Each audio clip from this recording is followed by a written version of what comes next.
Warning. The information shared in these conversations and videos are intended for general knowledge and entertainment purposes only. It should not be considered as legal advice or professional guidance. Additionally, any documentation or references to specific content are solely for the purpose of discussion and understanding. It does not imply endorsement, promotion, or support of said content. The views expressed in these videos and/or conversation are those of the individuals involved and do not represent any official stance or opinion. The content you are about to experience may contain strong language, including explicit words and phrases. This language is used for artistic expression and may be integral to the storyline or character development. It is important to note that the use of such language does not endorse or promote offensive behavior. Viewer discretion is advised, and please enjoy the show responsibly. Disclaimer. Copyright disclaimer under Section 107 of the Copyright Act 1976. Allowance is made for fair use for purposes such as criticism, comment, news reporting, teaching, scholarship, education, and research. The Canadian Copyright Act, Section 29, allows an individual to use copyright-protected materials when creating a new work, such as a mashup, and to post the new work online on a website like YouTube. Fair dealing provision for specific purposes like research, private study, education, parody, satire, criticism, review, and news reporting. Step up, step up! Yeah! We clash! We clash! We clash! We clash! Yeah! Step in the arena, mind locked and loaded. Truth on my blade, every line's exploded. You swing your words, I counter with precision. Battle of reason, this is my mission. Raise your fist, let them know. No. Raise your voice, let it blow. Woo! We clash our swords of reason. Cut through like no retreating. Yeah. No fear, no chain, no treason. Woo. We clash our swords of reason. Woo. We clash our swords of reason. Cut through like no retreating. Yeah. No fear, no chain, no treason. Woo. We clash our swords of reason. Woo. Step back, I'm a scholar and a fighter. Every claim you throw, I strike tighter. Logic and power, I never fold. In the war of words, I'm solid gold. Raise your fist, let them know. Whoa. Raise your voice, let it blow. Woo. We clash our swords of reason. Cut through like no retreating. Yeah. No fear, no chain, no treason. Woo. We clash our swords of reason. We clash our swords of reason. Cut through like no retreating. Yeah. No fear, no chain, no treason. Woo. We clash our swords of reason. Every thought a fortress, every claim a storm. We forge a truth where chaos takes form. Ideas ignite like lightning through the night. In the war of minds, we bring the light. Step in, feel the heat. Truth is my weapon, never beat. Raise them high, break the ceiling. With a fire, with a feeling. We clash our swords of reason. Cut through like no retreating. No fear, no chain, no treason. We clash our swords of reason. We clash our swords of reason. Cut through like no retreating. No fear, no chain, no treason. We clash our swords of reason. We clash our swords of reason. Cut through like no retreating. No fear, no chain, no treason. We clash our swords of reason. Welcome, everybody, to Swords of Reason right here on the Speakeasy Show, Mondays, Tuesdays, and Wednesdays. This is where logic meets passion. All right, if you're new here, the format is simple. Each debater gets 10 minutes for their opening statement, followed by 5 minutes of uninterrupted rebuttals. After that, we'll enter the arena for a full hour of back and forth debate. This is where the arguments clash and the iron can sharpen the iron. And then finally, each side will deliver a 5-minute closing statement to lock in their case. When that's done, we move into a 30-minute Q&A. I'm going to drop the Q&A in the chat for you guys, but keep in mind the super chats, PayPals, and Cash Apps, these will get priority. And if they fill up the entire 30 minutes, the free chat questions may not get answered. So if there's something you really want to guaranteed to be asked, make sure you send it through one of the priority options. And once the formal debate wraps up, we open the doors for a chaos and chill panel where the community can hop in, challenge the debaters, ask follow-ups if the debaters choose to stick around, because that part is optional for them. But this is always where things get a little wild and crazy, okay? So for today's debate prompt is, should abortion be legal in the U.S.? And for today's debaters, on the affirmative tonight, we have Ghosty, new face in the Swords of Reason arena, but far from new to debate. All right, she's known for frequent open panel appearances, sharp hot topic discussions, and critical political commentary. And her channel and can be found linked in the description below. And with the negative tonight, we have the Herspective podcast, aka Athena Asteria. I hope I said that correctly. Also making her Swords of Reason debut, but likewise no stranger to debate. Known for regular open panel discussions, debate appearances, and bold social and political commentary. Her channel also can be found linked in the description as well. So tonight we're going to start with the affirmative. Let me get your timer up here. Um, Boom. So, Ghosty, whenever you are ready for your opening statement, I will start the timer with your voice. And again, thank you both for being here again.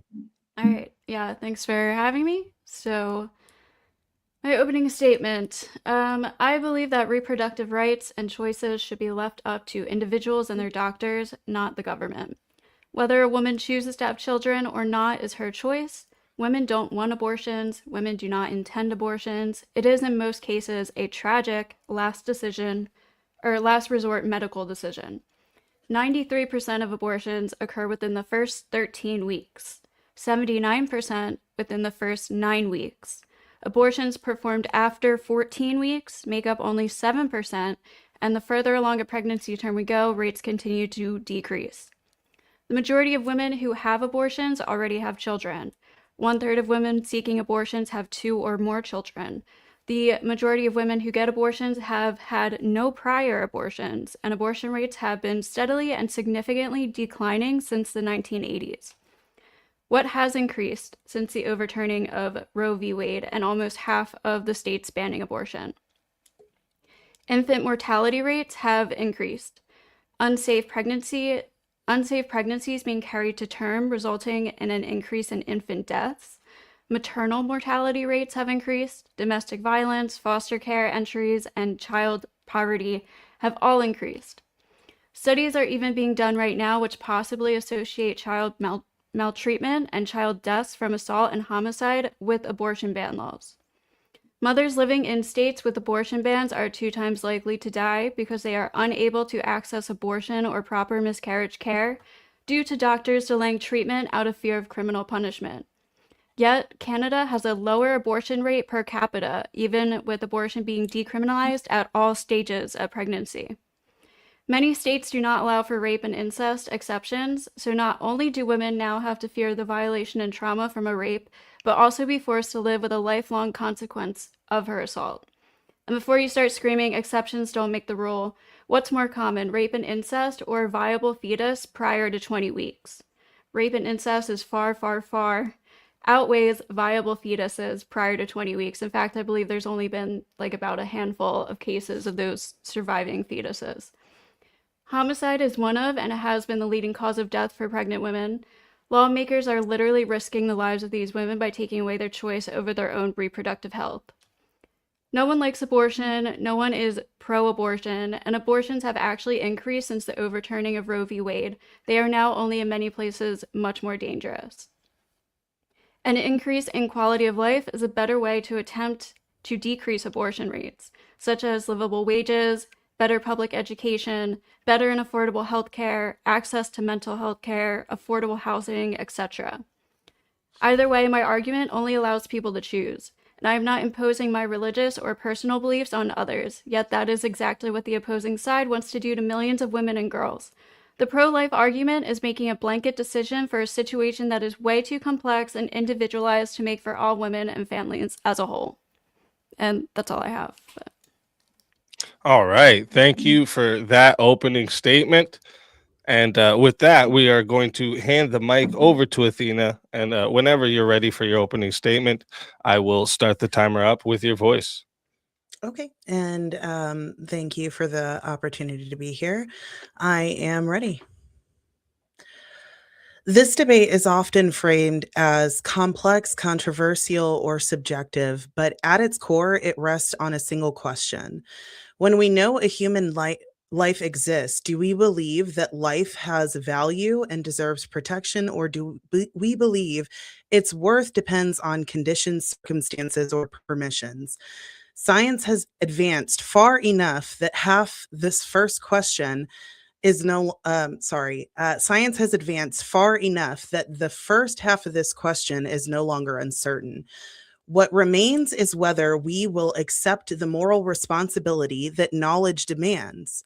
From the moment of conception, a new human organism exists. This life is not a part of the mother's body, but a distinct individual with unique DNA, a complete genetic code that will never exist again.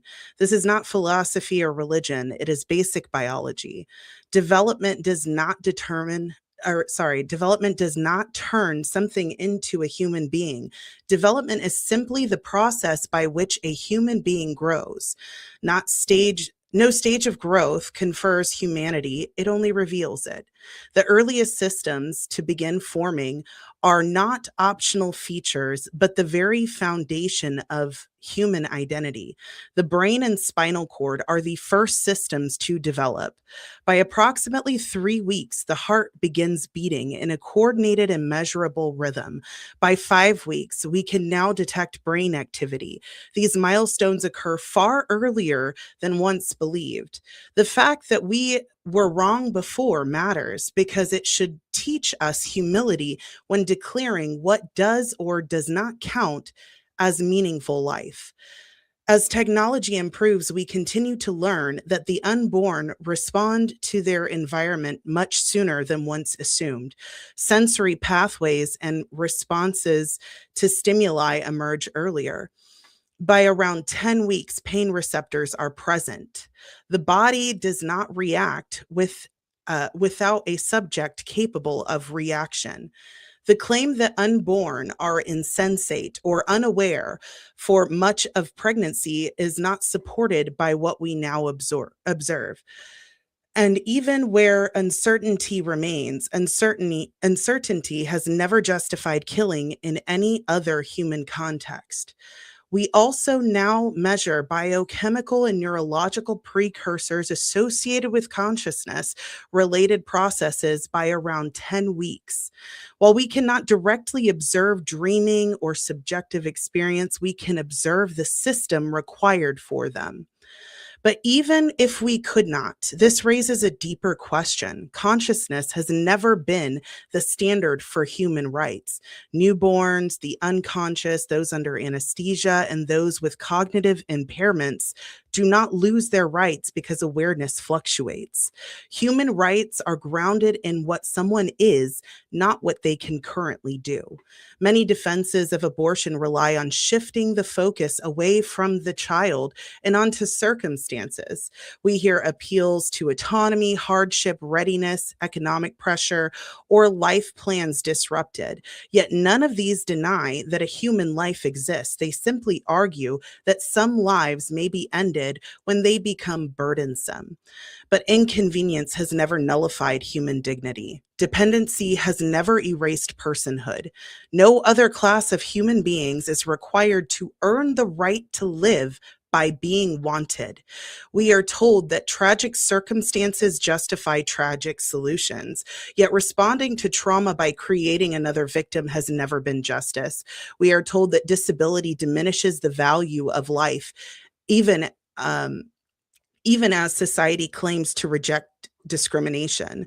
We are told that adoption is too difficult while ignoring that difficulty has never justified killing. We are told that population concerns or social outcomes outweigh individual lives, as though human beings are statistics rather than persons. We are also told that abortion is a matter of privacy or neutrality, yet the act itself is neither private or neutral. It involves a second human being whose interests are permanently erased. Law has always existed to protect those who cannot protect themselves. The fact that the child cannot speak, vote, or resist does not remove the state's obligation, it strengthens it. What is often missing from this conversation is the recognition that science does not move backwards. Every major advance has revealed life earlier, not later. We once believed that the heart formed later. We were wrong. We once believed that the brain developed later. We were wrong. We once believed that pain perception occurred much later. We were wrong again. The pattern is clear. Life was always there. Our instruments simply could not see it yet. Technology does not change when life begins. It exposes how early it was always present. And with every layer of discovery removed, the moral cost of denial increases. When knowledge grows, responsibility grows with it.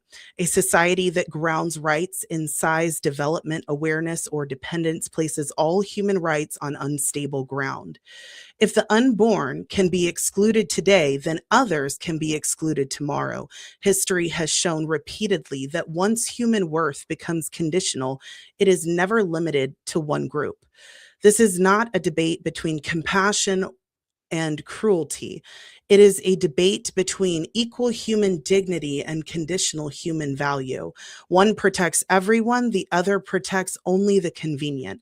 The unborn child is alive. The unborn child has unique DNA. The unborn child develops a brain and spinal cord first, a beating heart by 3 weeks, detectable brain activity by 5, responses to stimuli far earlier than once believed, and pain receptors by approximately 10 weeks. None of this is disputed by serious science. What is disputed is whether the life is worthy of protection. Consciousness does not determine rights. Independence does not determine rights. Wantedness does not determine rights. Humanity does. Humanity does. And humanity is present from the very beginning. The question before us is not whether abortion can be justified rhetorically. It is whether we are willing to let the truth shape our ethics, or whether we will reshape ethics to avoid the truth. Human life begins at conception. It develops continuously. It is revealed earlier and earlier by science and deserves protection, not rationalization for its destruction. That's it. Oh, all right. Thank you for that opening statement. And that wraps up opening statements from both sides. So we're going to move into the 5-minute uninterrupted rebuttals. So we're going to hand the mic back to Ghosty. And Ghosty, whenever you're ready to start up your 5-minute uninterrupted rebuttal, just start talking and I'll start the timer with your voice. Oh, wait. Okay, hold on. I got confused. So the rebuttal isn't me asking her questions? Yeah, no, it's just anything maybe you want to just rebut that you've heard in the opening. You can use as Okay. much of it or as little of the time as you want, but it's uninterrupted just in case there's something maybe you wanted to respond to or whatever, right? Oh, okay. I've prepared questions, so there's probably not going to be much I'm going to say. Like, I hate the abortion debate because a lot of it does come down to opinion and your personal beliefs, your personal values. A fetus can have a heartbeat. It can have some minimal brain activity. I still don't think that proves consciousness, but those things, I still it still doesn't give it enough value for me to value it over the current living human of the mother and her family and those decisions. So just like yeah, okay, it has a heartbeat, it's forming obviously, but just that's just not valuable to me.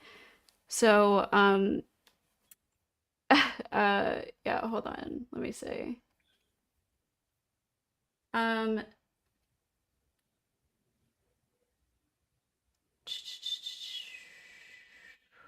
yeah, I don't really know what to say. Sorry, I didn't I wasn't thinking about a rebuttal, so Yeah, yeah, I no don't worries. know. If you want to Just yield take the the rest of your time. time, yeah, that's fine. Yeah, sorry. Yeah, no worries at all. So with that, we'll hand the mic back over to Athena, and whenever you're ready for your uninterrupted rebuttal, I'll start the timer up with your voice. Okay, I'm ready. So, one of the things that I noticed is that you gave a lot of stats on when abortions are performed. And this is kind of the main premise of my argument is that science keeps showing that time and time again we were wrong. I mean, for the longest time, we didn't even think that babies could feel pain. The more we advance in science, the more we learn that we were wrong about a lot of things. There was a recent study that showed that we have a neural network in our heart and in our intestines, that most of these these chemicals that affect depression and many other mental illnesses actually mostly start from the gut. So we used to think that it started in the brain, and these are grown humans that were still confused. So you cannot, without a shadow of a doubt, say that consciousness is not there. We don't know when it starts. The brain and the spinal cord are the first things to start developing. We know that the precursors to dreaming, we can measure that within utero and in these babies as early as 10 weeks. And we know that they have the systems to begin to feel pain. And there was actually, I can't remember when the abortion was done, but it was called the silent scream, and they recorded an abortion, and you can see the child opening its mouth in pain. And most of these abortions are done with vacuum. So if these children can think, they can feel, even if you don't think it's enough thought, what about someone who's sitting there after an accident? They still have some cognitive abilities, but who determines their value by consciousness? How does that actually determine whether someone is valuable or not? Science has been shown that we've been wrong so many times, and even using science now, the amount of abortions that are done outside of the timeframes that people could even try to argue are morally sound don't even make sense. So sorry, that's not much of a rebuttal. That's all I got. Better than mine. No, no worries at all. That right there will wrap up the rebuttals from both sides. Before we get into the open hour, let me talk to the audience real quick. If you're watching this right now, make sure you hit that like button, subscribe to the channel, and subscribe to tonight's debaters. Their links are in the description. We host all kind of debates here on Swords of Reason, politics, culture, ethics, internet topics, anywhere where reasoning and passion can collide. We do it here. So if you enjoy the format, make sure you lock in because we got a lot more coming. And also a reminder for the live chat, after closing statements, we'll be doing a 30-minute Q&A. So drop your questions in the live Q&A, but super chats, PayPals, Cash Apps, they will get priority. So if those fill up the whole 30 minutes, we may not get to the free questions. So if there's something you really want answered, send it through one of those options and we'll make sure it gets asked. And finally, thank you to both of the debaters for coming out tonight and bringing their perspectives to the arena. And whenever one of yous want to get to the open floor here, just jump in and I'll start the timer with your voice. So, where do you want to start with? Yeah, we can start. I actually have some questions. Does it matter who goes? No, it's an open floor, back and forth. Yeah. Okay. So you were giving some statistics. You said 93% of abortions happen within the first 13 weeks. And then you said what percent is before 9 weeks? 79. 79%. Okay. So you're saying that because it happens early, I mean, so I guess what I don't understand is how that it doesn't really matter when it's happening. How are you morally justifying that? Because it is a genetically unique human being, and Are you just saying consciousness is what determines? Um, uh, for me personally, not even necessarily. Like, we could maybe assume that a being with brain activity might have like the consciousness of like a hermit crab or something, like something so small. Like, it's not something that I value more than the life of the mother and her family and her current um, life that has been foreseen. She's already affecting people, others around her, society, everything like that.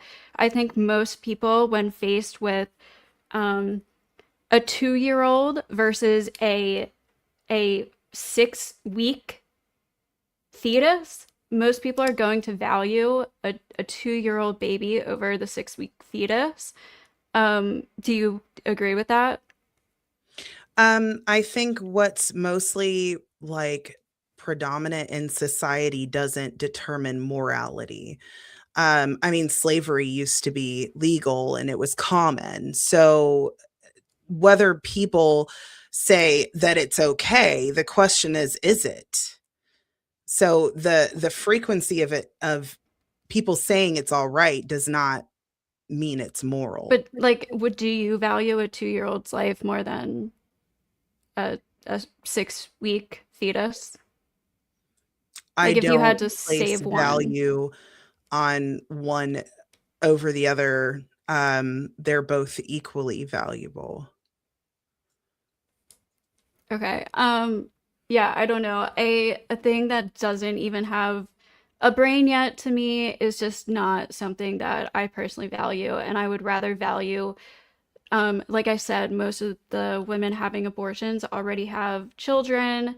They have people in their lives, they have their own life. I value that a lot more. So, yeah, something with I don't know, like, what is it dreaming about darkness? You could say, oh, there's some brain waves occurring. That's just not something valuable to me. It's not even really about morality. Like, you can say, you can have the moral belief that it's wrong to kill fetuses, and that's totally okay with me.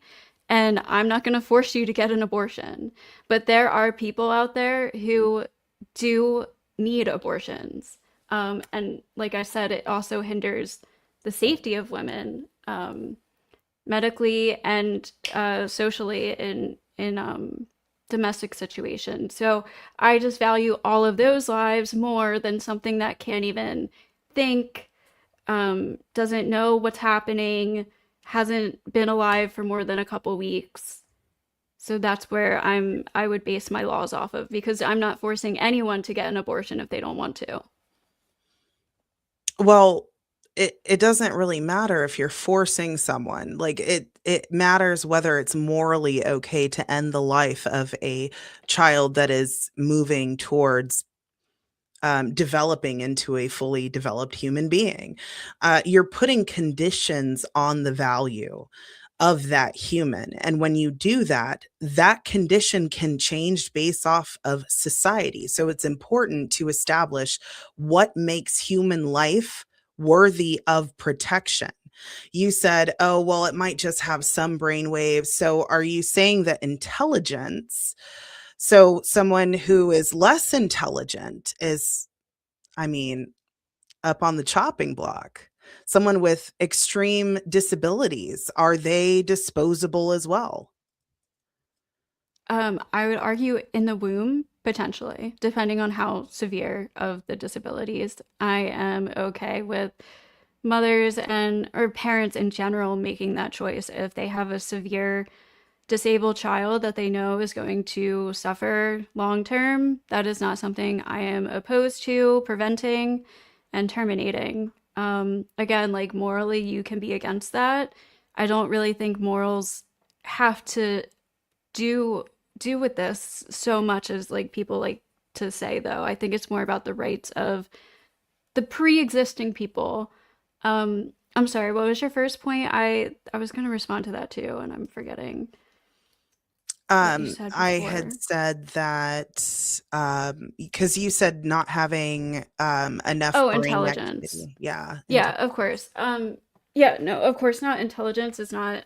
I'm not suggesting to start eugenics and to start deleting people who are already alive and who don't have a certain IQ or something like that. Again, these are beings that I don't even know if I would consider them beings. They're literally just forming cells that aren't they don't have personhood, they don't have personality, they don't have any of these factors that we consider value when we are talking about human beings, in my opinion. And other people might have a different opinion based on, usually it's religious justification. So and I don't believe that that should be imposed on everybody else. Okay, so you mentioned eugenics. That's exactly where I was going with this, actually, Mhm. is everything that you are saying sounds like eugenics. It sounds like we get to determine whether someone gets to be born based off of whether they're going to be convenient. So instead of having compassion as humans, which I don't think that most people in your situation would say that a Bible is a requirement for that. Now, Christians like myself might say yes, but you're on the other stance of things. So you don't think that the Bible should determine any of this. So where does that compassion play in when it comes to human life? You're essentially saying that because this child might be inconvenient, that we can end their life so that they don't continue on. And you said that they're a clump of cells. Well, technically, we're all a clump of cells. I myself am a clump of cells. Um, and I forgot the last point. Sorry. No, I did the same thing. That's why I'm laughing. um, um, it's not eugenics because eugenics is the selection of a certain, like, specific um, quality that we don't want to breed into society anymore. So this isn't like based on this is just based on the mother's individual choice. It's not like the government coming in and saying, "Oh, this child is this way and this can't be born." If it's before, like, do you know what I mean? That's not eugenics. That's just abortion care. It's just reproductive rights and choices, the freedom to make them, which we have the option to do. So again, like this, I believe that there's more harm that comes from banning abortion than not. So that's my stance as, I guess, like the consequentialist or whatever. Um, I see more real life harm from banning abortion than from making it illegal. So you said that more harm comes from ending abortion, but you realize one third of Generation Z has been aborted. I would say that's quite a bit of harm. I know that you don't morally distinguish it as being harmful, but can you at least admit that that's a lot? One third is quite a bit. Um, we have the highest population on the planet that's ever existed at any point in time. So it's gonna seem alarming, I guess. But no, that it doesn't bother me. I think there's plenty of people still around. So, Okay, so you're not bothered by picking and choosing who lives based off of um, their potential and convenience, because most abortions are elective, yes. and 90% of them use vacuum aspiration. Were you aware of that? No, that is not true. In recent years, they have been over two-thirds are medication abortions. Mm, I just looked this stat up right before. This was in 2023, according to the, I can never say this, the gut matcher abortion provider census and monthly abortion provision study in the US.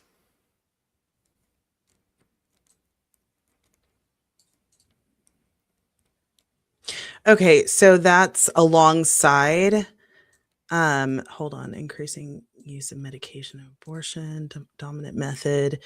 So the most dominant method is vacuum aspiration. Let's see, what year is this? Let me look up a newer one. Because I know a lot of people, they say that abortion is not immoral because the baby cannot feel anything.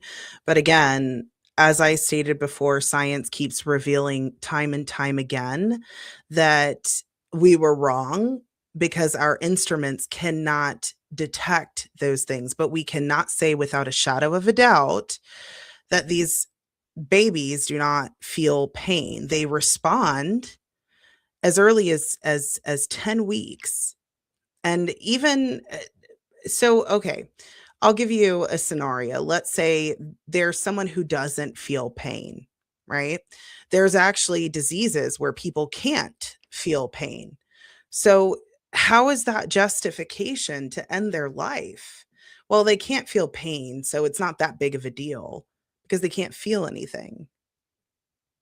Because well, the argument would be that you're not torturing anybody, essentially. There's no physical pain, there's no torture. You don't have to think about, oh God, a little baby being physically hurt. I think that would make people's minds feel a little better. But it's still like, okay, you have pain receptors. Does that mean that you can, you have pain receptors, but are you like even conscious or aware to understand or be aware of what's happening? And again, like before most of these abortions are happening before 13 weeks. Um, I just don't think it's worth it to consider maybe the possibility that a 13-week-old fetus might feel some pain, even though the medication abortions were used anyways today. But yeah, I don't think that's worth it to put over all the lives of millions of women and girls. Um, that this decision that will affect their lives for the rest of their lives, versus a fetus maybe potentially experiencing pain for a couple minutes that we're not even sure of. So essentially, you're saying that because we don't know, we're not morally obligated to protect things that we're unsure of, even though science has revealed that babies feel pain earlier and earlier, that they respond earlier and earlier. All of these things science has revealed that it begins earlier. I mean, the very first things to develop, and you said, oh, it doesn't have a brain. The brain and the spinal cord are the first things to develop. We know that the brain, we can see activity as early as 5 weeks. When I was studying biotechnology, I believe back in that time, we believed it was around, I think, 14 weeks because we just didn't have the technology for that. So we keep learning more and more. So using using science that's constantly changing is conditional. There's no actual moral foundation outside of inconvenience. I do believe it is pretty clear that you need 5 parts. There's like 5 essential parts of your brain that come together to really make you an aware being. So people like born without these either one parts of this brain usually don't even end up surviving. So like I said, sure, maybe a little bit of the brain is starting to develop, but it's not all fully developed. Um, and again, like this is just something that doesn't really matter that much to me. Like you can call me cruel or whatever, but even if they're it's they would have to prove that babies have, or these fetuses have the same like full capacity of a born child, and just logically, just a fetus growing, that just like logically doesn't make sense. So, what are you saying, that the babies who are born with an extreme disability, where they're not cognitively there, if you want to word it that way, they're missing parts of their brain, they're never going to function? Are you saying that it would be okay for us to essentially put those babies down because they don't fit your criteria, your conditions for life? By the choice of the mother, I would be okay with that, yeah. Obviously not the government coming After in. after it's born? Oh no, not after it's born. I'm sorry. Okay, that's No, what no, I no, was no, no. saying. I was Yeah, like, no. No, no, no. Yeah. While it's still in the womb, if the doctor's like, hey, I mean, like, Down syndrome, for example, that's not something that I personally am really okay with people terminating, but I know there are people out there who do believe that should be a right. Like that's detected, I'm pretty sure. I think I wrote this down. It's as early as like it's like around 10 maybe to 15 weeks. Like it can be detected pretty early. So lots of these things aren't detected like right before birth or anything. So if like a baby is missing an essential part of its brain where it won't even be able to properly interact with its parents or have a viable human experience, like it's just sitting there brain dead, I don't see the point in going through with that life. But that's my personal opinion, and some mothers might want that or be okay with that, and they can go through with that. Again, I'm not having the government say like any baby without this shall be aborted. It's all about the choice. what you're saying is still conditional, and it's because you were taught certain things that said, well, it's okay now that the baby or that the baby's in the womb and it's before a certain time. But before, if people thought, well, babies don't feel pain, they're not really human beings, they're just babies. If it was culturally acceptable, then it was okay because that was the conditions of the time. So you are just showing that your morals are conditional, which will change based on society. We have to determine what it is that makes human life valuable, because from the very moment it is a human being, unique DNA that will never exist again. And even if they come out of the womb and they don't make it, what is killing that baby going to do, um like morally? How is it beneficial to morally do that rather than waiting till term? How is that hurting? How is making a second victim? And I'll actually add on to that. There have been so many women who were told that their baby was not going to be viable, that their baby was going to have something wrong with it, and their baby turned out completely fine. And if you have listened to these women's um, stories, it is gut wrenching to think that they could have killed their baby because the doctor said that, oh, they wouldn't be viable. Science isn't always right. Our instruments that we use aren't always right. Okay, but if there's like um again, that's it's in my opinion, it's just up to choice. Like for example, do you think animals feel pain? Yes. Yes, but we still kill them because we have to eat them, right? Mhm. So I don't think just pain alone is a great argument for why um the benefits of not having a baby for somebody are potentially more valuable than that baby coming through to term. There are so many situations where people, and this always gets passed off as like superficial or something, but if somebody is living in poverty and they have 3 children already to feed, this is going to affect not only the mother but the other children in the family. This affects so many more people. It's just so much more complicated than, oh, is it right or wrong to kill, well, I wouldn't even call it kill, to terminate a fetus.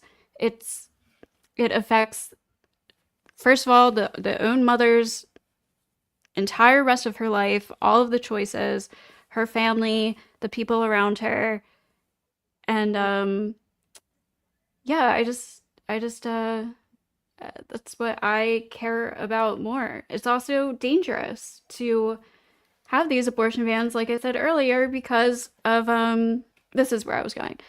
Um, so say it's the baby, okay, maybe it has disabilities or whatever, but in lots of these cases, it's the threat to the mother's life too. If it's going to be a hard childbirth where the mother's life is at risk, with abortion bans, you have to literally prove that she is actually dying to do anything about it, which is killing women in Texas specifically. But there are cases of this popping up all over since these abortion bans have happened. So maybe, like, you could say, oh, maybe a doctor gets it wrong once or something. If a doctor is getting it wrong, maybe like a bunch of the times where you think it's malicious, then that doctor should be investigated.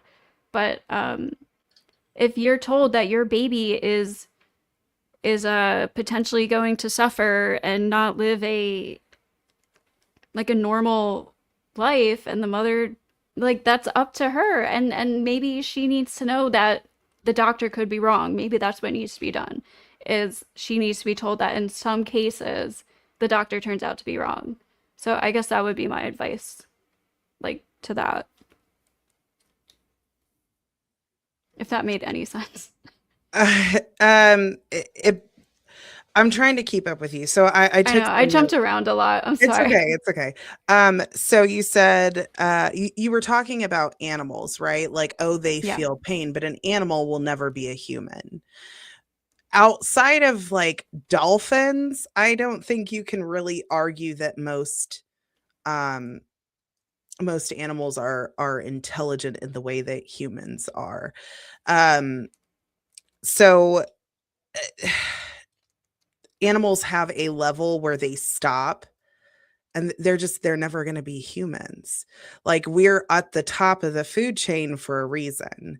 Um Well, and then, then I mean, sorry, just to quickly respond super quick, then you can go. Like, by that argument, I would say that fetuses aren't human because they don't have the same capacity as born, grown humans. how okay, so the scientific definition, I mean, at the moment of conception, that is a human being. You can call it an embryo, you can call it a fetus, but it has unique DNA that is moving forward towards, I mean, development is just a stage of human life.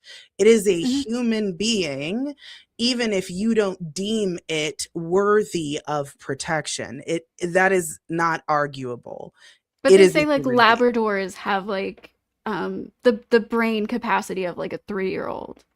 And like obvious, I mean, I think it's obvious, but cows and pigs, like, they know they're suffering. These animals get depression. It is very visible. They are aware. And in fact, I think they're more aware than fetuses are. So, yeah, that was just my point about the animals, but you can go on. Um, so okay, so the way you talk about pregnancy, or the babies that are developing, as if it just happened by chance. We all know how it happens. It's a consequence of reproduction. There are many ways to prevent this, and saying, oh, well, it's inconvenient, despite, especially if they already have multiple children, they're very well aware of what causes pregnancy. They're very well aware that they're not guaranteed to have a healthy child. And in the very rare cases where a woman's life is at risk, there are uh, steps that you can take to save that woman's life. And saying that abortion, or saying that they're not allowing it. I've heard of like two cases in Texas that people were arguing, and I'm not convinced on those ones. Because as far as I'm concerned, or as far as I know, and I just looked this up, if a baby has already deceased in the womb, it is not considered an abortion when you remove it. And so I think that at least one of those cases, the baby was already deceased. And so the ignorance of a doctor has nothing to do with the law. And I would actually argue, I went to school with a lot of med students, and I saw how many of them cheated. A lot of these doctors got their degree with ChatGPT. So their ignorance of the law and understanding of it has nothing to do with the morality of the law. Well, no, it does. So you're right. One of them, at least one of them, I think there's two. I have a whole list of like a bunch of women's names and stuff, but there's yeah, the one big one, Jocelia Barnica? I'm not no, I don't know if I'm pronouncing that right, but so she did miscarry, but Mhm. I guess it wasn't confirmed or something. The hospital did not intervene in her miscarriage because the state's 2021 abortion ban, SB8 providers waited 40 hours until they could no longer detect cardiac activity before providing her with basic medical care. So they had to wait till they detected that there was no cardiac activity, which is what ended up killing her, right? So, yeah, it's I did hear that miscarriage procedures are still technically considered abortions. Like, Not according to the law. If a child is deceased, it is. So abortion is the removal of a living child, or the termination of a living child. okay, well, I know this happened to at least two. Like, here's another one. She just, Portia something died after experiencing severe complications from a miscarriage at 11 weeks of pregnancy. She was admitted to the emergency department where she suffered significant blood loss and required transfusions, blah, blah, blah. Despite the critical situation, she did not receive a dilation DNC procedure that could have stopped the bleeding by removing remaining blood tissue, blah, blah, blah. Instead, she was given a drug, a medication intended to help her body pass the tissue naturally. This approach was taken in part due to the restrictions imposed by Texas abortion laws, which have led doctors to avoid procedures like DNC even when medically necessary. Um, So I think that's not really the law keeping that from happening. If the child is deceased, that is up to the doctor's discretion. Um, and as far as DNCs, like so the first step in that sort of process, removing a child that has deceased, would be to try medication first. And the thing is medicine is not always going to be, um, it's not going to be perfect. People die all the time. I think the third leading cause of death in the United States is medical malpractice or medical error. So that's across the board. That's not just with abortion. So I don't think that that's a really good argument. And That's such a small percentage. Most of the abortions are elective abortions. I think that everyone who discusses abortion understands that if the woman's life is at immediate risk, that the woman's life should be preserved. There are ways to do it safely, the safest way. And yes, I would say that should be carried out. They should try and save the mother's life. The only time I think people give pushback is when it is not life threatening. And if the doctor is the one determining it's not life threatening, then their license should be um, reviewed. Their decisions, we need more doctors being held accountable because, again, 1/3 of the deaths in the United States being from medical error is it's a big issue. I don't think it has anything to do with abortion, though.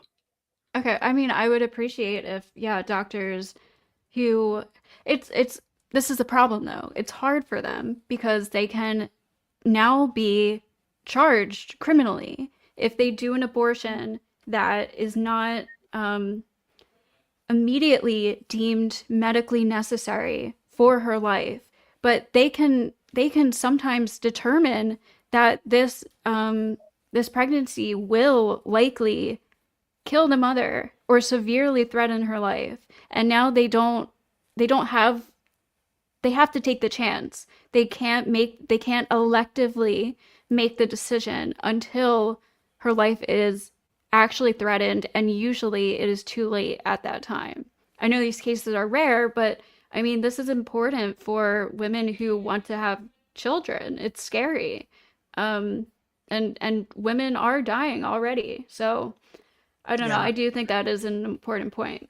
So that's such a small minority of people. And yes, it does call for compassion and care and maybe review of the law for those specific cases. But what we're discussing is abortion um, of babies that have nothing wrong with them. They're just inconvenient.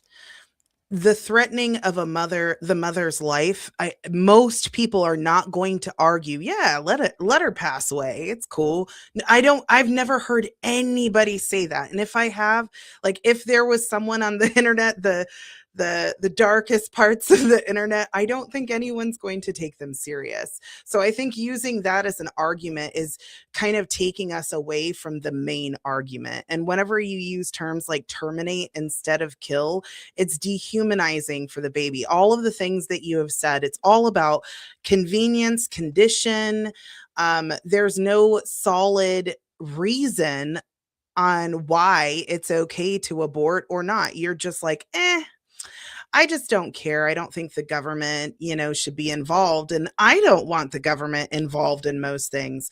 I am a big advocate for states' rights and small government. But regardless of whether I want government involved or not, government is supposed to protect the most vulnerable people, not just protect the people who are capable of having a voice and speaking up for themselves. These are literally the most vulnerable in society. And it's just easy to sweep them under the rug. Oh, okay, well, they don't matter. It's inconvenient for us. I've not heard a single thing that gave a moral reason why it's okay Uh, outside of the women's lives being harmed. And that no one argues that if a woman's life is at risk, that we should just let her die. Again, nobody's arguing it, but the laws are causing this to happen.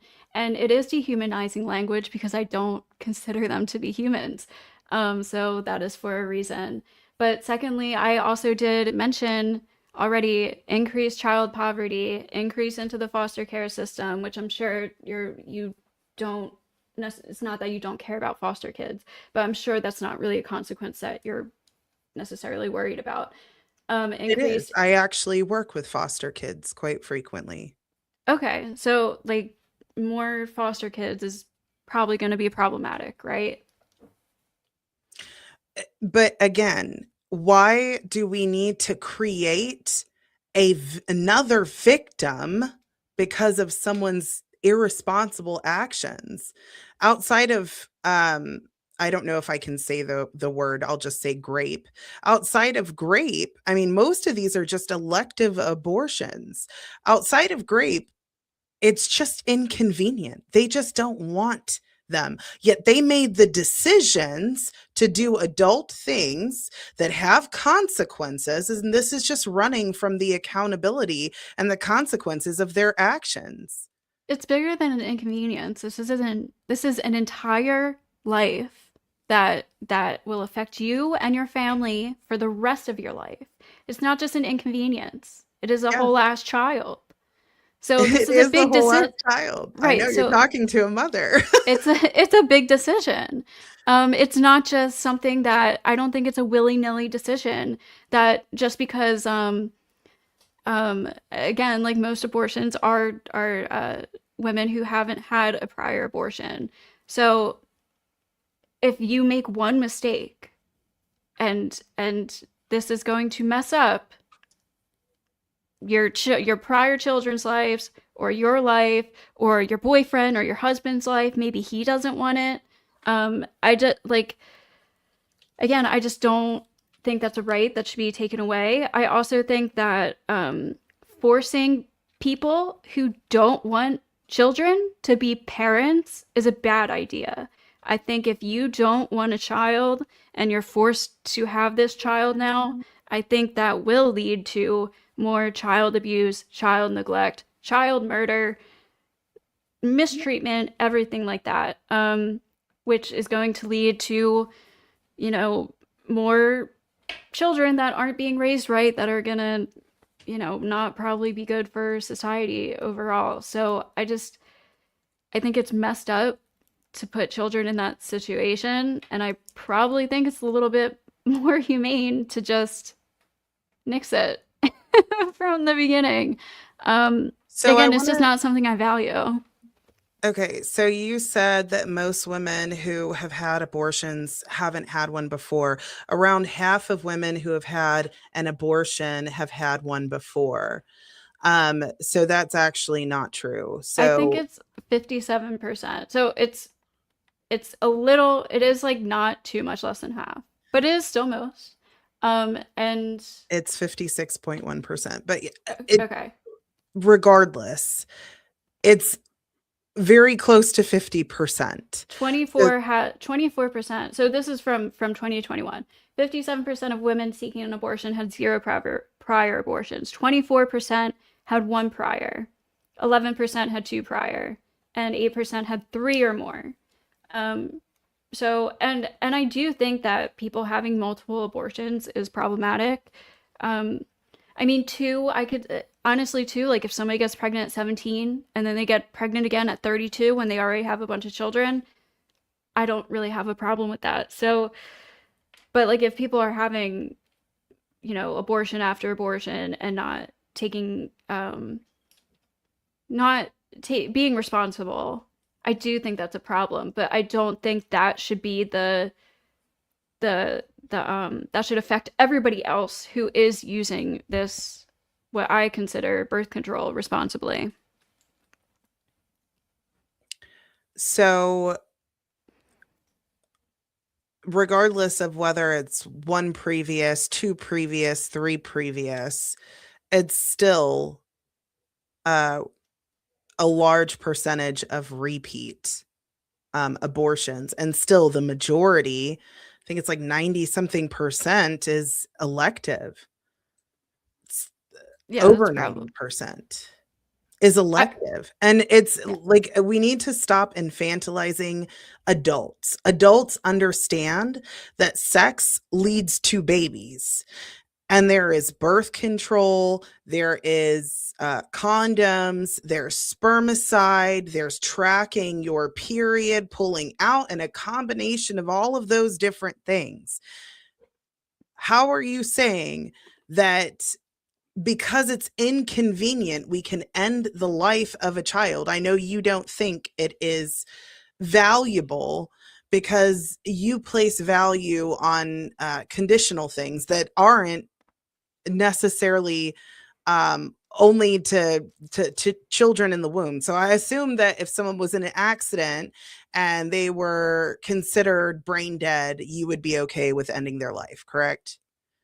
No, that they already have a life that they've already contributed value to society and themselves by having a life. Like if it's permanent brain damage where they're like a vegetable, then yeah, I probably, yeah, I don't really find that very valuable. And I think most people who have loved ones in that situation, probably it's really hard and tragic, but I'm sure they don't value that person the same way as they did prior to their brain damage.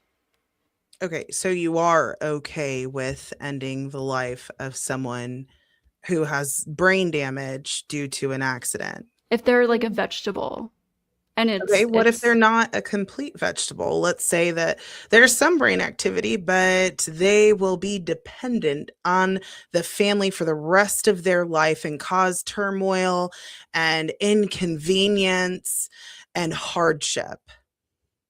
yeah, no, I wouldn't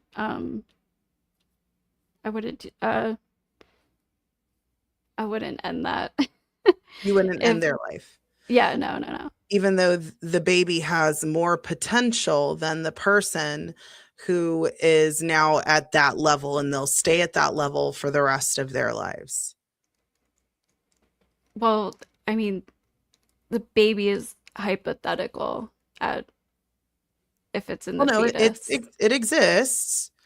That's not a But hypothetical. It it's exists, and it potential is. life is hypothetical. Well, it's not potential life. If you're going by the definition, what science says life is, it is alive and it is a human being. Now, you can say you don't deem that human being valuable, but science says it is a living human being. It's a That living thing. Yeah. it's a Um, living human being. The thing is not, it's not a, a frog. It's not a fox. It's a human being. mhm. Yeah. Yeah, it's just at the early stages of development, but it is still a human being. I think with the difference is that the person with the brain damage who isn't going to be, the same obviously prior to the brain damage, they have a family, they have people who love them. Um, so it's honestly keeping them alive is probably more for the family than them at that point. Depending on how severe the brain damage is we're talking about. Obviously, there are some people who can live with some pretty bad damage and have pretty like relatively normal lives. So yeah, it's more about the family at that point. So if the fetus doesn't mean anything to the mother or the father or the children, then it's not the same as somebody with brain damage. That's how I'm differentiating the two. Okay, so you think that human rights should depend on ability, like consciousness, viability. Um, so ability is where you draw the line. So people who are less able are less valuable and therefore able to be disposed of. I'm not talking about all humans. I'm only talking about unborn fetuses. That's all that I am applying this thinking to. Well, unborn. Yes. So location, where they are Time. located. Time kind of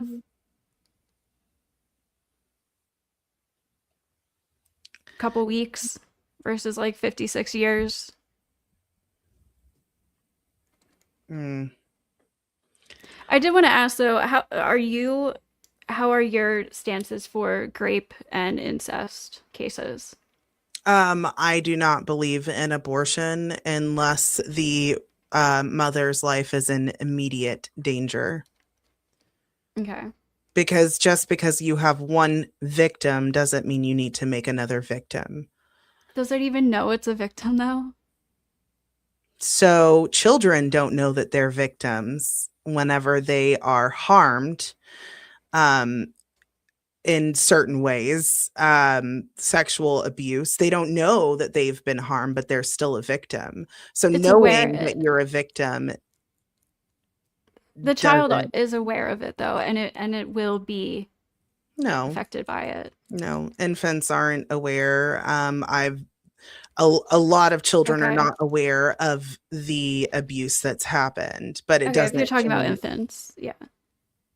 So that's um I understand that that argument, but like I do think it's different because a born child being sexually abused, even though it doesn't understand it, it will still face consequences from that, whether it understands it or not.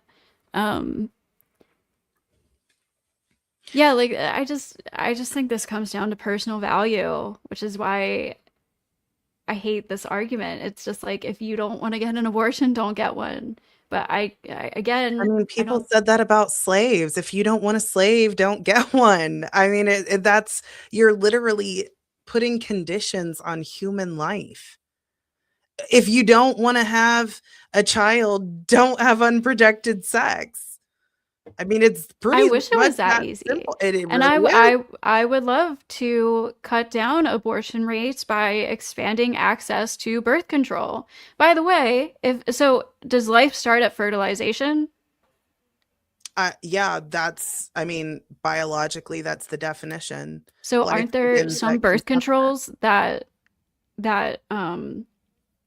that kills the whatever it is after it's fertilized and just don't prevent it from like attaching to the lining or whatever whatever that is. So I wouldn't believe that that's the technically be morning killing a life after too? pill. I believe that's the morning after pill. But as to my knowledge of birth control, at least maybe those are the only ones that I'm familiar with. I mean, I know there's many different types of birth controls, but the ones that I know of use hormones so that your body does not get pregnant. So, Fertilize at all? yeah, fertilize it all. Okay, but if because I'm pretty sure that IUDs do this, Mm. but I could be wrong, but I'm pretty sure IUDs do this. So would you be against that birth control? Yeah, those specifically, I've heard way too many horror stories from women. I would never advocate for that. I was unaware that um that's what they did. I thought it was just preventative, but if it's just keeping the fertilized egg from implanting, then yes, I would be against it. Okay. Um, even if it prevents many abortions. Um, what would prevent many abortions is using safe sex practices. And if you're old enough to have sex, you're old enough to use preventative care like condoms, even the pull out method, if you're using it alongside with other birth controls, um, spermicide. I mean, there's so many ways to prevent it that it's not an excuse. I mean, I agree, which is why I've never had a pregnancy scare, but there's so many people that do. Like we can't just live in this idealized world of abstain or pull out. So, you know, pulling out doesn't always even work. And again, I would love to expand access to birth control for people to make it affordable and all just easily accessible. But yeah, we don't live in this perfect idealized world, and I don't think it's fair to use children as a consequence for unprotected sex. It's like, oh, well, you had unprotected sex, so now you have to deal with this child. That's your consequence, it's your responsibility. I don't think that's a right way to view children. I think children should be had when they're wanted, um, and not be seen as a forced consequence upon them. Well, I don't think that eating ice cream and pizza should be a forced consequence of me becoming fat.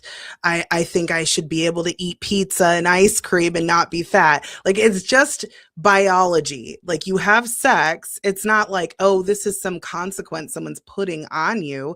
That you know that this is the consequence after having sex. Just like someone knows if they put junk in their body, they're going to gain weight. If someone smokes cigarettes, they're more likely to get lung cancer. These are just biological facts, and there are consequences for actions. Right. I understand. And I would argue that we do have the medical procedures to be able to perform safe abortions. And the Safe for consequence who? for the For the mother. for the woman. Yeah, Yes. at the So, consequence of ending an entire other human being. which is not easy for most women to make that choice, right? Like most women getting abortions are not gleeful or happy about it. And I'm many sure slave feel, owners said it wasn't easy for me to beat my slave. It was horrible. That was I don't awful. like the comparison of slavery to aborted children. I'm I sure just you don't. don't. I don't It's see the conditional relation. because it's placing conditions on who is deemed valuable in society. You're saying that the child is not valuable because of location, development, which is ability, because of wantedness, like not being wanted and being inconvenient means it's not worth going to complete development. Like, Development isn't exactly ability because you can be fully developed and still have disabilities. Development is literally just the amount of time that a human has had to form. And it is not it is not a fully formed human. That's why it is a medical term to call it a fetus. It is not a baby, it is not a human yet. It is a fetus. It is a growing, developing human. So and we're fetus in it. means human, It's a human baby. species. It's not a baby. Fetus means baby. The A, derivative of fetus. That's the reason why they chose that term, was because okay. it's a baby. Now you could argue embryo and you could argue clump of cells, but that's not even a solid argument because we're all clumps of cells. Um, but really, it We're comes down different to though, right? wantedness. Sorry. What'd you say? Essentially, what you're saying is it all comes down to wantedness. Like, does that person want the baby? And if they don't want the baby, if the baby's not convenient and wanted, that they get to decide that human life is disposable based off of wanting the person. Yeah, pretty much. Um, if you don't want a child, I don't think you should be forced to have one. No one's So, forcing people to have sex unless it's grape. Like, but people do, and you even said even in the situations of grape, there's still you still don't believe in abortion. So, um, yeah, even people who use protective sex still get pregnant sometimes, and none of us are perfect, right? Like we all make mistakes. So, like hormones for teenagers. Again, I've never had a pregnancy scare. I personally don't know how all these people are getting pregnant accidentally. I have no fucking idea. But I'm having not irresponsible everybody. sex. I mean, I haven't been the most responsible person in my in my life, but like, yeah, I don't know. Like, it's not something that it's the majority of people that get pregnant. I think are not like I don't know, man. People are pretty dumb, but for the most part, people aren't just willy nilly not like not worried about pregnancy. Like most people having casual sex are consciously worried about pregnancy, at least from my experience with the people that I know. Um, so Let me it's ask not you, like do something most of the they're not people that thinking you about. know are most of the people you know, are they getting abortions? No. Um, because I know a they're couple actively people. worried about sex and taking precautions. Everyone I know that takes precautions hasn't been like, oops, another baby, unless they're married and they're really lax on the precautions. Okay, but then again, like, okay, so it's 57% of women have had zero, 20% have had, 24% have had one prior abortion. And then, okay, so we could say, what would that be? 57, it would be 43. Is that math 40, right? 44, because it was 56. We're not going Okay. to get into the points. But whatever. 44% of women that have abortions have had one prior abortion. Now I forget why I was bringing that up. uh Because essentially what you're saying is you're allowed to kill one baby because you made a mistake, because you don't want it. You get one baby death that's allowed. That's yes. morally acceptable because that baby is not wanted. 1 to 2, depending on the time period in between, I think is reasonable for most people. So your stance is whether someone is wanted or not when they're in the womb determines their value as a human being. It's not really their value as a human being. Like I don't know what determines really we as people determine each other's value. That's my opinion. Well, you're So saying that that baby's life is worth less than the convenience or the inconvenience that the person who chose to have sex and understands the consequences of that and is deciding to have an elective abortion that is a permanent decision for something that could be temporary. Pregnancy is temporary. You can give the child up for adoption. And now I do agree that the adoption system, they need a lot of things changed within the adoption system. That I agree with, because if it was not so difficult, I would have adopted some kids myself. But regardless of how difficult that is, we cannot justify that inconvenience or difficulty in sacrificing babies. I don't know, I can. Again, like I just think that the potential of the current mother and her family, her life, what For she's being doing, comfortable.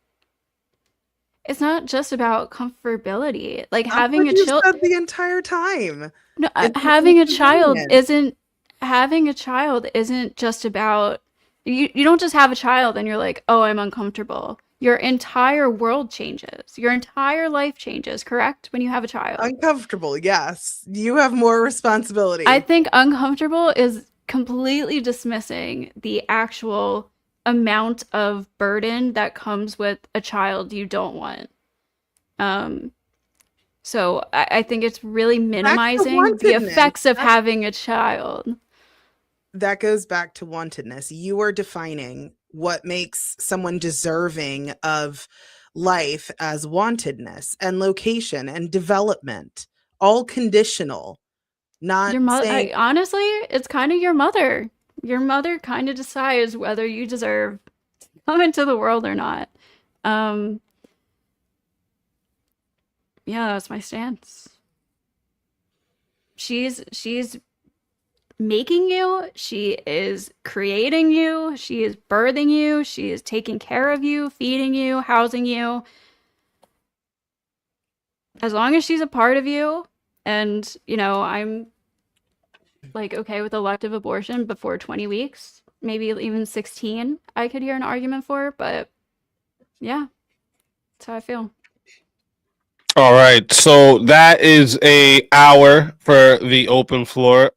Sometimes when the conversation still feels like there could be some iron left to sharpen, I like to offer, just keeping in mind we still have the 30-minute Q&A. If you guys would both want another 30 minutes of open floor. Um, I would be okay with going to the Q&A. I think I pretty much understand that Yeah. her stance is, yeah. Okay.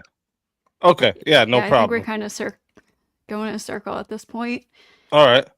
All right. So, what's gonna happen now? We're gonna wrap up the open floor back and forth. Again, excellent exchanges from both sides tonight. So what we're gonna do is enter the final phase of the debate, closing statements. Quick reminder for the live chat: the Q&A is there in the chat for you. So if you've got questions for either debater, make sure you drop them in now. And remember, super chats, PayPal, Cash Apps, these will take priority. So if you really want something guaranteed to be asked, send it through one of those priority options. With that said, we're going to move into closings. Each debater gets 5 minutes to make their final case. So we'll start here with Ghosty. That will give Athena the last word. So, Ghosty, whenever you're ready for your closing statement, I will start the timer up with your voice. Okay. It's probably going to be pretty short, but I think a lot of people feel like shocked by some things that I might have said tonight, but it's because of their personal uh, value and belief system that they put on this developing fetus baby. They put personhood on this thing, and I don't. So again, I'm not preventing anybody from not getting an abortion. I'm just allowing some people who feel it is what is best for them and their families to do so. There are lots of women in domestic violence situations. Like, it's not even just like an exception at this point, honestly. There are just so many. It is so common. And so is rape and incest. This is not just like a little minor thing. This happens all the fucking time. So I just don't think these are situations that we can just brush aside and not consider when we're talking about the law. But from my personal moral stance, I also do believe in elective abortions because I don't value that developing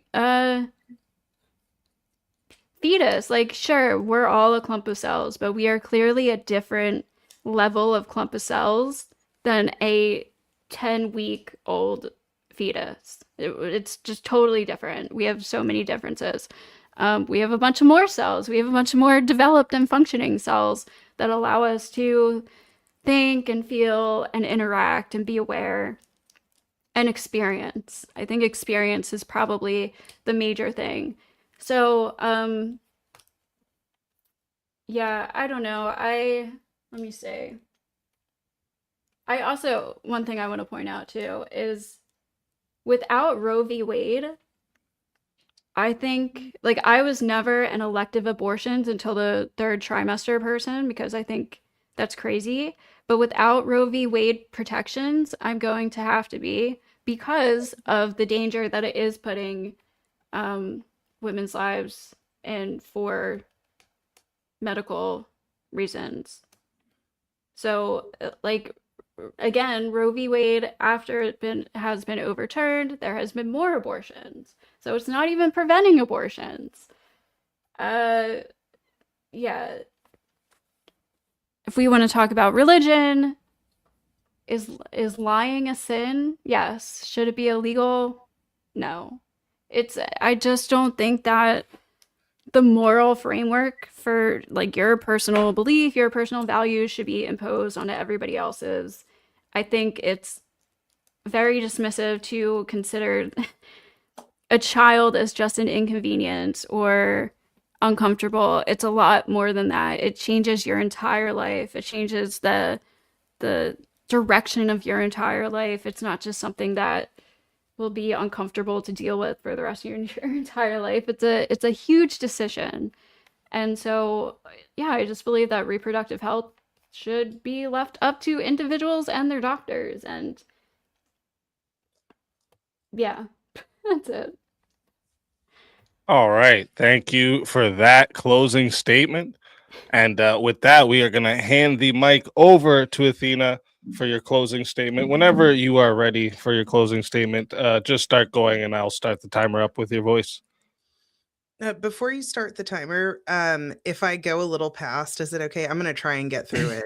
Yeah, if you go like 30 seconds, a minute past it, I'll let it go. Yeah, no problem. Okay. Okay. We have spent this discussion talking about rights, autonomy, choice, medicine, law, and ethics, but at the end of all of it, there is a single unavoidable question that everything else rests upon. What conditions determine human life as deserving of protection? Science tells us that from conception, a new distinct human organism exists, not a potential human, not a part of the mother's body, a whole living human being at the early stages of development with their own DNA from uh their own internal drive towards growth and their own future unfolding within them. And yet we are told that this human being does not matter because they are small, dependent, and silent. For most of human history, we believed infants did not feel pain. We were wrong. We believed certain disabilities meant a lack of awareness. We were wrong. We believed that the unborn were insensate and until late in pregnancy. We are learning again that we are wrong. The limits of our technology are not the limits of reality. The fact we cannot yet measure a child's thoughts does not mean those thoughts do not exist. It only means that we have not developed the tools to detect them yet. Consciousness does not suddenly appear because a machine can register it. It exists when the nature of the being allows for it. And what kind of being is unborn?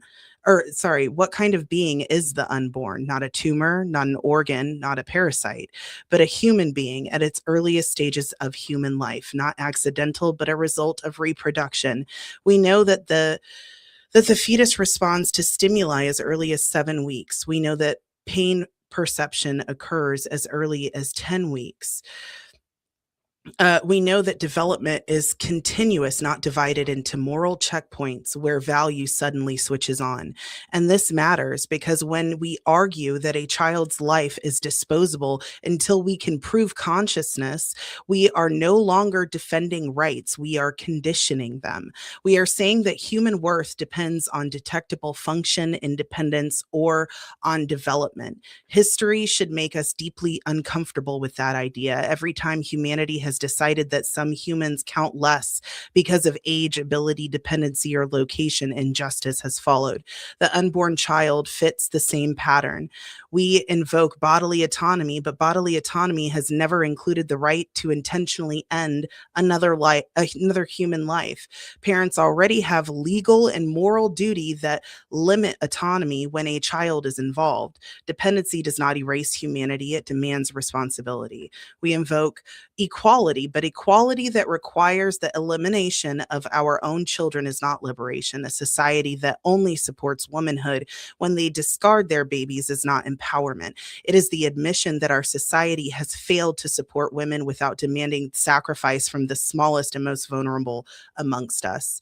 We invoke hardship, poverty, fear, trauma, and these are real. They deserve compassion, resources, and justice, but hard circumstances do not transform killing into care. We do not solve suffering by eliminating the one who may suffer. We are told abortion is necessary because it is common, but frequency has never been a moral argument. Slavery was common, child labor was common, abuse was common. Law does not merely reflect culture, it teaches it. We are told abortion is safe, but safety for one party does not justify the intentional death of another. A procedure can be medically low risk and still morally catastrophic. At its core, this debate is not about choice versus control. Is it about whether the strong are permitted to decide the fate of the weak? The unborn child does not argue, they do not protest, they do not demand rights. They simply exist, and existence alone has never disqualified someone from protection. Tomorrow, if we can detect fetal consciousness earlier, will we suddenly decide those lives matter all along? Or will we move the line again because the line was never about science, but about permission? The most dangerous idea in this debate is not disagreement. It is the belief that we decide who counts as a human based on what we can currently prove. Human dignity does not wait for confirmation. It recognizes or it is denied. And the unborn child stands before us as the ultimate test of our moral consistency. If human rights are real, they must apply to all humans. Otherwise, they are not rights at all. They are privileges granted by the powerful. We are not called to choose between compassion and justice. We are called to choose both, to protect women without sacrificing children, to address suffering without creating more of it, to admit that our technology may lag behind truth, but our ethics must not, because the absence of evidence is not evidence of absence. The question before us is simple, even if the answer is costly. Will we protect human life when it is easiest to ignore it? That is the measure of who we are. Sorry, that went over. Oh, no worries, no worries. And thank you for that closing statement. Great closing statements from both debaters tonight. If you're enjoying what you're seeing out there, make sure you like the stream, subscribe to the channel so you don't miss any of the debates we host here on Swords of Reasons. Like I said, we run all kinds of matchups. It could be political, cultural, social, philosophy. We even debate video games, okay? Literally anything where a conversation is worth clashing over, we bring it into the arena. And also, don't forget to subscribe to tonight's debaters as well. Okay, their links are in the description. Show them support for stepping into the arena. Like I said, whether you agree or disagree, takes more than you know to come out and do this in front of a live audience. So make sure you go show the debaters some support. And they give you some entertainment tonight. So they need some support for that as well. And before I start the timer for the chat Q&A, I usually like to ask a question or two for each side, usually based on things I heard or something I want clarified, or maybe something I think was like passed on, or maybe something I think could have brought up, whatever I kind of just put together based off the arguments. And then once those questions are answered, we'll begin the 30-minute timer here. So for my first question here, we're going to start with Athena's side here. If the fetus has full moral value from conception, how should the law handle cases where continuing the pregnancy poses like a serious harm to the mother, like without reducing her to like a legal obligation rather than a rights-bearing person? Right. Well, I think it really depends on the immediate risk. There's a lot of, again, medical error is 1/3 of the um, deaths in the United States. So there are doctors who get it wrong. As long as we know that it is for medical reasons to save someone's life, of course, I want to save the person's life. I do believe it is very tragic to lose the child, but it would be even more tragic to lose both. So I think that saving one is not, it's not an elective deletion of the baby. It was just a unfortunate circumstance. All right. And did you have anything for that, Ghosty? Not really, but I don't see that the medical related deaths thing as even in the top 5 causes. So if you can find like a citation for that, that's my Yeah, only thing with that. absolutely. All right. All right. And then while you're looking that up, my next question for you, Athena, would be if the goal of banning abortion is to protect life, what's like moral or legal responsibility does the state have after birth to ensure the child's welfare? And Uh, does failing to meet, sorry, it's kind of a two-part. If does failing to meet that obligation weaken the justification for criminalizing abortion? can you repeat that? I was trying to look up the stat. I Oh, think I sorry, no worries. misspoke. I think I No missed. worries. I was Yeah, like, so if the goal, right, like to ban abortion, what like a main goal is to protect life, right? So what moral or legal responsibility does or should the state have after birth to ensure that the child's welfare is good? And if if it fails to meet that obligation, does it weaken the justification for criminalizing abortion? Oh, so you're talking about like probably food stamps, WIC, and support of the mother, I'm assuming. Yeah, basically, like how the state should, how should the state go about after the child's born to ensure that we're protecting that life as well? Okay, so as far as that goes, because of my religious beliefs, I believe that it's the church's responsibility to take care of the people. It's the government's responsibility to protect. Um, and I know that infants, you could say that they need protection. So I would be okay with like WIC and those sorts of things, like care for the mother, so that she can, because we already know that the success of child rearing is highly dependent on the mother's well-being. So we definitely want to take care of the mother, but I have a stance on that more churches need to step up in regards to that. I'm not against government assistance, but solely relying on government assistance is a issue. The churches do need to be involved, especially since they get all those tax breaks. So All right. And did you have anything for that, Coasty? Um, Not really, but like again, lots of people don't go to church, so that would be my only rebuttal.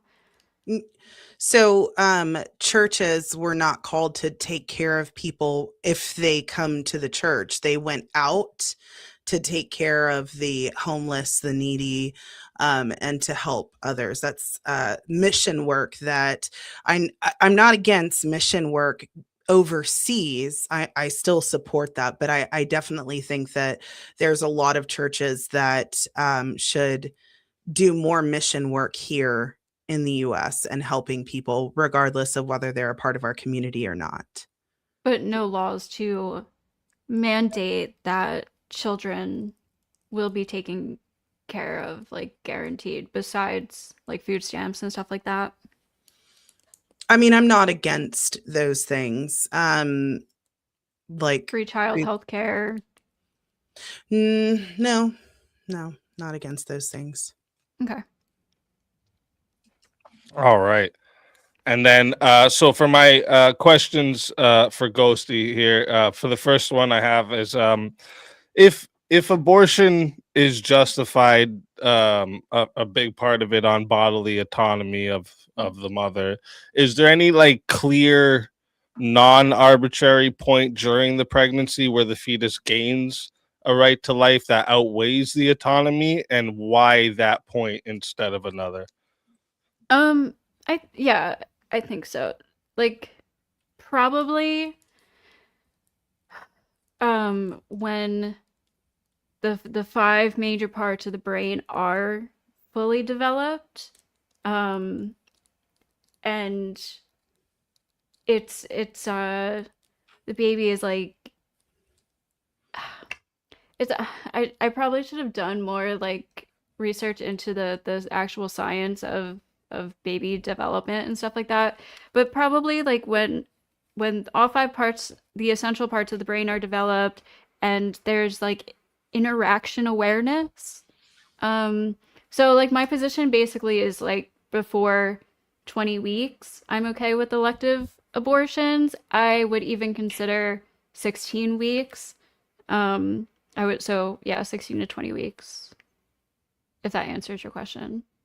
May I say something? Yeah, I was just going to ask if you had anything for that. Yeah, go ahead. Yeah. So if you talk to women who are pregnant, and we know that the babies respond to stimuli as early as like 7 to 8 weeks. I know personally, I interacted with my child, and if you talk to mothers, they will tell you how they interact with their children. Not all women experience this, but there are plenty that do. So, really, you specifically mentioned reacting to stimuli. I mean, that happens fairly early. Like conscious interaction, though, I think. Like anything reacts to it. I've pet hermit crabs downstairs. I can walk up to them and they're gonna react to me. Um, but like I wouldn't value them the same as a person. But how So can you measure that without a shadow of a doubt? I guess right now the standard is fetus viability. Is the fetus viable? Outside of outside of the womb, obviously with assistance. Um, but yeah, like and to be honest, this just isn't something that personally is really a huge factor to me. Um, yeah.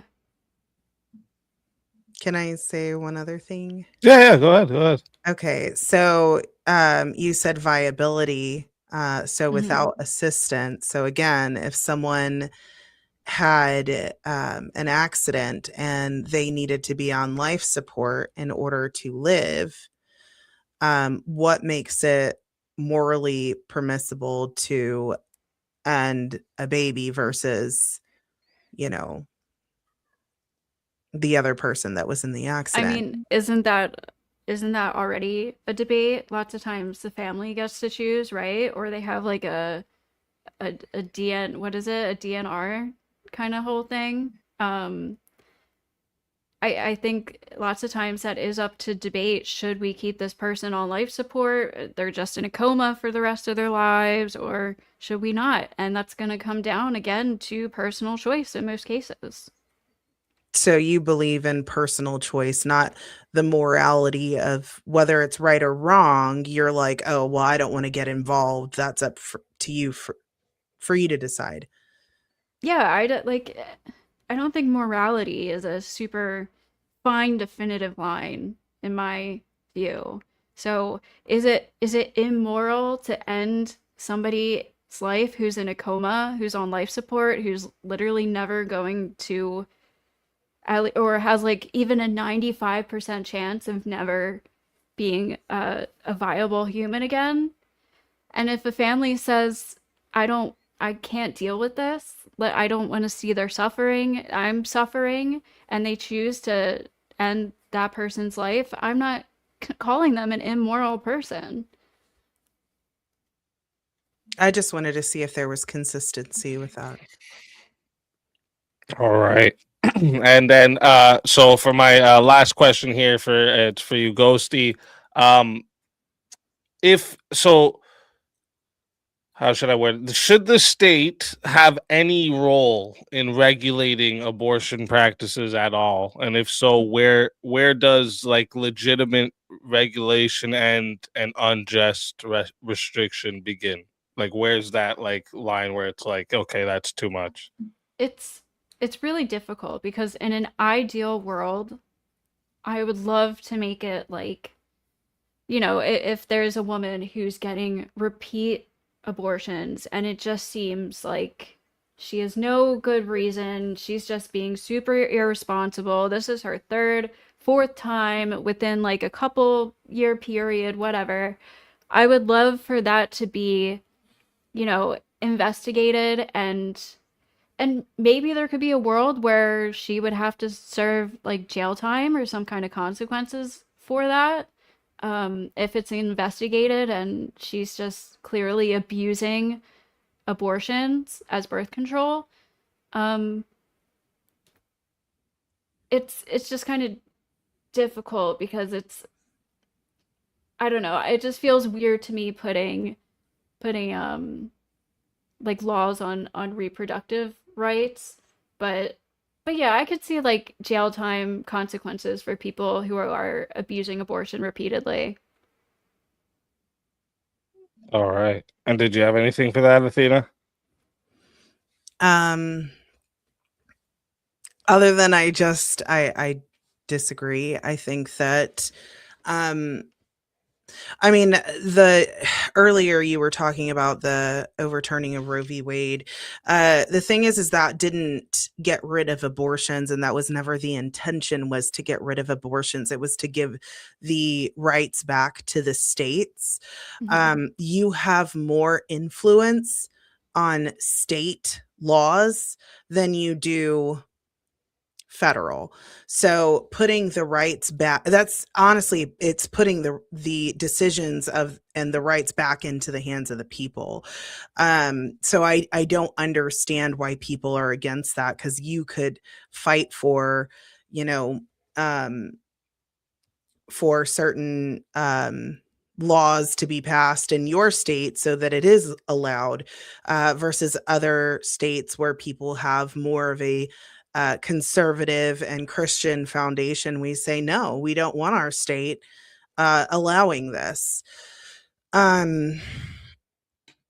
yeah, I think just fundamentally and the thing is you didn't argue it, so I don't really know what to say. You kind of admitted the fact that you don't place value on human life um, from the beginning. You just say it's completely dependent on uh, location, development, and ability. Yeah, development stages is probably the. Well, you said that even the family should be able to pull the plug on a loved one Oh yeah, because of, yeah. Okay, sure. yeah. Yeah, if you want to So take that that's where you draw the line with human rights. human value. Yeah. But again, it's not like I would like force those people to be, taken off of life support or anything. I think I would give the family the choice. But I just don't see really the difference with making it a state thing. Like, I understand the states' rights thing, and I am a big supporter of that. But it's like, do you want, do you want, um, it's just, I'm for the choice. So again, I'm not forcing abortions on people, and I think it should be a personal choice. I don't even think it should be up to a state or a government at all. And at this point, we are forcing women who do want abortions in these states to have to travel thousands, hundreds of miles to get an abortion, which is not optional for many women. And lots of these situations are dire. It's not just like, nah, I don't want a kid, blah blah blah. Like, these are big decisions for people. It's not just a willy nilly decision. It's something that's going to affect you for the rest of your life. Sometimes it's dire because of your personal situations. I mean, with teenagers, I would even say is a dire situation. So, yeah. But no one's forcing them to do so. They chose to participate in um, reproduction and sexual activities that have a consequence. We understand the same way I use the analogy. If I just decide to eat, pizza and ice cream, I know that I'm going to gain weight. If I have unprotected sex or I have irresponsible sex, because there are many different ways. Again, you But can we use have in combination of birth control, the pull out method, and spermicide. It's just people are inconvenienced and they prefer their sexual convenience over the life of a child, is what it comes down to. well, when we're talking about minors, they're not even like fully brain developed yet, and their hormones are fucking crazy and everything else. So, that's a little different than full adults, but also, oh fuck, I'm losing it. Sorry, maybe I'll remember it. Uh, can you, what did you I say? was saying that, oh no, I don't remember. There's Fuck, many okay. different methods Oh yeah, you can of use birth control. multiple methods. Yeah. Even like Multiple methods. they have ovulation trackers, especially for women who are trying to conceive. You can, I mean, they have testing strips to see when you're ovulating. I mean, there are so many ways, but it's an inconvenience. It means like you don't get to just do whatever you want, whenever you want, however you want, without Oh, there being a consequence. And so it really okay, comes this is. down to the fact that people prefer their sexual convenience over the natural consequence, or rather blessing of reproduction. So this is what I was gonna say. We could say like, yeah, eating a lot and getting fat. Getting fat is a consequence, but we have Ozempic, and we have fucking uh those surgeries that fucking suck fat out of your body, which is kind of cheating consequences, right? We have shit for people who smoke a lot, and we can repair their lungs or whatever sometimes. Like, we do have these medical things that can actually defeat these consequences. And I would argue that abortion is a consequence. Women don't want to get abortions. They're not happy to get abortions. It's depressing. It's traumatic. It's not fun. It's expensive. So having to go through an abortion itself is the consequence for irresponsible sex. And most people learn that after the first time, if they ever do. But all of those other consequences that you said that we have loopholes to, like Ozempic and all of that, none of those end a life. That's the difference. One is ending a life. One, yeah, you can argue that it's cheating, but there are still a lot of risks that come with Ozempic. And specifically, Ozempic, you can essentially lose the mobility in your intestines, and that's going to affect you for the rest of your life. So yeah, there's consequences to everything. Yeah, you can cheat, but there's still going to be a consequence. The consequence of abortion is that a human life is now taken from the earth, even though they were innocent. They did nothing wrong outside of just existing, and they can't fight for themselves. There's no way for them to fight for themselves. And we're saying you are not worth protection because you are not able to speak up for yourself, because It's just you're not an a person. inconvenience. It doesn't have personhood to me.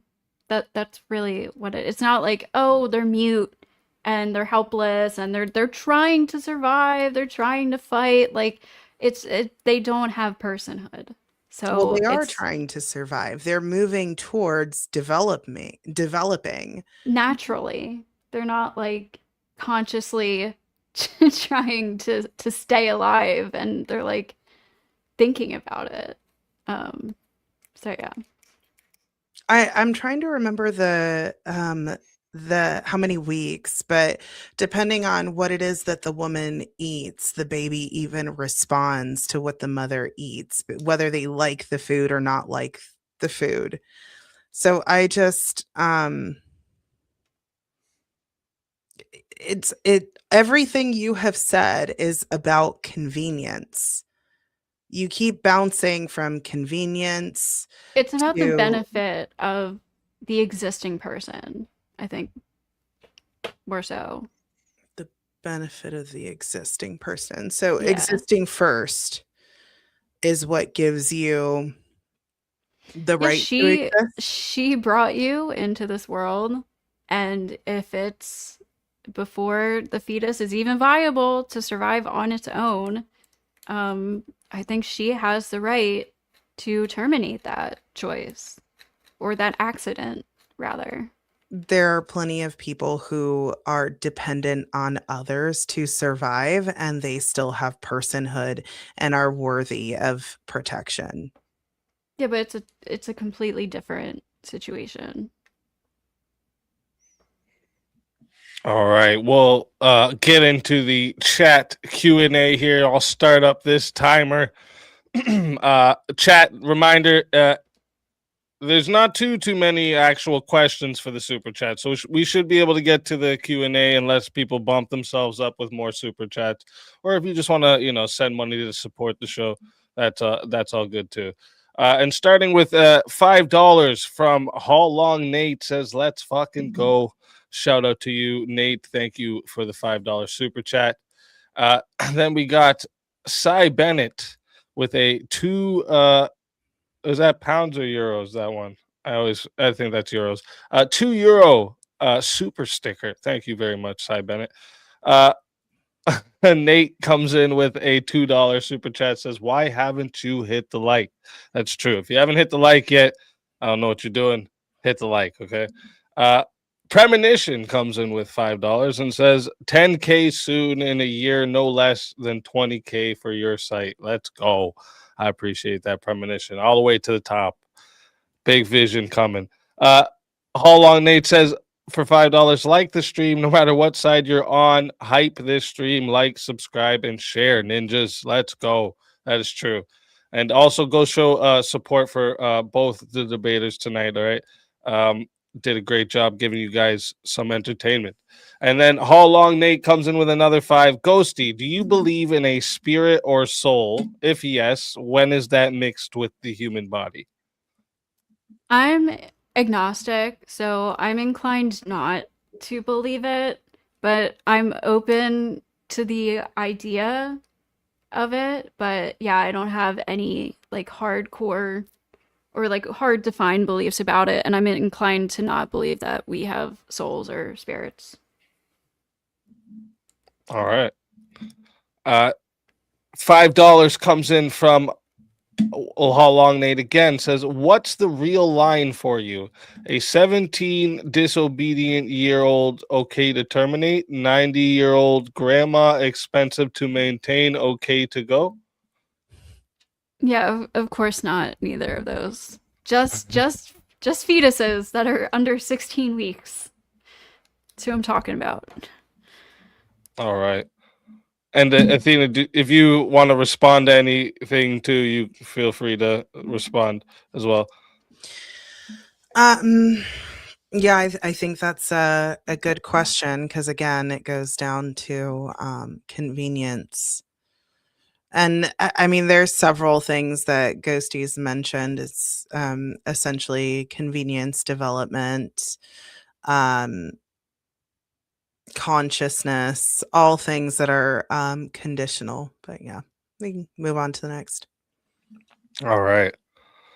Next one that comes in is How Long Nate saying, get your questions in by super chats, hit the goal. Let's go. Thank you very much, Nate. Jeremy says, Alicia has my question for Ghosty, and actually I got it here. Let me where is it?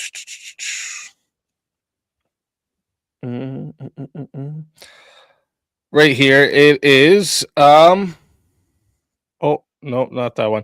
Ghosty, in your opener, you said abortion is tragic in most cases. Can you explain a case where an abortion is not tragic? Oh, when I said in most cases, hold on. I said in most cases it is a tragic last resort medical decision. Okay. I don't know. I guess that's semantics. I guess all abortions are pretty sad. I'll concede to that. All right. If you can concede to being sad, then you said earlier that you place no value on them. So how is it sad? Well, yeah, I personally don't, but lots of people feel trauma after getting an abortion because they understand. Even if I was faced with that, it wouldn't be an easy decision. But I want you to continue on. They understand what? They understand that it's something that you made that could potentially be your child that you are terminating. And it's sad to think about. Sometimes it's hard to do, but sometimes it's the best or the right decision to make for some women. Anything that's sad to think about would mean that there's some sort of whenever it's a choice, that there's a moral conundrum. So it's sad to think about, you're saying the potential of a child, even though, I mean, women could always have another child. So if it's not convenient for them, why would that be sad when they could just have another one later? What makes it sad? I think you know. I think I mean, I don't know inherently if it's that it is the murder of a child. well, no, I really don't consider it murder, but I guess we could say just social conditioning in general makes women feel like you are saying, you're telling women that you're murdering a child. So this is the idea that people have in their minds, and they're going to be conflicted about it, which is fair. It's a big decision to make, but yeah, that still doesn't give this barely developed human value, even if it's a sad thing to think about. Again, the fact that it's sad shows that there is something morally wrong there. You can't You could mourn. even You feel can't guilt. You mourn could a even clump feel of cells guilty. unless you wanted it. But then That's not true. you to mourn a clump of cells that you didn't want. I mean, you're the one who referred to them as a clump of cells. How can you Yeah. mourn a clump of cells if you didn't want them and they were inconvenient? If you are mourning it, you understand there is personhood, that it Well, is a maybe not. living being, human being, an extension of yourself. It is the combined DNA of the mother and father, its own unique DNA that you are deciding to end, and it can never come back. That specific child will never have the opportunity for life. So maybe not mourning is a great word, but lots of women feel guilt and they just they just feel sad. It's also just a super emotional time. And I do believe probably a lot of this is social conditioning because women are told you're murdering a child and nobody likes to think about that. So, like personally, if I had to get an abortion, I don't think I would feel that sad about it. But lots of people do. So, um yeah. All right. We got a $5 comes in from Josh, just with a salute. Salute to you, Josh. Thank you very much for the $5. We got a $5 comes in from the Wrath of Reason. Just says hello, hello to you, Wrath of Reason. Good to see you in the chat. How Long Nate comes in with another $5. Says Ghosty, does the chemical abortion mean poisoning? I don't know exactly how it works. I've heard that it starves the child of all the nutrient, like it cuts off the nutrients from the mother to the child, and then it just prevents it from growing, and it eventually naturally miscarry. Well, not naturally, it eventually miscarries. All right. I We. Oh, go ahead. Yeah. yeah, I have a question, not on that specifically. You did mention 16 weeks, and then you were like, oh, well, viability with 20 weeks. Are you saying at 16 weeks, there's like a switch that turns on? That's where you decide, okay, well, now it's no longer morally acceptable. I wouldn't even say morally acceptable. I just think that's probably an appropriate amount of time to get an abortion. Um, Before the possibility of it, like without risking the potential of it actually having pain receptors and brain activity to be aware and conscious of what's happening. Well, I mean, we already know that the pain receptors are there, but you're saying that not enough for it to be enough harm to the child, like painful enough, like it's enough pain. I mean, Or I'm aware of it. aware of it. Like, yeah, like conscious that anything's happening to it at all. Or that it knows it's alive or anything like that. I think that any being that feels pain is aware that it's feeling physical pain. I don't know. I'm not sure. Consciousness is a very undiscovered thing. But that being said, it's a very undiscovered thing. We don't know. And every Mhm. time science advances, oh, we're like, oh, wow, this happens sooner. Oh, this is sooner. So I am curious why you say 16 weeks, knowing all of that information. Like I said, I just think it's the appropriate amount of time for somebody to get an abortion before the fetus is so developed to a certain point of development where it could be viable. All right. Okay, so you're Oh, saying did you have? Yeah. viability. Pretty much, yeah. Okay. All right, you good there? All right. Next one comes in from Premonition for $5. Says in the 1960s, they were performing open heart surgery on newborns with no anesthesia or anesthesia. Then they realized babies could feel. It was torture. Yeah, they used to do that to people too that weren't babies. All right, all right. Uh, $2 comes in from Joseph. Just says nothing, just showing support. Thank you very much, Joseph. Um, $20 comes from Trench Deacon. Says clearly this woman has no concept of accountability. Her answers show us her highest virtue and value coming. Coomers can't survive in a world without superficial hookups. I don't know what that has to do with superficial hookups, but yeah.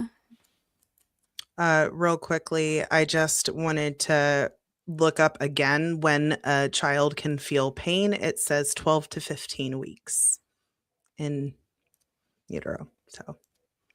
Yeah, so 16 weeks is pretty good. So they can feel pain. Maybe. No.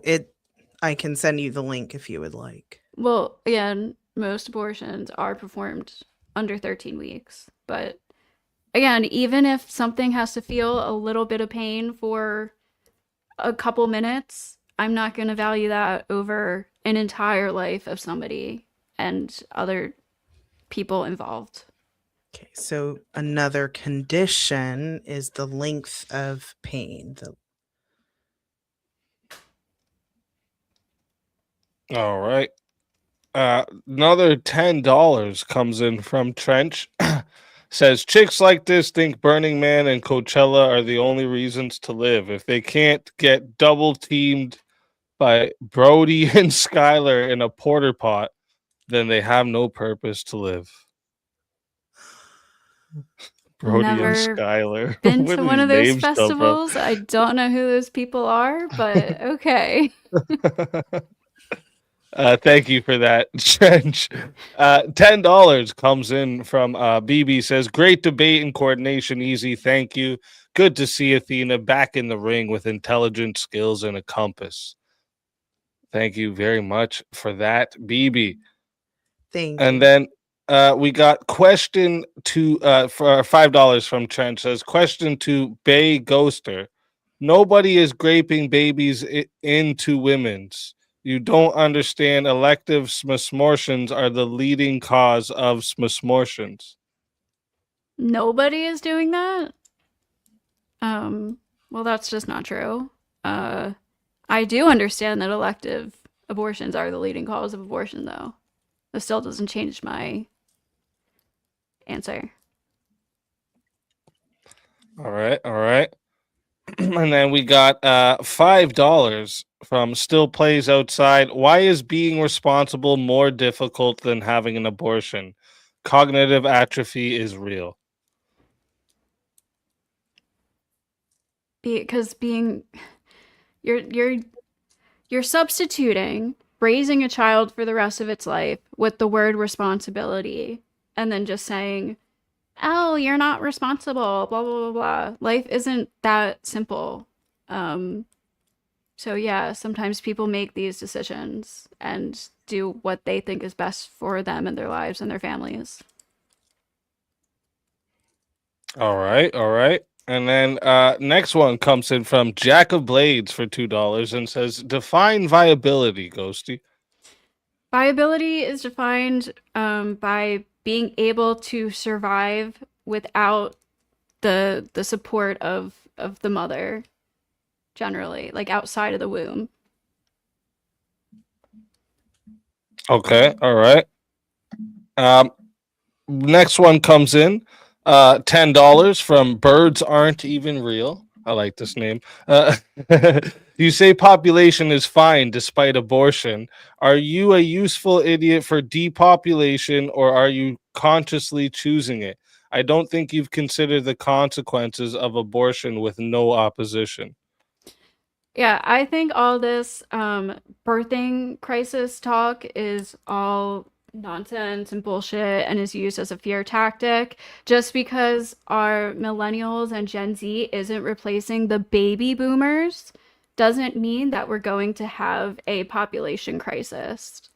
Economies constantly adjust to population and different environmental situations. So, yeah, I don't think it's a big deal. I think it's all a fear tactic to scare you guys. All right, Athena, do you have something to say there? It would take a whole other debate on that one. That's a big one that I actually have a lot of opinions about. But I want to get through all the Okay, okay. No problem, no problem. Next one comes in from Mr. Green for $10. Says Oxford says a person is a human being regarded as an individual. Does Ghost disagree that the fetus is a distinct individual with distinct DNA? No, I don't disagree with that. All right, all right. Sempiternal Chaos for the support sends in $2. Thank you very much. I appreciate that big time. Jack of Blades sends in another $2. Says goal because we hit the goal, and our baby's a burden, Ghosty. They can be, for sure. Not always, but they can be. All right, all right. Then we got a Sir Senior Mr. Missile Monkey. Tomahawk says, Ghosty, if many women feel bad that they are getting an abortion, as you say, can you explain the millions of aborts over the years? Well, sure, very easily. It's not the same woman getting millions of abortions over and over and over again. It's a pretty easy answer. Um, Sometimes you got to do what you got to do, what you think is best for you and your family, like I've stated many times. All right. All right. And then we got Wicked Wally for $5 says, I'm not surprised. A few minutes of pain is no big deal. We've already established you're okay with starving a child in the womb. Yeah. All right. And so that's going to wrap up the super chats. We can get over here to the Q&A that's in the chat. If anyone on the chat wants to bump themselves up, go ahead and send a super chat. First one in the Q&A over here is Kevin Vincible says, Athena, do you agree we are given most rights according to time, like the right to drink, drive, smoke, etc.? Could the right to life also be given according to time? no, the right to life, that's essentially saying that there are certain people that need to be wanted in order to live. That's not to drive. That's a permanent consequence. I don't think you can compare living to driving a car or drinking alcohol or any of that, volunteering for war. Just the act of living should not be determined on where you are at developmentally. Isn't volunteering for war kind of sacrificing or risking your life? But you still have to wait till a certain age in order to do so. Isn't that kind of the point, though? What do you mean? Like he's saying age is the thing that makes it okay for people to make certain decisions. So, And the but I baby has no voice to protest. And I would say that all the babies would argue that they should be allowed to exist if they had the ability to do so. Maybe. You ever listen to Bohemian Rhapsody? Yeah, some of it. He says something like, I wish I was never born. So, Uh, sorry. That was kind of a all joking right. point, but All right. This next one comes in also from Kevin Vincible.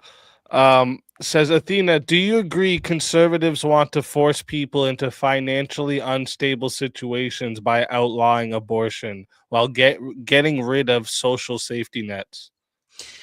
So that's one area that I disagree with a lot of conservatives. I'm not against a lot of these social programs. I am against the abuse of it. Now, I could get into a whole bunch of other issues that are costing us a lot more money than those social programs. And I think that should definitely be prioritized wherever it is that the gaping hole where the money is leading out the most is what needs to be focused on. I don't support people who abuse the system. I think there should be very harsh consequences for abusing the system. But no one's forcing people into poverty. Um, no one's forcing people to have sex outside of grape, right? Which that's not what we're talking about here. No one's forcing these people to have irresponsible sex that's leading to the just biological consequence of sex, which is a child. There are so many different avenues that someone could take to prevent that. Um, and they're just choosing convenience over over not doing that. So no one's forcing them to do anything. No one's forcing you to be poor. No one's forcing you, you know, to have sex. So I don't see any force there. Sounds like a lack of accountability. It's like blame everything on everybody. do you think most poor people are making conscious and active decisions to be poor? I think, well, that's a whole other discussion on how I feel about public schools. I think that it does not it does not prepare adults for adulthood. I think it does the I exact agree. opposite. But that's for another debate. I agree. All right. Next one we got here is from unapologetic preacher Rev Russ says abortion was a primary instrument in the Yahtzee eugenics program and gained popularity in the U.S.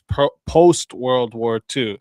Since eugenics turns fundamental human rights into a sliding scale, why should we allow it?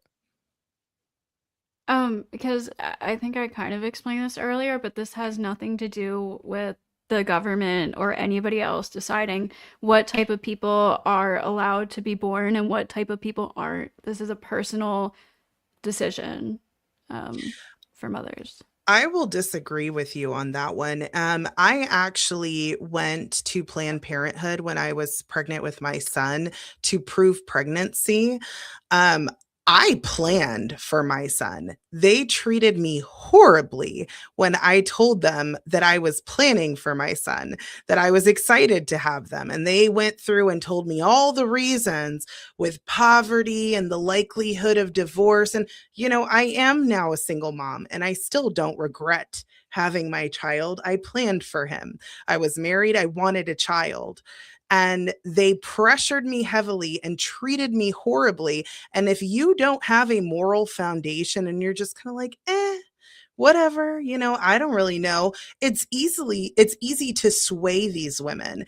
And if you talk to the women who have retired from their jobs doing that, they are trained like car salesmen to get abortions lined up. So I don't agree with you there because there's a lot of pressure on the side of that's performing the abortions to push for them. I think it's also the opposite. I'm pretty sure, like, in most places, you can't even have an abortion on the same day that you go in there to get one. If you're set on an abortion, you're not allowed to, you have to sit on it. They have to give you all your options. They have to talk you through and make sure um, you're positive, and I'm okay with that. I'm fine with that. But yeah, the women I've talked to, I actually know one woman, my friend, who went to get an abortion, and she was talked out of it at the clinic, and she has a child now. So yeah, I don't know. I'm sorry that was your experience. That sounds really shitty, and I wouldn't want that for other women. I don't think doctors should be pressuring women into one way or another. I think they should just be given their options.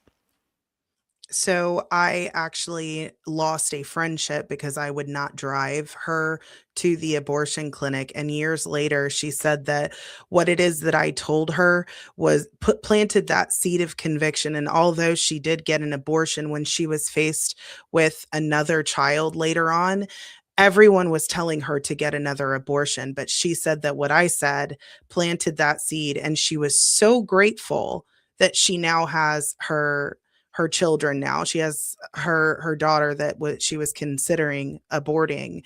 Everyone was telling her to abort that child, but just giving that little bit of pushback, because when you are pregnant, there are so many hormones going through your body, you're scared, and there is not enough support to women in those vulnerable moments.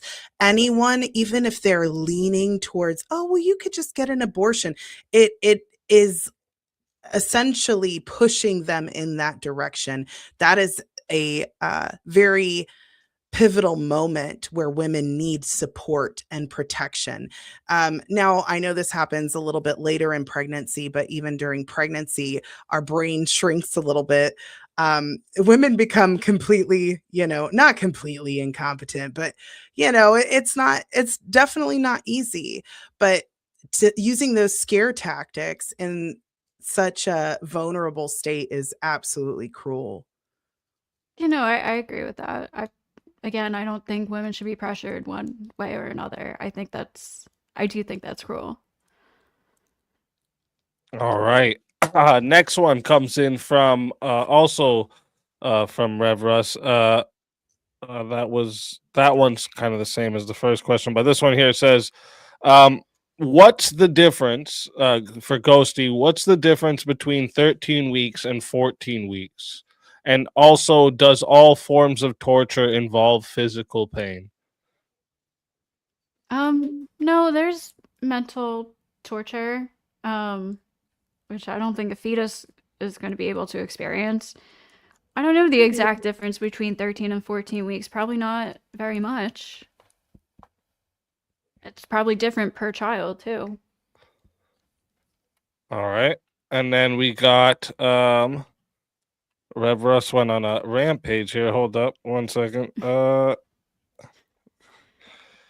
If a doctor told me tomorrow that I would suffer the rest of my life, should I or my family decide that I die right then? If eluding suffering is the goal, then why should anyone live at all? Are we talking about physical suffering? I think they may. I think he means just suffering in general. I think so. I think he would include mental and things like Yeah. that. I don't know, that's a little bit of an ultra nihilistic view, I guess, but uh I think some suffering can be endured, sure, but if you're like gonna be physically suffering for the rest of your life and you're not even able to have substantial relationships or experiences, is it even worth it? I don't know. All right, fair. Um, then we got human life. Oh, okay. If human life at any stage is equatable to animal life, then why do we even have laws against murder? Animals kill each other all the time. What makes it bad when humans kill each other? Uh well, we value human life. So, I don't think that's what I was trying to say about the animals. I was just kind of making the point that like lots of animals like cows and pigs that we do actually physically torture to kill for us to be able to eat, probably experience more, actually, I'm like confident on this, experience more pain and mental depression and suffering than a 10-week-old fetus. All right. And then we're at the end of the Q&A, but this was actually the first question. It was like hidden by the goal up here, so I feel bad that I missed it, and it's just funny. Chris Lestrange said, who can make the best sandwich between you two? I'll concede, probably Athena. Yeah, I would, without a shadow of a doubt, say that I could. No offense. It's a good one. It's funny. It's okay. Not a big sandwich person.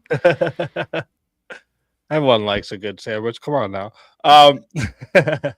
But that is wrapping up the Q&A for tonight. Thank you for everyone in the live chat for all the questions, the engagement, the support. Seriously, I can't stress enough how much your support is what allows me to keep bringing you the debates and the entire Swords of Reason experience week after week.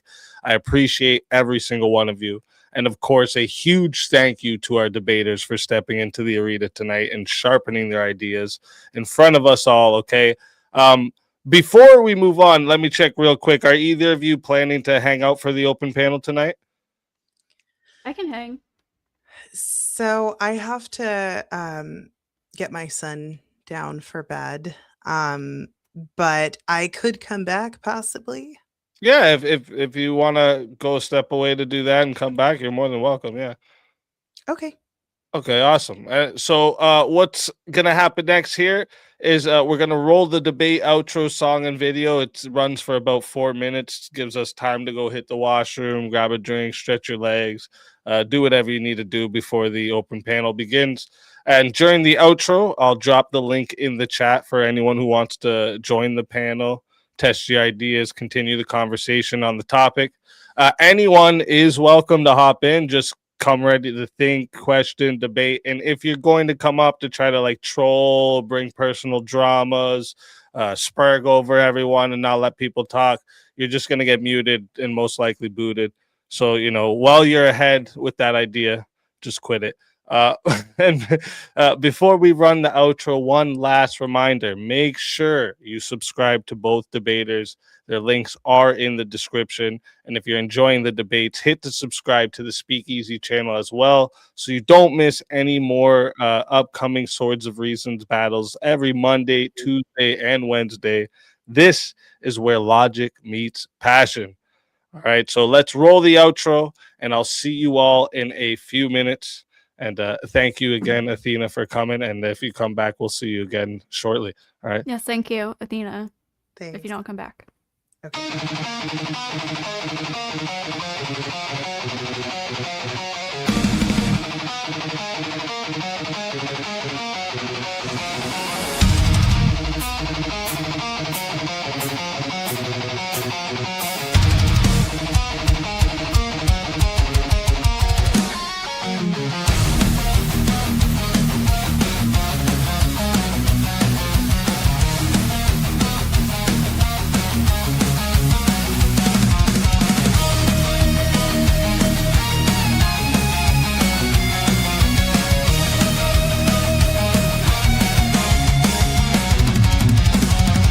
Step into the circle where the echoes collide.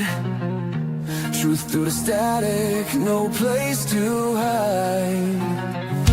Iron tongue, sharpen fire in our breath. We dance with conviction on the edge of death. Your words are bullets, mine are storms. Ideas forged where lightning forms. No retreat, no treason. We clash our swords of reason. Cut through lies with steel precision. No faith, no fear, just raw collision. We clash our swords of reason.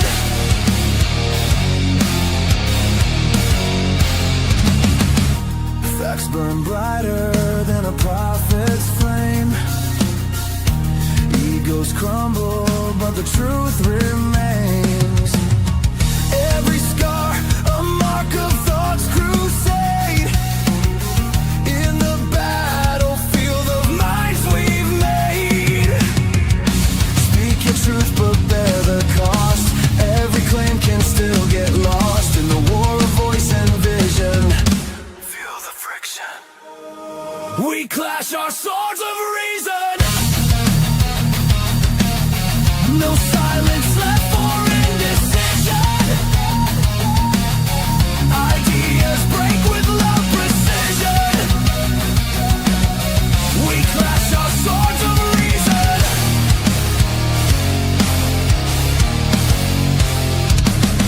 Strike me with logic, I'll plead my proof. We cut through chaos to carve out truth. Let the sparks fly, let the echo scream. This is no debate, it's a metal dream.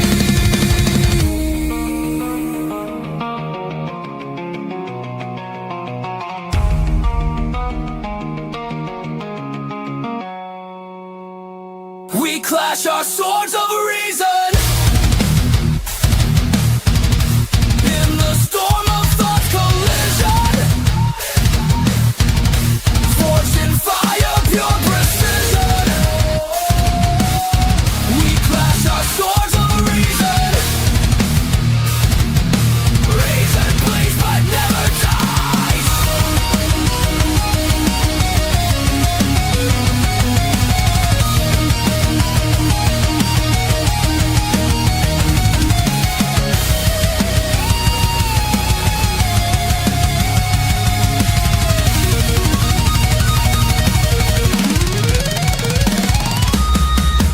No surrender, no retreat. In the war of words, we find a beat. Swords of reason.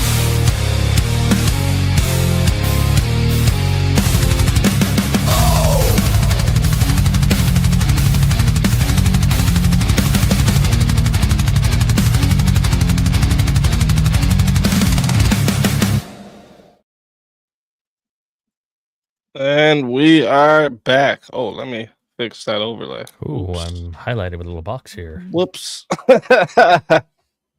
Welcome. I'm special.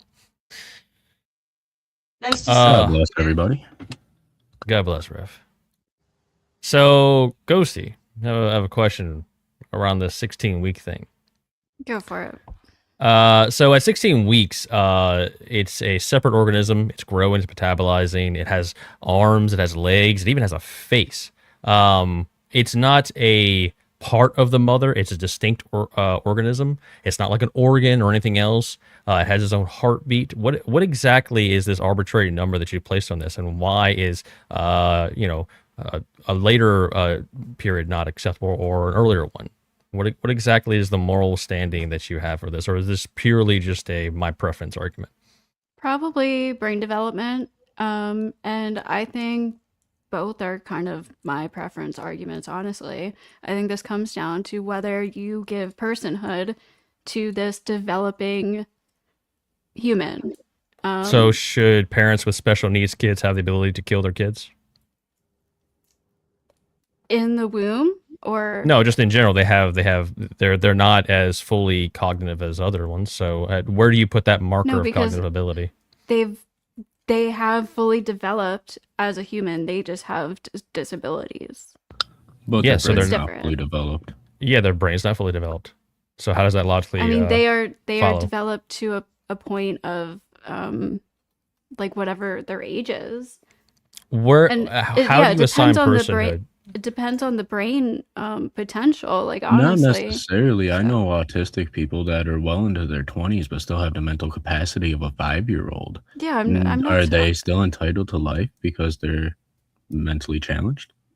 Yes, of course. Again, I'm only talking about unborn. So Humans. my question is, when does a human being go from being a non-human to a human? Do you have any measure for that? Uh, do you mean by human, are you like equating that to personhood or just like a species? No, I'm talking about you can't separate them. You cannot separate the species from the personhood in regards to humans. In fact, it's codified in our founding documents that all men are created equal and are endowed with certain inalienable rights by their creator. Among them is life, liberty, and the pursuit of happiness. Would it be Does it reasonable to assume that abortion at that stance is completely un-American and goes against the founding of our country? no, does a dead person have personhood? They're dead. Yeah, so they And don't their have debts personhood, are right? still inherited But by their family. they're still a human being, correct? They're currently dead. How does that Yeah, follow? but they're still a human being, For right? that You to said- work in you your said you- paradigm, the baby would have to already be dead. You said you can't. So what do you think you about said you grave can't untie desecration? personhood and being a human being, and I'm saying yes, you can. So what if I have a gang of guys who say, you know what would be really cool? We're going to go to the morgue and we're going to sexually desecrate some corpses. Is that a crime? Is that morally wrong? In my opinion, it's not a crime to that corpse, but it is a crime to the family of that corpse, the people who are still living. That's So where it personhood is still matters. attributed to the corpse, right? No, it's a memory that the family. It's a respect thing. It has nothing to do with whether So it's what if harming the corpse. what if the cadaver had no family? What if both parents died? They're the only child of a long line of only children. Nobody there to remember them, know their name, or care for them. Is it still morally wrong? It's kind of no harm, no foul at that point. Like, does the moral part would come with the intent of the person? Does the person doing that have the intent to desecrate a grave because they know that somebody Well, it's like not only grave desecration; it's the desecration of the physical corpse itself through means of coitus. Is Don't they that kind of do that? morally wrong? Don't they kind of do that with autopsies anyways? Is that morally wrong? Completely different scenario. An autopsy includes tools. Coitus includes body parts. It also has the intent behind it of Do you mean either solving a having murder sex? or something to that nature. So if you're going to try to attribute that to a child, it would be something like using surgery to save the child's life. Mhm. So To the young lady, uh, uh, I, my mind is exploding. I'm, if you would be so kind, uh, in the future, because you seem like a wise young lady, but you seem your affect is very flat. It's like there's nothing there, and that's all I'll say. I don't know. I don't know. Uh, but you must call the infant an infant. It it is not an it. It's not a fetus. It's an infant.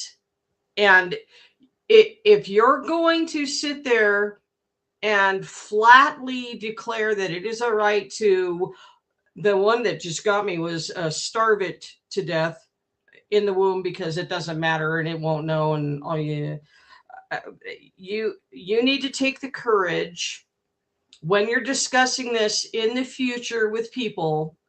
You need to have the courage to call it a baby. And if you have the courage to say that the baby does not deserve to live, the infant, the mother has the right to eliminate the infant.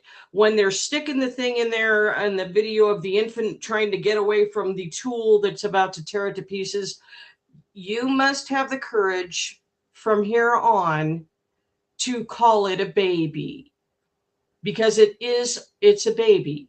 I don't think of it as a baby, but if it would I make don't you care. happy for me to call it a baby, I can don't call it care. that, but that's not what I believe it is, so that's why I'm not using those words intentionally. Okay, that goes to your flat affect. My It goes- personal values and beliefs. do you I know it's an understand- emotional conversation, and So do you understand what affect means? A person's. Do you understand what that it means? What we're seeing coming out of you is almost sociopathic in your Yeah.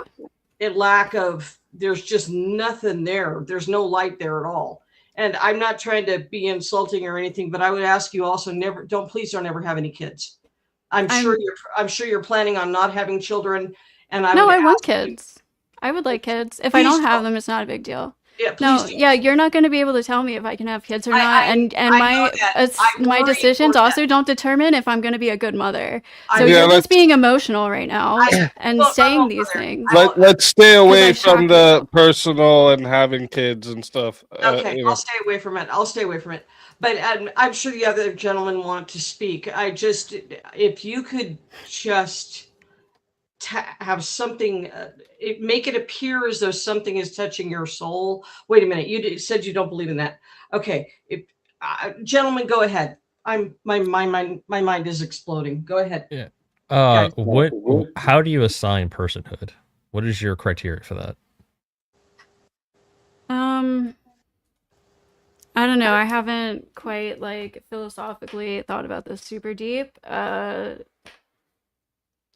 Your your individual consciousness, your life, your who you are, your Well, individual no, like people in comas and hospitals don't have consciousness technically, so that wouldn't follow. do they have Did you know subconsciousness? most of your individualism, your personality traits, the way you think, the way you feel, the way you act, the way you look, the way you grow, is all codified in your DNA, DNA. Yep. which appears first at conception. Yeah, I mean, to your point, I mean, it's nice that you admitted that, but I really don't think you've actually thought this through at all. I mean, because if you're basing it solely on personhood and you don't even have a definition of what personhood is, then you really don't have a reason to even say Well, that a kid who is born and they just don't like him anymore, they can just, the thing get is, rid I've of him. already admitted that those factors aren't even that essential to my argument. I You really just used it as an example. You said earlier that they're not a person. You said that was one of the reasons you don't count them as a person. So you're using that in your argument. they're not a developed like they're not a developed enough human. What is So there are enough? Like after 16 to 20 weeks. And why that number versus another number? Well, what is it there for This you that is makes the that difference? general amount of weeks where after the 5 essential parts of the brain are formed. And Can you name those 5 and essential parts for children, us, please? not off the top of my head. No. They're pretty long words. I know that. Again, there are people born with developmental issues that may not have all 5 parts of those brains. So if somebody has, say, 3 out of 5 parts of those brains, are they No, that's they, not. Well, there's If been you're people talking about who's like had brainstem and accidents. stuff, There's been people who've had accidents and have lost parts of their brains and they can't function in certain ways. So under your logic, we should be able to just kill those people. I just want to No, remind you because boys to let Ghosty finish too, because it's more views, so you got to give her a little more time to answer most all of these. You know what I'm saying? Yeah, absolutely. I've already said I'm talking about unborn children here. If we want to talk about people who are completely brain dead in comas, I'm open to that discussion as well. And I've already No, I said listed someone who's just had an accident. There have been people who've had accidents and they don't have functioning certain parts of the brains that are functioning for okay, some these parts of the functions, brain but I'm they can still talking function about, in society to some degree. these parts of the brain I'm talking about, you literally cannot function without. Like, I'm pretty sure maybe there's been one case, I forget his name, where a kid was born and he didn't have this one part of his brain or it wasn't fully developed. And he had like zero cognitive ability to interact with his parents, respond to his parents. He was just staring, completely brain dead looking, like not aware or conscious. So these parts of the brain that I'm talking about are like you can't live without them in general. So it would be nothing that applies to brain damaged people. But you don't know what they are. Well, I had a separate question. You mentioned at one point that they don't think about survival. They can't really think about it, or they don't have any process the idea of surviving or continuing. But I was just wondering, from your point of view, do adults think about surviving? Yeah, all the time. That's why they go to make money. That's why they want to feed themselves. That's why they try to protect themselves when they're out in public. Do you control when you're hungry? Like, do you think like I'm going to be hungry now? Or do you think about No. your heartbeat? Do you consciously be like, I think I'm gonna pump blood now, and I think I also want to breathe some oxygen now. Do you No, think you but actually think about those parts of my survival? fully developed brain does it for me.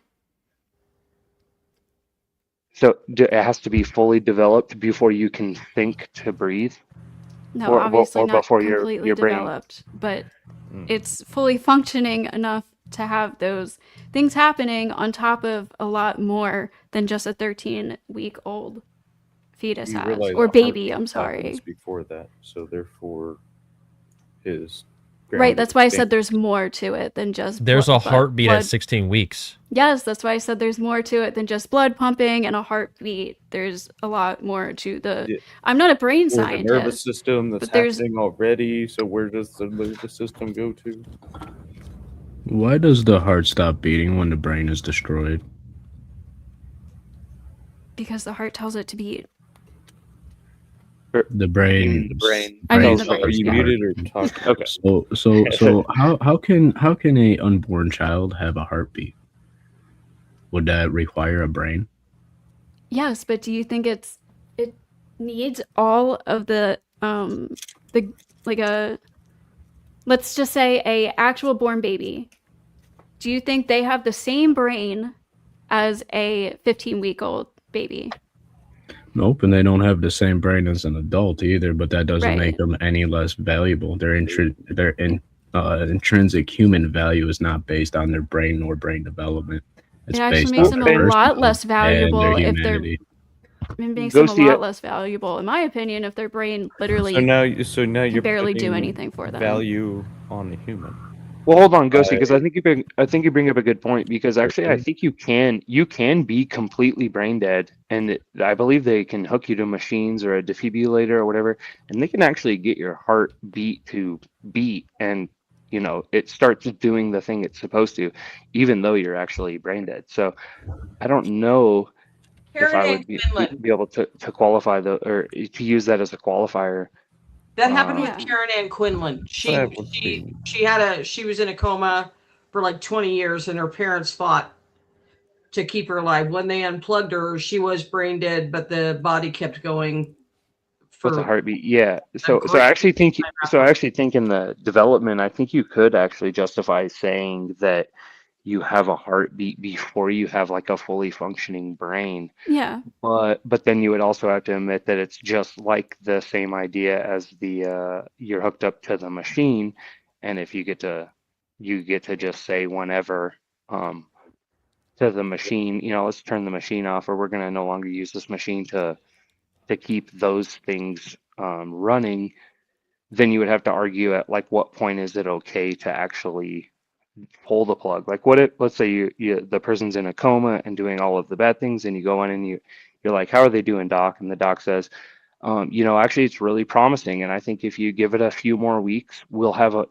this person is going, likelihood, the percentage, all of the experts say we got the best of the best, the brightest people in here to ask their opinion of it, and they say they're going to pull through, and they got a few more weeks, and they'll recover, with flying colors or whatever. Would you deem it then be not okay for them to decide, like, actually, well, we're going to pull the plug before then anyways? And they go, well, are you sure? Like right now that makes sense, but in a few weeks they're going to be totally fine. In your mind, would it be okay to pull the plug? If there's a substantial possibility that they can recover, probably Yeah, not. like Yeah. let's say statistically, the in majority of the cases of a person that has this condition, that if you don't pull the plug, they'll make a full recovery and go on to live a decent, fulfilling life. Would you argue for not pulling the plug? Probably, yeah. I have What if I a told you what if I told you of statistically most pregnancies, if you let them continue, in the majority of cases, the person that is born will make a full recovery and go on to live a Yeah, decent or fulfilling of life. course. But again, this is why I value the full grown life of this person who already has a family, he has a life, or him or her. They have, they've contributed to the society. They are a part of our world already. So I value them recovering more than the potential of this unborn baby has within the first few weeks of its life. May I speak? I and Okay, that's That's fair. why it's different. Yeah. I will go That outside as that was my well. only question. Take it easy. I think what's going on here. You have what, 5 of us, and I've had 2 children who are grown, and I have 1 granddaughter who's 14. Oh, and by the way, the test that they did on her, when my daughter was pregnant with her, they thought that she was going to be whatever it is. And then they did another test, and she's the smartest kid and most normal child on earth. She's 14 and she's beautiful. But what I'm getting at is you have 5 people here who I think desperately, I don't know, when you have your child, there's nothing you wouldn't do to protect that baby. Nothing. And I mean it and if viciousness needs to be involved, you'll get vicious to protect your baby. And so it's hard. We're trying to get you to see the value of the baby, and we know that in our hearts that you're not going to see it. And we're desperately, I know these men are too, are trying to get you to just see the value of Well, this little person that I was I just had more questions about her perspective, like from her perspective. I actually wasn't trying to it's make any statements about what like I I actually do believe. value I children, but yeah, I just I when it comes down to the idea of the machine keeping the person alive and the plug is okay to pull unless the doctor like gives them, the advice saying like as long as you keep the machine on for a little bit longer, this person will be totally fine and we'll go back, the machine will go back to just being a normal machine without all of the burden of keeping this person alive. I think then when you apply that in the same circumstance of like, hey, look, we know it's kind of a pain in the it's a pain in the butt if you just continue leaving this machine attached to this person for a little bit longer. We go through some struggle periods, and then all of a sudden, the person is going to make a full recovery, in a not, I guess you could say connected to a separate machine if you were going to say like the family or the parents taking the baby home is also just a continuation of the machine, but that's fine. Even the person that's actually connected to them, if that's the like limitation, that they'll also be fine right after the fact as well, statistically, in majority of the cases, which you already agreed to, advocating to continue it if that was the case. but her position is to, if you don't want it, discard it. It doesn't matter. Just get rid of it.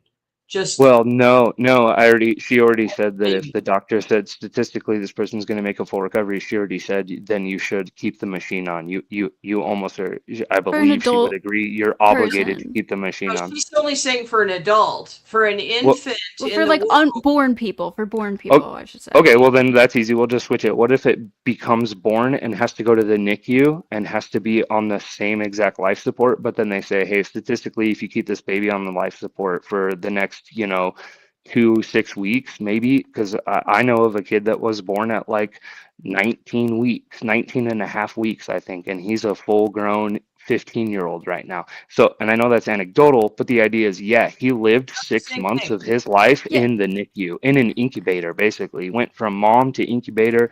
Her wedding ring slid all the way up to his armpit, and it's all like the crazy pictures that not a lot of people actually see. So there's tons of examples of this where they basically were like, look, if you keep him connected to this machine and in this hospital for the next 6 months, he's going to go on to make a decent recovery and live a, decent life, fulfilling life, or whatever example you would say of like, okay, he's going to have experiences, right? Because that was one of the limitations was, well, they've had experience. Well, he's like I said, he's like I think 14, 15 now. So if you were to say straight from the mom to this life-saving device support machine, if the doctor said that statistically this person's going to be totally fine, would you advocate for leaving that machine, the person connected to that machine? I'm not advocating for children or for parents to not, I'm not even advocating for parents to not have children or to get abortions or to end their children's life at all. Correct. I'm Yeah, just this was an advocating emergency. for the choice, for the option, for the mother to make a decision if she wants to carry through with the pregnancy in the early stages, and for there Well, not to be barriers for women who have later stages to get procedures done in medical emergencies. and so I just want to clarify. I'm not trying to ramble, and I apologize. I'll let everybody else go. But just to clarify, you said you would advocate for leaving that they should keep the person attached to the machine if it was an adult, because they're an adult and they've had A born experiences. person, yeah.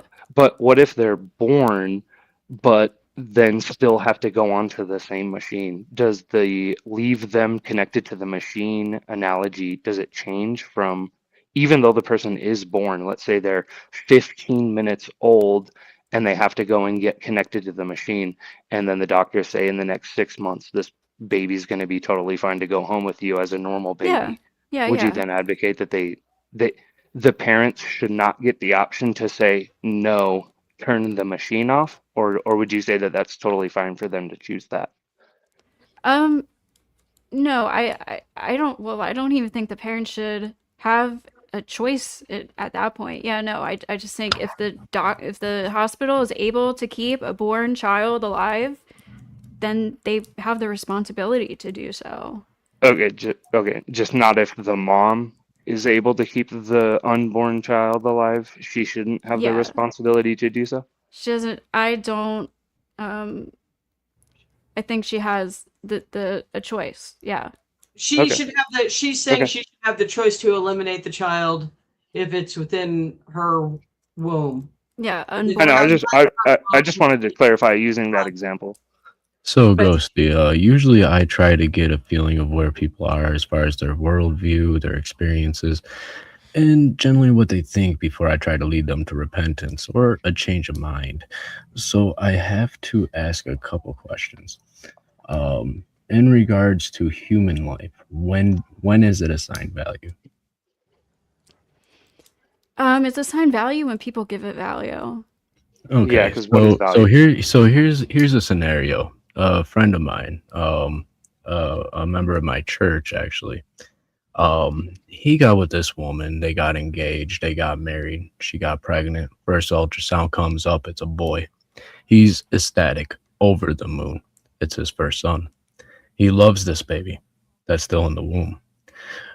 But him and the mother kind of had a little bit of a disagreement. They had a bit of an argument, a bit of a splitting up. She went and aborted that baby. Didn't ask him if it was okay. Didn't ask him for his consent. This literally wrecked the man. He came to me for nearly 2 years to counsel over this spiritually, wanting to know what the fate of his child was in the afterlife, whether this child was comforted by our Savior or sitting in some sort of limbo. He was uncertain, and this broke him. And it broke him so bad it was all he ever thought about for a good 2 years.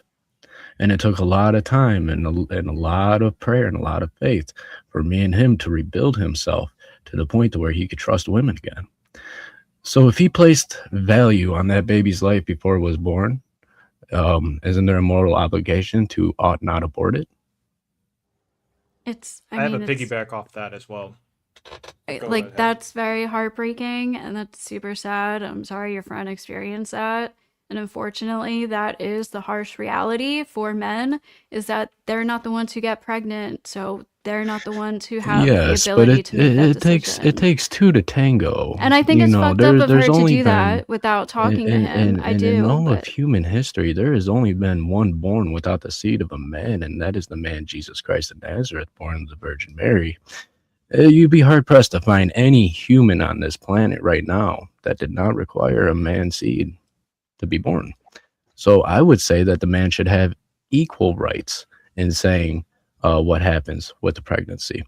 And if we go down that rabbit hole, we should also say if a woman has a right to terminate the child, then a man has a right to financially and intimately abandon that child. But in most cases, that's not true, because when a woman gets pregnant and has the baby, and the man says, well, you know what, I don't want this baby, even from the beginning, like, hey, go get an abortion, I really don't want this. They're still pressured by the state to pay child support obligation for 18 years. So tell me, how is that fair and equal? See, when we talk about reproductive rights, we talk about this thing called equality of the sexes, but really it just tips the scale in the opposite direction to inequality. child support is about what's fair for the child. So at this point, like, I hear you. I understand the arguments. Yes, of but why child it's support fair. is actually unpoliced money. The state gives the money to the mother, and she can spend it as she will. I've What's seen best for the mothers child walk is also around being with born too. That would help. designer That'd be clothes, nice. nails, new Wouldn't rims the on their child car wouldn't the from the child male need to be child support born obligation. first? Yeah, that's the question. Wouldn't the child need to be born first in order to take advantage of these protections? I think that was Take the word. advantage of child support. Yeah, Of the sure. pro- Some for people there take to be advantage child, of child support, but the child would need to be born first in order to Hold up, have child. Tamak. yes. Tamak. Just Can a you not hear me? reminder. There's more of you guys, right? It's like a 6v1 right now, so you got to let her Oh, finish at least. All right. so I'm Yeah, gonna. I was trying really hard not to dogpile. Hey everybody, it was so nice to talk to all of you and see all of you.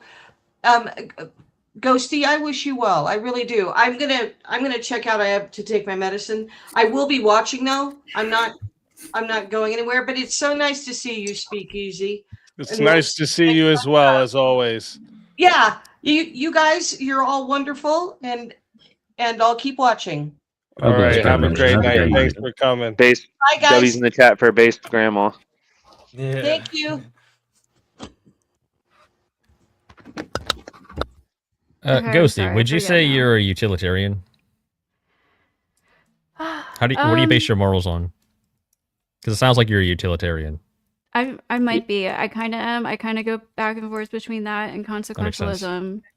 Yeah. So that's really what we're running into here, you know, with everybody Yeah. else on the panel and yourself.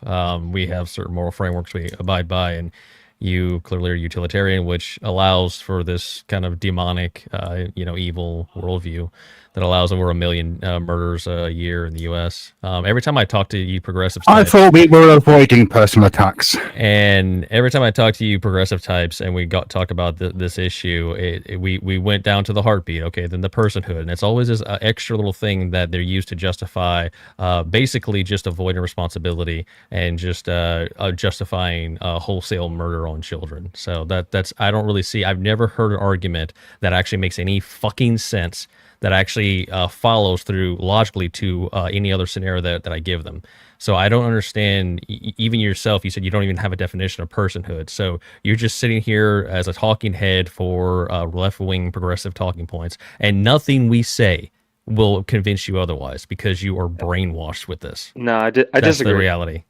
No, Yeah, that's the reality. I'm not Every- even gonna. Everyone sorry, could go be on. saved.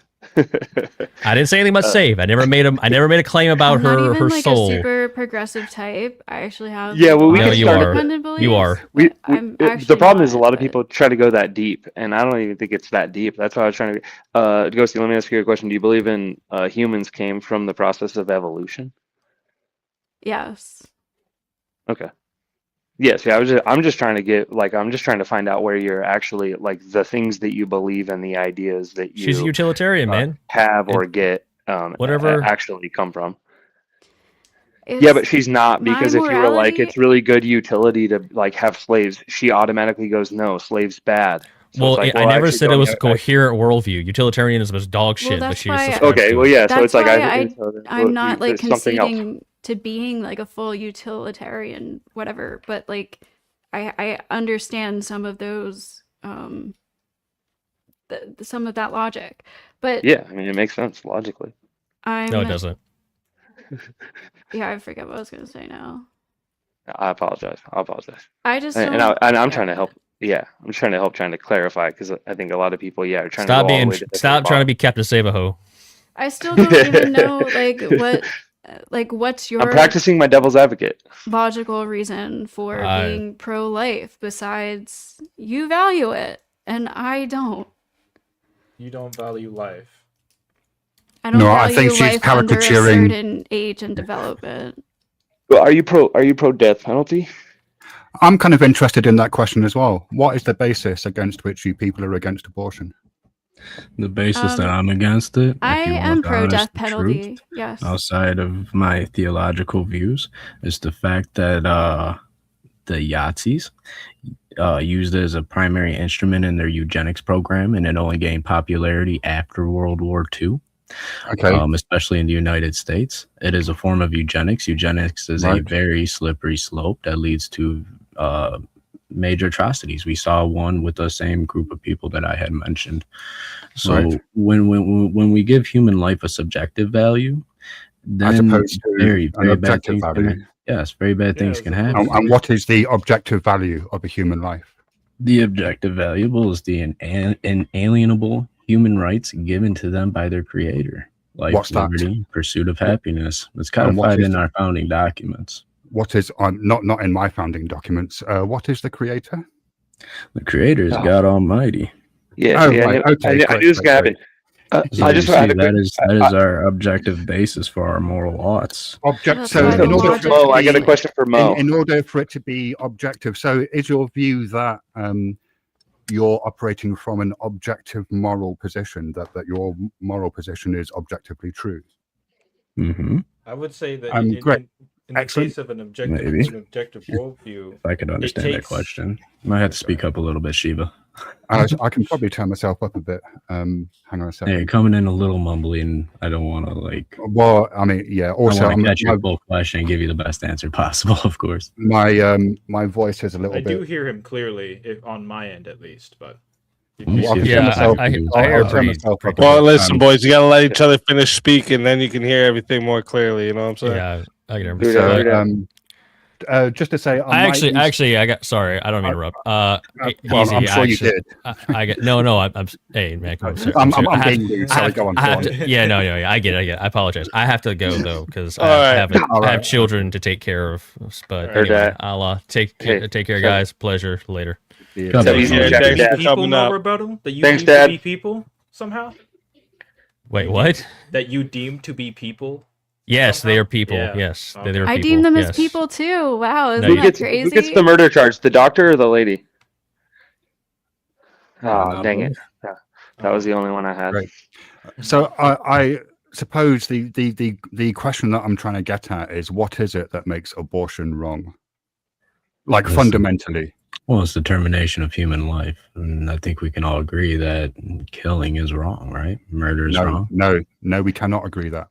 Okay, so if you're going to say that murder is wrong objectively, what you're saying is that actions have either one of two properties, right? The property of ought to be done or ought not to be done, right? Would you agree? Well, yeah, I would say that murder ought not be done. Okay, great.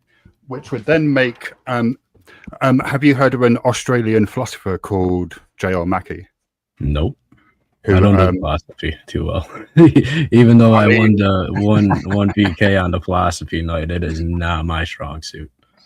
So he has this argument called the argument from queerness. Queerness, him being related to the word odd or weird, not related to sexuality. And so he makes the argument that if morals were objectively true, like facts about the universe, then it would make them really like strange phenomena, because they would have properties that we don't observe anywhere else in the universe. No, like we don't, like like the sun doesn't have a property that says it ought to shine or ought not to shine. It's just a process, right? So he says that on that ground they're kind of metaphysically queer, but they're also epistemologically queer, because if these properties did exist, we would need a faculty by which we could perceive them, and we can't identify that faculty, right? Yes, but just because it's unfathomable doesn't make it illogical, does it? Well, it's not about whether it's logical, it's about whether it's true. Mm-hmm.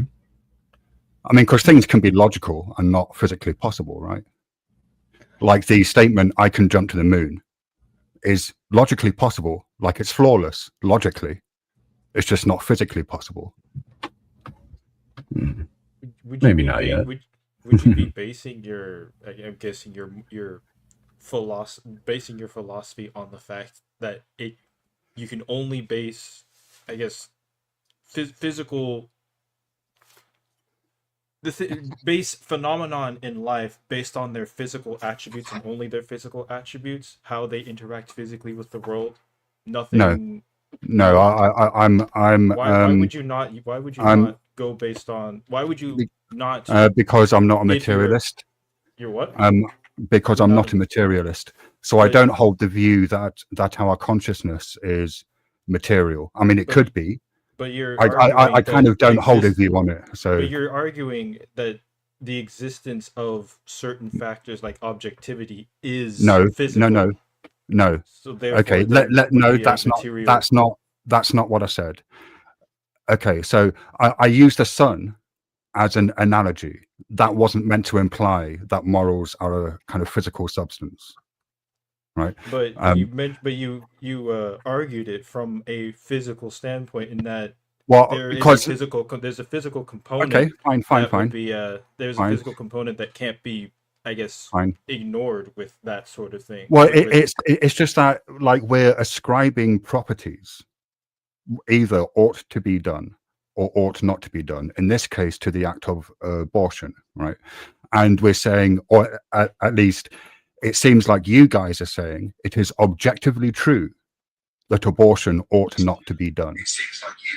And now, to me, that seems like quite a bold claim, because you're making a statement about the nature of actions, and it's a statement that doesn't seem to, like, it's non-verifiable, right? There's no way that I can tell whether abortion is wrong or not.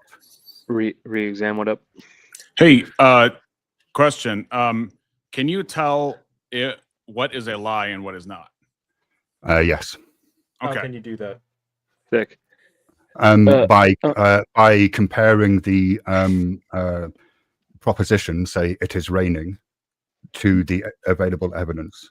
Well, that's not a lie necessarily. That may be an untruth. True. I mean, yeah, okay. That would be all right, yeah, okay. Maybe if someone said I didn't take the £10 note, but I saw them take the £10 note or $10 note, yeah.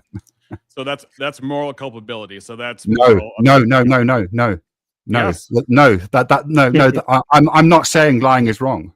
I'm just saying I'm aware that you said something that doesn't accord with reality. Okay, so that's all. If I intentionally say something that doesn't accord with reality, then it's not wrong. Is it wrong on your view? Not a lie. Answer the question. No, he's asking you. He's asking you. I don't think morals exist. Okay. I think we determine what's right and wrong. So if I say real quick re-examination, sorry, real quick before you guys continue that, I just want to read a couple of the super chats before they pile up. Sure. We had $5 from Carrie, said, ask Ghosty about the morals and ethics of the founder of Planned Parenthood and how that might connect to the World War II losers. So Margaret Sanger is who you're talking about, Excellent who question. often gets accused of trying to, bring Planned Parenthood and abortions to Black communities in order to, stop Black populations from reproducing. But so her mother had like 11 children, I think, or like 12 children. And so this is what originally brought her to want to start Planned Parenthood. Whether or not she was racist, I have no idea. I know she Sounds like did it was work. documented. I know she did work with Black leaders in on this subject. So, but that doesn't mean you're not racist, right? A lot of people were racist back then. I'm not justifying it, but that doesn't mean that she started Planned Parenthood to like genocide the Black community. She started Planned Parenthood for a birth control option because she grew up with her mother who had like 12 children. All right, and we got Are You Crazy member for 18 months. First off, shout out to you, legend. Ghosty, what is your first memory? How old were you? I was like 3 to 4. That's actually for me too, actually. Like as far back as I can remember, I've like talked to my mother about the stories I can remember. She's like, "How do you remember that? You were like 3 years old." So I was like, "I don't know. I just remember." Yeah, it's like a flash. It's just like yeah. It's those flashes of One thing memories. specifically, like I remember getting in a lot of trouble because I was running out in the road, and I was 3 years old, and somehow I escaped out the door and ran towards the road, and I got in so much shit for it. That was my first memory, was getting in trouble too. I think it was for like climbing into the bathtub with my outfit on or something, but I just remember getting scolded briefly, and that's like the first flash memory I have. I think everybody remembers their first F around and find out episode. I mean, I'm just saying. Intel is wild for $2 says, hell no, they shouldn't be. I don't know what he was responding to, but thank you, Intel. Jeremy says, if you don't value life, then why is it tragic to abort a baby? Isn't tragedy based on a value assessment? Everyone's really hung up on this tragic word. Correct. I mean, and said, value. You Everyone's said caught many up on women value as well.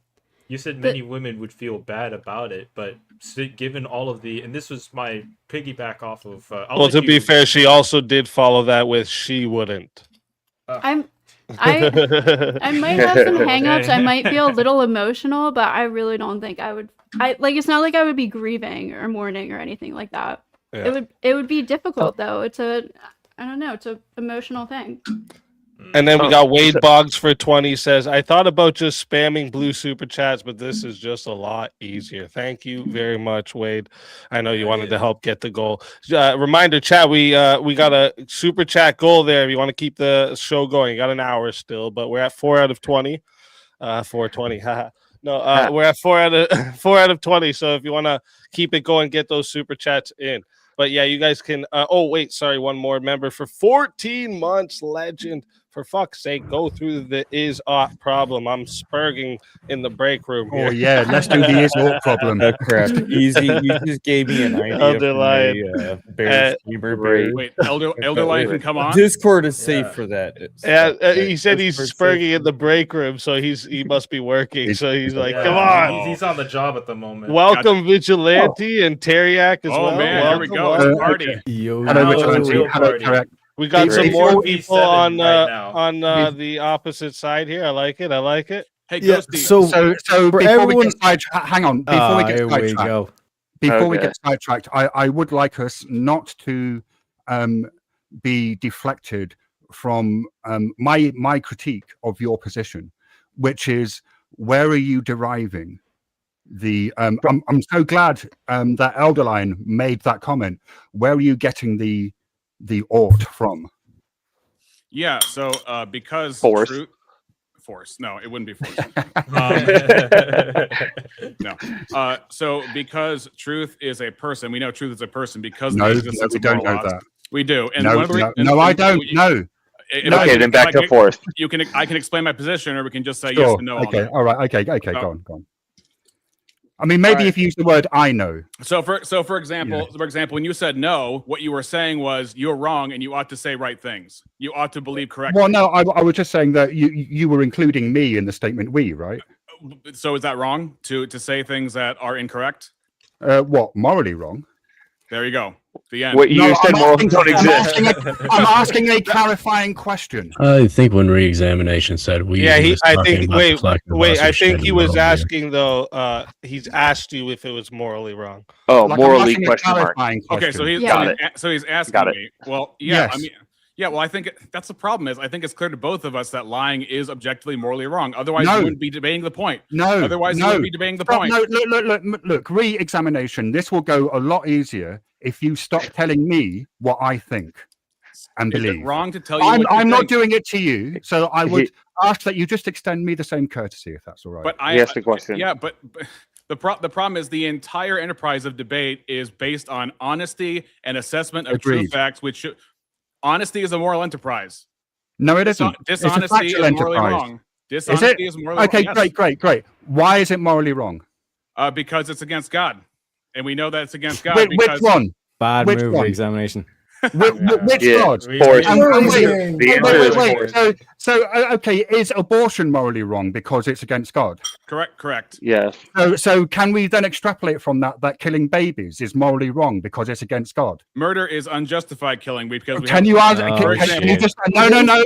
Can you Talking about answer the these same God specific that, questions? Wait. No, can you because answer these killing is an specific? imprecise word. Killing is an No, imprecise word. it's very precise. Can you answer these specific No, it's questions not I a asked? precise word because you have Is to differentiate. You have to is the differentiate slaughtering of babies wrong because it's against God?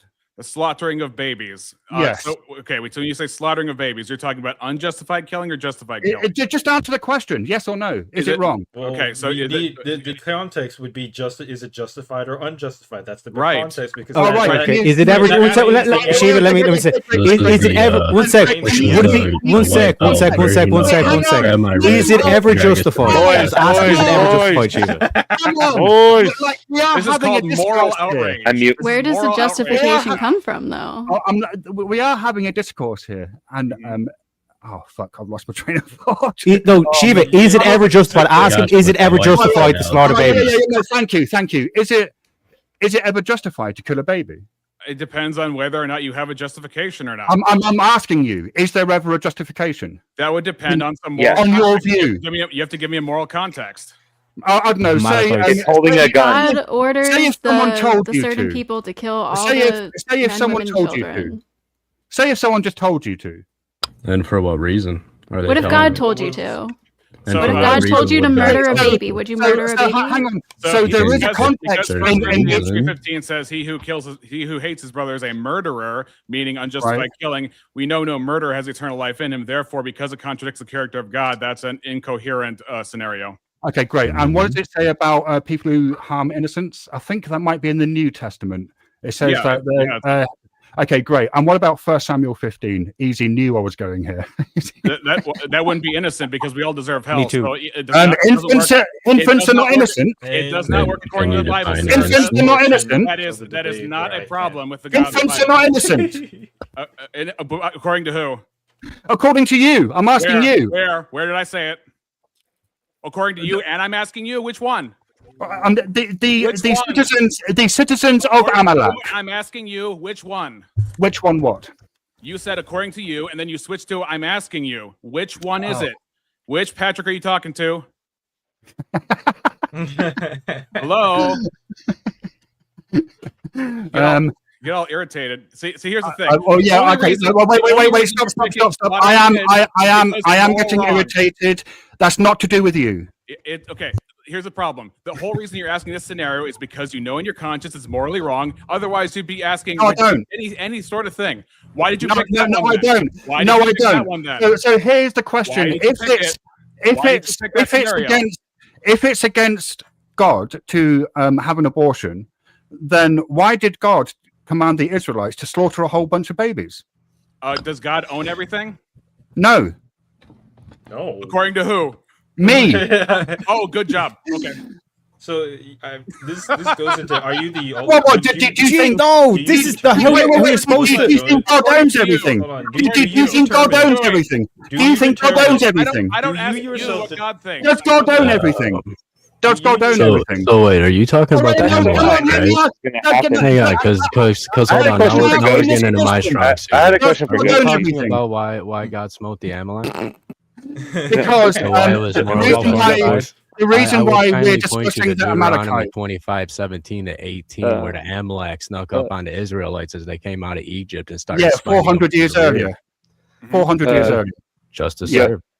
Yeah, Ghosty, 400 years earlier. So it's just to kill innocent people for crimes they didn't commit. You're smuggling in the innocent Oh, part. that's some wild objective morals he got there, pal. Are you sure? Is it morally wrong? Wait a sec for the Christians, can like, use for this example. Ghosty. One sec for Ghosty and Vigilante who's laughing at this. The mere fact that you're saying that, oh, like, look at these Christians like slaughtering innocent babies. You guys are justifying this. Ghosty, you said you're more than happy with the death penalty, so you support the Christians killing the Amalekites. That's true. Right? No, No, they're not because even there's just innocent. There we go. There we go. You see now the false moral standards. Hold on, high horse. killing of babies. They're not just Those are morally justifying the innocent. killing of You babies. activate They're innocent just by morally together. justifying Innocent compared to genocide. There's a You're big okay with the fucking death difference. penalty. You're Those okay are with the death innocent. penalty, Yes, right? those are innocent people that didn't commit No, those they're not innocent crimes. people. You're That's okay what with he the death just penalty. said. These are Yeah. There's a difference between the criminals. death penalty. Everyone just shut the up! He just said they came back 400 years later. And Yeah, You lot all still shouting while so you were those muted. people did not commit those crimes, and those children It did not wasn't commit those 400 it crimes. They wasn't are 400 years born. later, though. That's a gross misinterpretation of the timeline. Oh, how Okay, many well, hundred even if it years was, was did the it? children they do wandered it? the wilderness for 80 years. No, they And then- didn't. Yes, they did. There is no evidence to Oh, wait. support that assertion whatsoever. Yes, wrong there to say is. things It's you in have no scripture. evidence? Yes, there is. I'll actually defend Russ that there is It's evidence. codified Really? in scripture that they wandered the wilderness They for were- 80 years for one generation. And where's the of death. archaeological evidence of 3 million people fucking traveling across the Middle East? All of this Where is did you moral get the number? Wait a It second. likely wasn't. Well, yeah, evidence. sure. You because there's like Dude, you're making assumptions on scripture that you Hold on. clearly have not read. It's No, like wait, sitting- no, it's like no, sitting that- down no, at a that's not book true. club that No, read no. Treasure Island and trying to make assertions How about many the book armed that you men? haven't read. How many armed Among men those who've traveled? read it, you kind of look. How many armed men traveled? Irrelevant. Ghosty, do you No, do you no, think it's that- not irrelevant. It is How irrelevant many- because they how support many- Shiva. It's how irrelevant many because they support the combatants? they support the death penalty. Do How you many understand combatants that it traveled? The doesn't death matter how penalty many comes people with a came out. trial. Yeah, God gave How the many- Amalekites the Hold death on. penalty. Hold on, let me explain this to Okay, you guys. look, Rev. Really How many simply. combatants traveled according You to the see, Bible? Here's the thing: 6 million people could have came out of Egypt. 10 million, 100 million could have came out of Egypt. Here's the thing: not a single one of that generation entered the Promised Land. Not even Moses himself. They all would have died Right. before entering the Promised Land. So it would be Right. on the second generation. How do you Right. get 400 years? How do you get 2 generations in 400 years? That's what I'd like to know first off. This was within 2 generations of this slaughter. Okay, they Really? were morally justified. Now explain to me, was the United States morally justified to drop 2 bombs on Japan? Morally justified. What does that mean? Explain to me. You're trying to hit us for a It's moral your term. justification. You use I the personally term. think it's Define your own immoral. terms. I'm not going to Between two define your nations and terms for you. people. That would be What do wrong. you mean by No, morally no. justified? No, first off, you Preference grossly plus misinterpreted the scripture here. What Now do you I'm mean by asking you a morally question. justified? All your Stop, Was the stop United States squirming. morally Preference plus justified on force. dropping 2 Stop nukes trying on to get Japan? away. What do you mean by morally justified? And don't Well, lie, that'd be in wrong. on the same lens that you're trying to hold us to. That I'm not oh, holding how you to is- anything. I'm how just is asking you Israel questions. morally I'm justified not. for I'm not attacking really Amalek? making any arguments. Well, now you give me a reason. I'm just why interrogating it your was the United position. States, Rev, yes, Rev, and I'm his reason interrogating is yours. preference. Yeah, Rev, his reason is preference plus force. That's the reason Yeah. why. I determine. That's your reason as and well. I You have the just power won't to admit determine- it. I determine, and I have the power to determine. So therefore, I make the rules. Basically, down. No, No, I'm not- the Christians I'm not, the Christians are actually being like logically consistent here. Like they're against abortion and they're against the death penalty. But it's the likes of Ghosty Well, who's so am like I. she's for the death penalty. One sec, she's for the yeah. death penalty. She's for abortion. But Yeah, then because I she has don't an get my issue with morality God. from One a sec, book. she had an issue with God killing babies, but she's for killing babies. So I don't understand why she's against God. No, More- but our God is not. Also- Because that Against has nothing to do killing with it. unborn No, babies. Rev. According to Hold on, her critique, according to her critique on the Okay, Christians, Ghosty. where it's like, oh, God will kill innocent babies, but she's all in favor of killing innocent babies. So her critique against religion or against God That's logical makes no sense. fallacy. I'm using Yeah. her The position. mother's There is a choice, first of all. significant moral- Yeah, There's God's I real wouldn't- quick, guys. moral Hold up difference one between- second, guys. I have a question just because I see we're kind of going down the lane to like, is God real and good Yeah. debate here.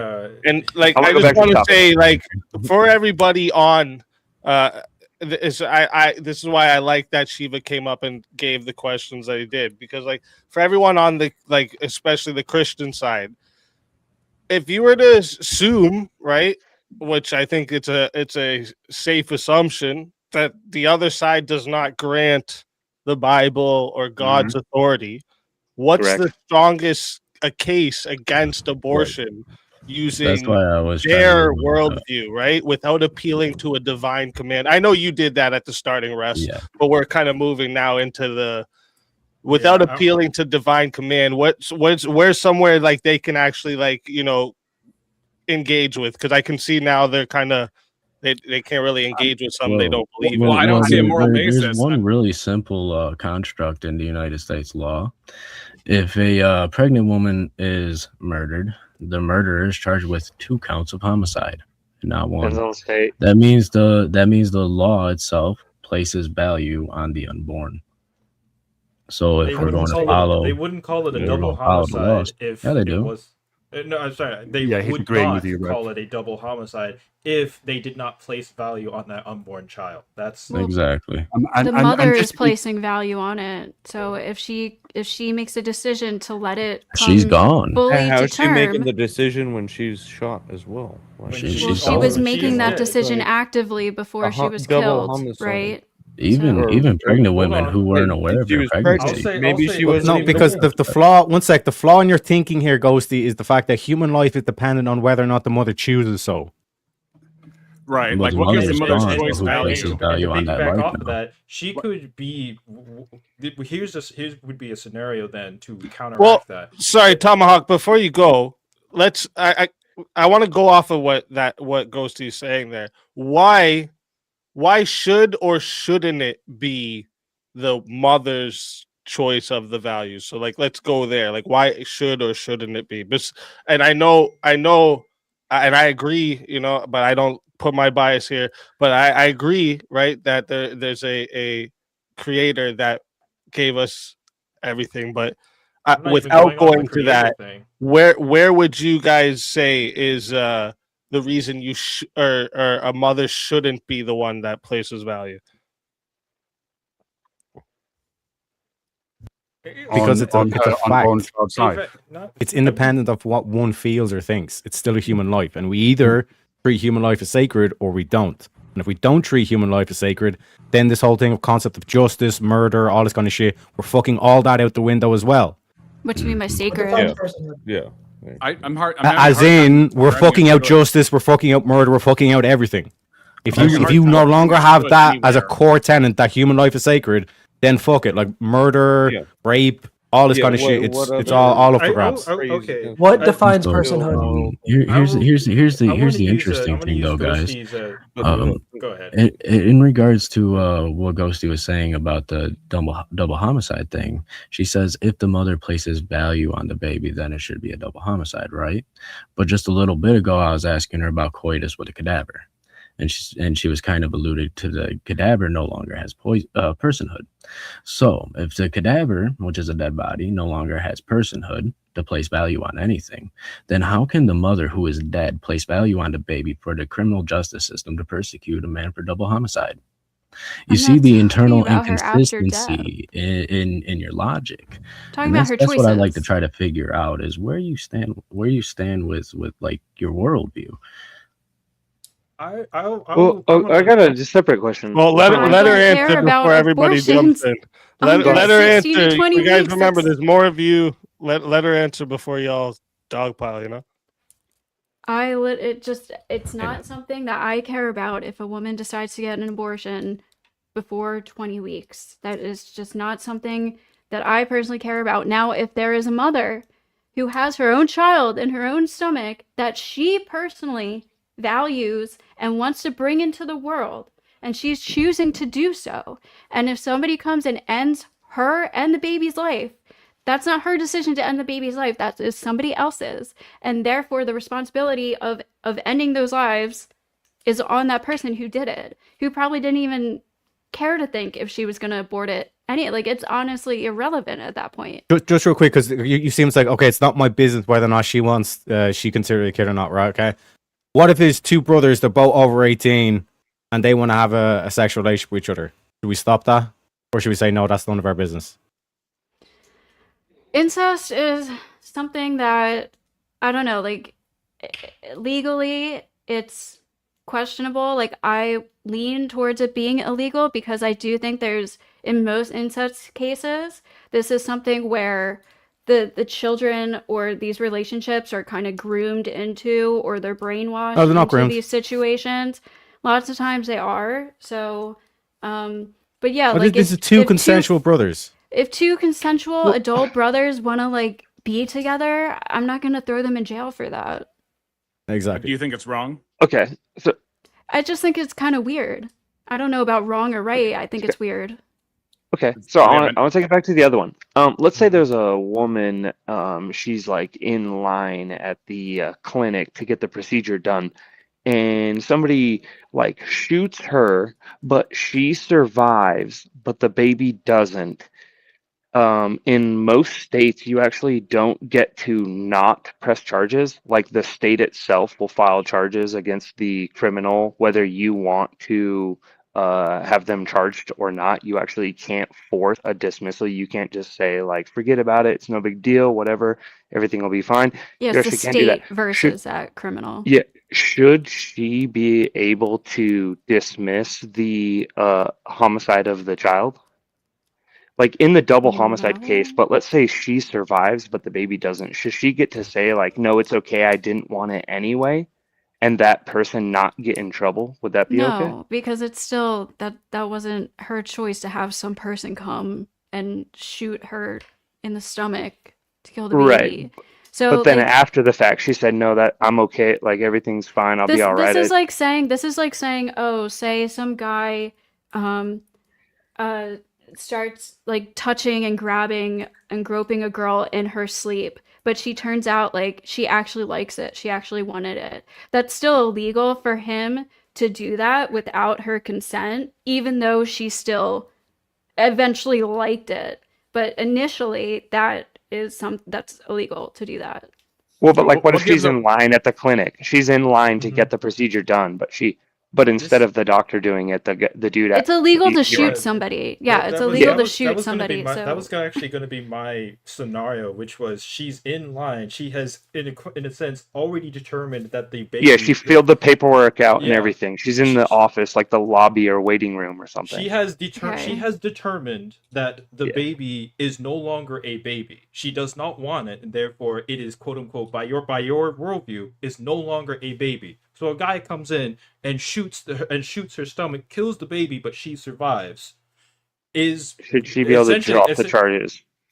Drop the charges is essentially a I don't know why homicide she at that point. would. I don't know why she would. She still got shot. Somebody is No, still you said why would killing a baby. Specifically talking Wait, can you drop charges on somebody if they shoot you? Yeah, that's what I mean. No, it's kind of like a no, pointless. that was my point. That was my point.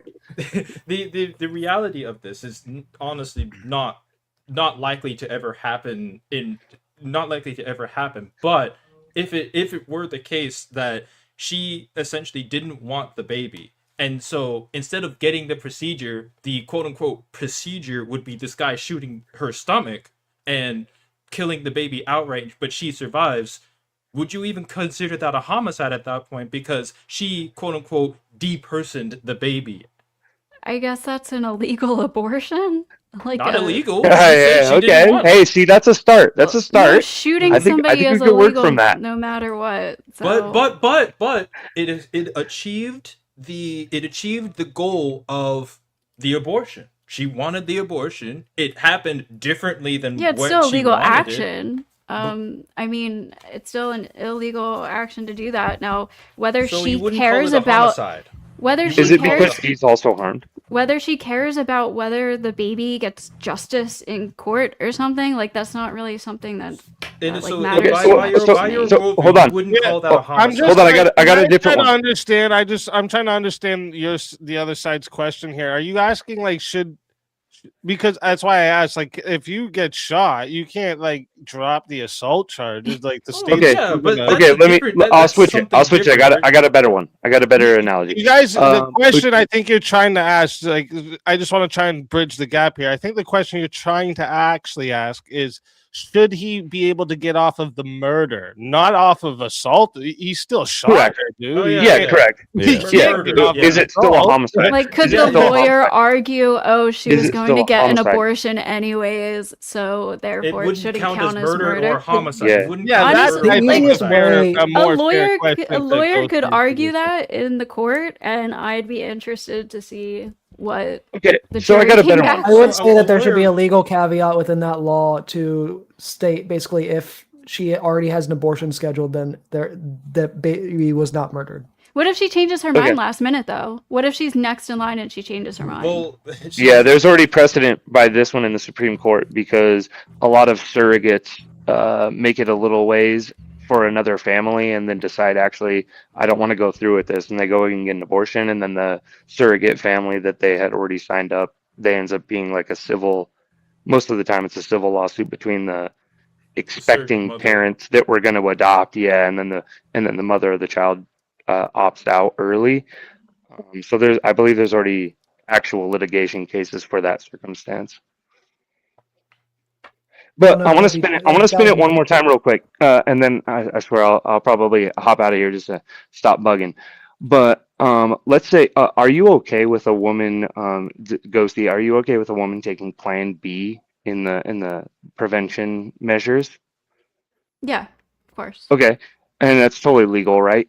In I think every state. I could be Yeah. wrong. I think Okay, so. would you be okay? And it doesn't actually have a lot of negative effects on the woman to do so, right? Other than whatever it leads to. There's no like actual like she doesn't have to go and get like medical attention for any like severe side effects, right? No, it's like a couple days of being Like hormonal, uncomfortable, maybe slight spotting and stuff pain like and that. stuff. Yeah. Okay.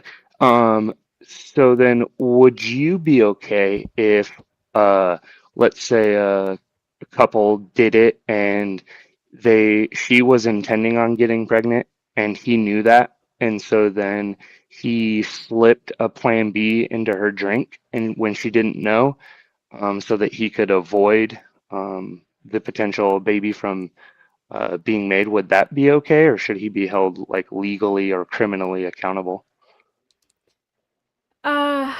Criminally, I don't know, but I do think that is a wrong thing to do.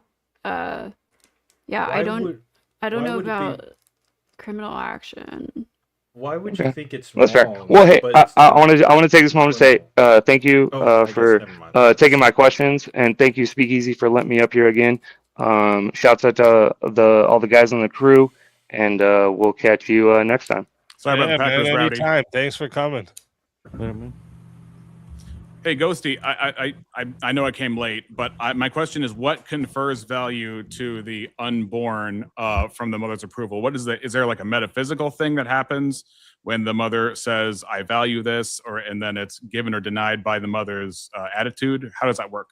It's just she made it, it's growing inside her, and ultimately it's up to her. So does that morally bind people to respect that wish? Morally bind. Morally bind people. Does it morally bind others to respect that wish?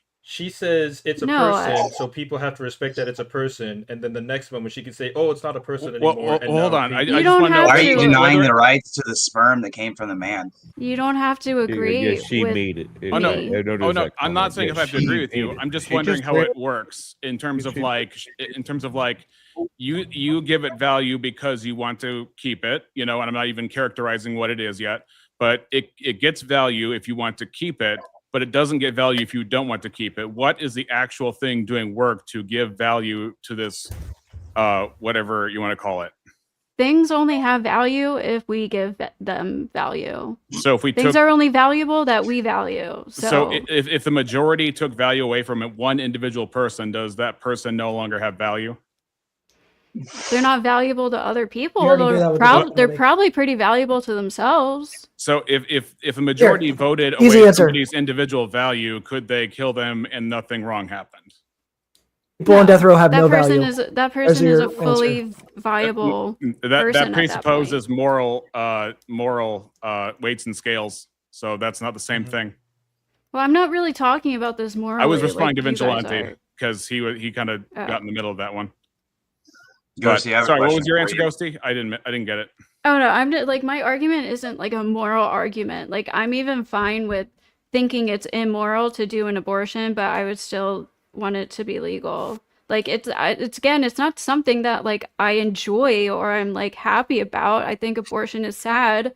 But I also think it's the best decision for certain people, and I think their reproductive rights are up to them who When you get say pregnant. rights, when And you if say I right, could- sorry, go ahead. If I could try to bridge Reproductive another gap protection. here that I think I'm seeing, and correct me if I'm wrong, Ghosty, but I think Ghosty sees morals as just whatever you think they are. They're subjective, yeah. So Well, she said rights too, but rights bind everybody, not just the one person who believes they have rights, right? Because okay, I know if you rights have is rights, like a triggering word, so I'll say just no. reproductive protections, like the freedom, reproductive freedom, yeah, the freedom over your own reproductive health.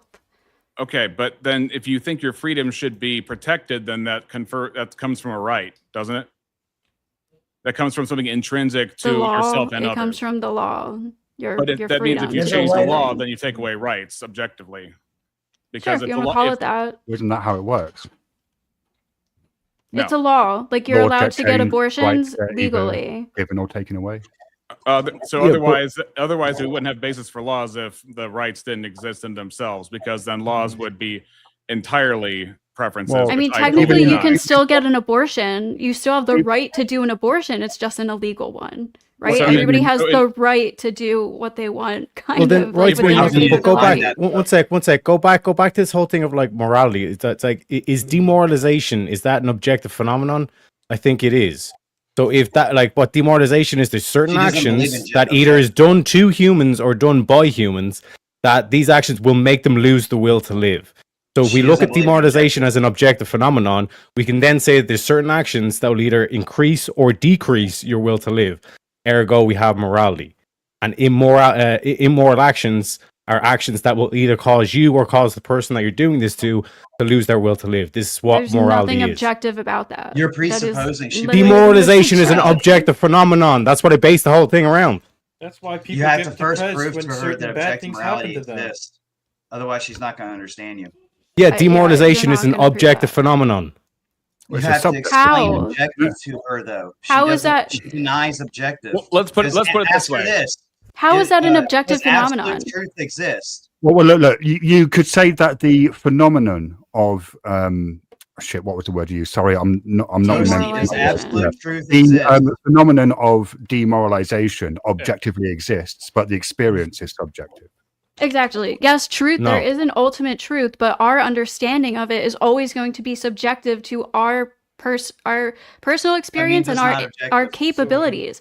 Like That's just not because, Objective is mind independent. Here, go see real well, quick. that's like if the right subjective. was No, not- subjective So is that's mind fine if independent. you want to deny objective, but that means What? you're denying absolute That's literally truth what within a subjective contradiction of itself. Ghosty, if the No, right subjective was means not in the mind law, dependent, if not the mind right was- independent. If the Oh, right oh, was I not thought in he the said law, dependent. should it be in the law? I If was the right talking was about not granted- objective means mind independent. Ghosty, I didn't hear the in. I thought you said Sorry, dependent. What I'm saying Sorry, is, God. if the right was not granted by the law, should it be granted by the law? In my personal opinion, yes. Okay, is your opinion equally valid to somebody who disagrees with you? Yes. Yes. Okay. Because she only believes in subjective morality, not objective morality. Yeah. So And that's you're the problem. You're about to speak past So- each other because she can't understand objective. No offense. It just doesn't make sense in your worldview. Yes. So demoralization is not a phenomenon. And Well, if I I mean, heard to you correctly earlier when you guys were going back and forth, I think Ghosty just said she believes there is a ultimate truth but to everybody it's going to be different, and nobody can actually know it because it's always subjective. Yeah, Is that what there's you're an saying? ultimate there's an ultimate reality, but I mean we are actually limited to our conscious and experience and abilities. Like we wouldn't Is that a know truth that statement?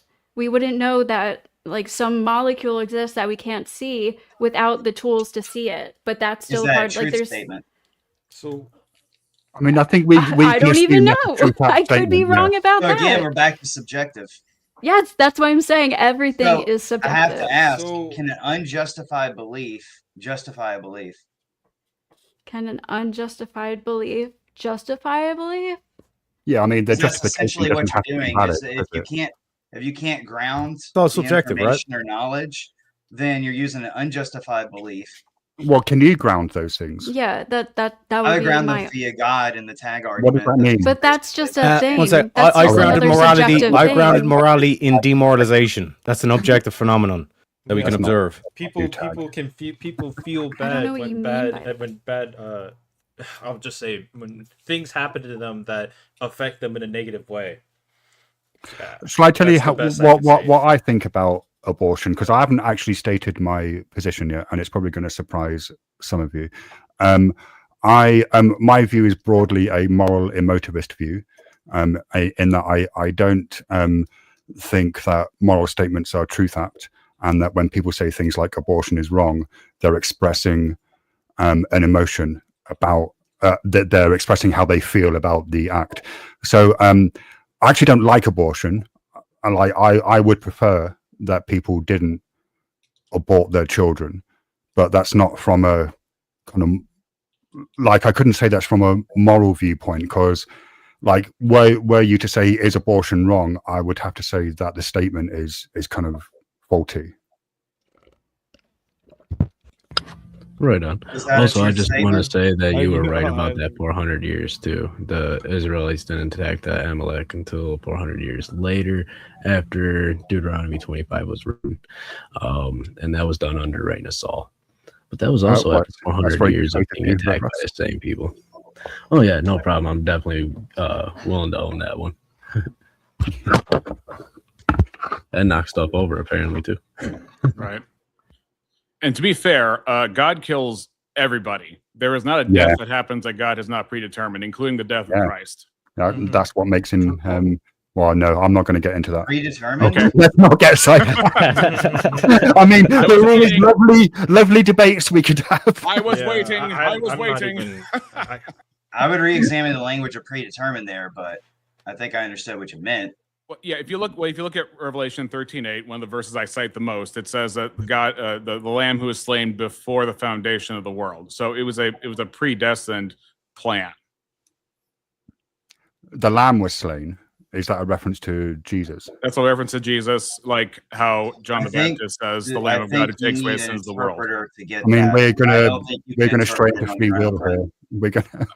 Well, then you have an infinite regress of interpretation, because somebody had to be the first one to who's the read moral authority on the interpretation? Somebody had to be the first one to read it and understand it. You realize the Bible came in after Jesus Christ, right? Yep. Okay. Yep. So, So I'll give you an example. I have to ask: can Jesus Christ give her the true message to someone and have that passed on through ecclesiology? Sure. Okay. Then wouldn't that be where the truth is? Yeah, so let me give you an Before the book? example. Let me give you an example. So let's go to Matthew 19, where But you're using scripture Jesus to now is- justify things. Yeah, I can. So Matthew 19 has the story of where Jesus talks to the Pharisees, and they're talking about divorce and remarriage, right? And he says, "Have you not read that from the beginning he made them male and female, and let what God has put together, let not man separate," right? So he says to the Pharisees, who, by the way, were going to hell, which means unsaved people can read and understand the Bible. He says to them that they should read. And in Matthew 23, he says to the people, is like, the Pharisees, they sit in Moses' seat. Do as they tell you, but don't do as they do, which means that they could read scripture, understand scripture accurately enough to teach it accurately, even though they were lost men and unregenerate. So yes. No, that's not how it works. The Bible is a liturgical document. It's not meant for the layman to understand and then I think that's an interpret for assertion. himself. I think that's just an assertion that But where do you get your Trust me, moral brother. authority from? If you don't have an ecclesiology that's longer than 500 years, which Protestantism can't trace back further than that, because that's where Martin Luther broke off from the Catholic Church, your ecclesiology Martin starts with Luther Luther. isn't the founder of all Protestantism. I'll give you another example. Well, it was him and Reverend another John fellow, as Knox far as I'm started aware of. a Protestant Reformation in Scotland. He didn't even know Martin Luther. Yeah, I'll give you another example. If you look at Acts 17:11, it talks about how the Bereans check the words of Paul the Apostle to see if these things were true. And the Bible in that passage calls them noble for doing so. So if even an apostle himself is subject to the reading of scripture by the people who want to hear what he has to say, then it tells me that even an apostle is inferior to the reading of scripture. If I read scripture, you read scripture, we both come up with different interpretations. Where's the truth? How do you come up with an And who interpretation of what determines is written? where the truth is found? Can I ask you, if I read You need a Treasure moral Island and you read authority. Treasure Island, would we each come up with different interpretations? Will we both know who Billy Bones is? Will we both know whose treasure is buried on the island if we read the same book? Presupposing the information to begin with, but Well, you see, books are written and scripture is written. It's written to be read and understood. Well, if That's you how read the Constitution, yeah, but if it's two different literally people meant to be can come up with interpreted. two different interpretations, then where is the truth? You have to be able to identify it. Truth has an identity. What is it? Yeah, Jesus Christ of Nazareth. Okay. And the truth couldn't have been passed? Through the Holy Spirit. Yeah, that presupposes so what that you're telling me presupposes is you need like Jesus an oral Christ didn't law. give any information on how to keep everything of his commands as a one universal truth? Why couldn't that be the Bible? Because the Bible wasn't written yet. Okay, so but It was a collection of books that happened I agree that things were transmitted orally, but now that we have the years Bible, later. now that we have the Bible, we know that that's reflective of what happened. Do you know why? So you're using the thing to justify the thing? Do you know why That makes John sense. wrote the doesn't the Gospel Bible of say John? thy word is truth? Do you even But trust you're using the history thing to justify the documents? thing. Yes, because it's foundational. It's God's word, so it's therefore from God, linked But to the God, thing the didn't heart of always God. exist. How did the faith exist before the book exists? Because God's mind exists and God's mind produced it. Didn't you read 2 Peter 1:21? It's by the So Holy it was Spirit. just this sort of immalleable thing that just happens? It's from the mind of God. The faith didn't always exist, though, did it? Because the Israelites were stiff-necked, and God had to punish them quite often due to their lack of faith. I think that's a non sequitur. It goes That's Judaism applying two and different Christianity, things. but going it's- on. Well, maybe. As a continual line. It's a little different, but we can look to what happened with ancient Israel to see what's happening now with spiritual Israel. Correct? No, because none of you motherfuckers know anything that's going on in the Middle East. I don't trust any single one of you to give an actual representation of what Israel is and all this kind of shit. I don't trust none of you. Let's stick to the argument of how you're using scripture to justify your use of scripture. And how does this relate to abortion? Just to ask. That's a great question. Bring it back. The topic shifted, bud. Because they're trying to justify their moral belief for why they think abortion is wrong, right? So That's no, true. the topic I got think shifted because Zach, the man was Zach, we're on the same citing that page, right? About everything is abortion. predetermined. Well, to be Zach, fair, we're I on the- didn't appeal to religion when I first came on the panel. I appealed Yeah, I wasn't trying to do that either. to the morality of eugenics and the use thereof, and its use throughout history by the very degenerate and deplorable nation states, such as Germany during World War II, who is the lead propagator of that practice you call abortion, and it was a part of their eugenics program, which became popular in the United States after Germany's fall in World War II, and after Okay. Operation Paperclip, when all the German scientists and doctors came over here and got pardoned. I could also So say you that see, And I'm guns were infiltrate the used in CIA World War and II. NASA and all these organizations. But yeah, go ahead, Russ. I can also say that guns were used in World War II, so what, therefore we shouldn't use guns anymore because they were abused at some point? Should we put all of our enemies in a gas chamber and gas them? No, that's it's like a war That's crime. eugenics. That was a form of Nazi eugenics. A war crime. Yes, eugenics is a war crime. Right, but that's not an Well, hang argument. on a second, one second, It Ghosty. doesn't have to If, do with if one religion. sec, one sec. If morality is subjective, what's wrong with putting your enemies in gas chambers? Good point, bud. Nothing. Nothing. But that's not the Exactly. argument. It's So our- so it's congratulations, our Ghosty. contract. Congratulations. At that point- You're a I didn't supporter of even the get Third to Reich. answer. It's our Well, contract that's a bit far. together like that we all value life, and it's our human experience that determines our morality and our justifications, No, our it's force values. doctrine. That's your God. No, one sec. No, one sec. One sec. Ghosty, if you So- truly value human life, how can you say that you're pro-abortion and pro-death penalty? She can't Because constitute death as a penalty life, is for so it's people consistent in that her I position. think have committed enough harm that they deserve that at that So point. does that mean that their life loses value? It's not even about if their life has value or not. It's a consequence for the fucking Right. disgusting actions they did. But yeah, there was for actually- their immoral it seems actions. like this seems like an inconsistency, and the reason why I'm saying that is because I used to have the same inconsistency. So I used to be kind of not pro-abortion, but I wasn't anti-abortion. Like I, you know, I didn't really have a view on it because I don't have babies. But I think it was easy pointed out to me that that's actually inconsistent with my view on the death penalty, which I'm against, because for reasons that are unknown to me, I value human life. And if I value human life and I'm willing to extend that value to like murderers and rapists and child molesters, then I should be able to extend that to everyone. And that includes unborn children. Yeah, like I said, I don't value unborn children under a certain age. But what's or your development. metric for why you don't value them? Is it sentience It's or autonomy? Is that a better word? brain. It's like mostly the amount of brain development that leads to viability. Like But that's if science can't determine exactly when that is, then how do you know when it's killing and when it's not? Well, science can't determine consciousnesses. I'm pretty sure we do know when the 5 brain, like essential 5 parts of the brain. 21 to 24 weeks is when consciousness starts. Yeah, that's what I mean. It's guessed. It's not like completely. Well, that's when we can detect the architecture that allows for consciousness. That's not the same Yeah. thing. Saying So that's my when answer is a time that is a little bit before that time where But science if has you guessed if you this have shit. no objective standard, then when is it going to be killing versus it's a clump of cells? There's not like a exact date. See, there's like a problem time. there. It's now just up to your interpretation. yeah, I just whoever's don't- interpreting the procedure.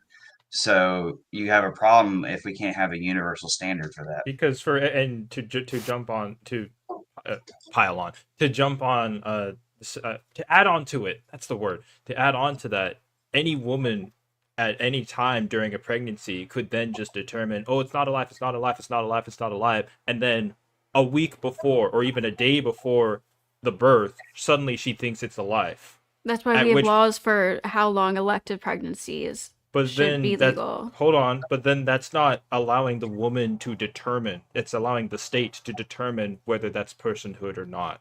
So there would be the inconsistency of, well, if you're gonna give women sole control, sole determination of the quote unquote of the personhood of the baby, of the infant, well, that flies in the face of the state, the government imposing that imposing a set time limit. Who would trump who, basically? Who would have the ultimate authority of what determines the person of the infant inside that's developing? The woman or the state? I mean, The ultimately, state- science does, but yeah, the state will make a law for when is appropriate, what time period is appropriate. But the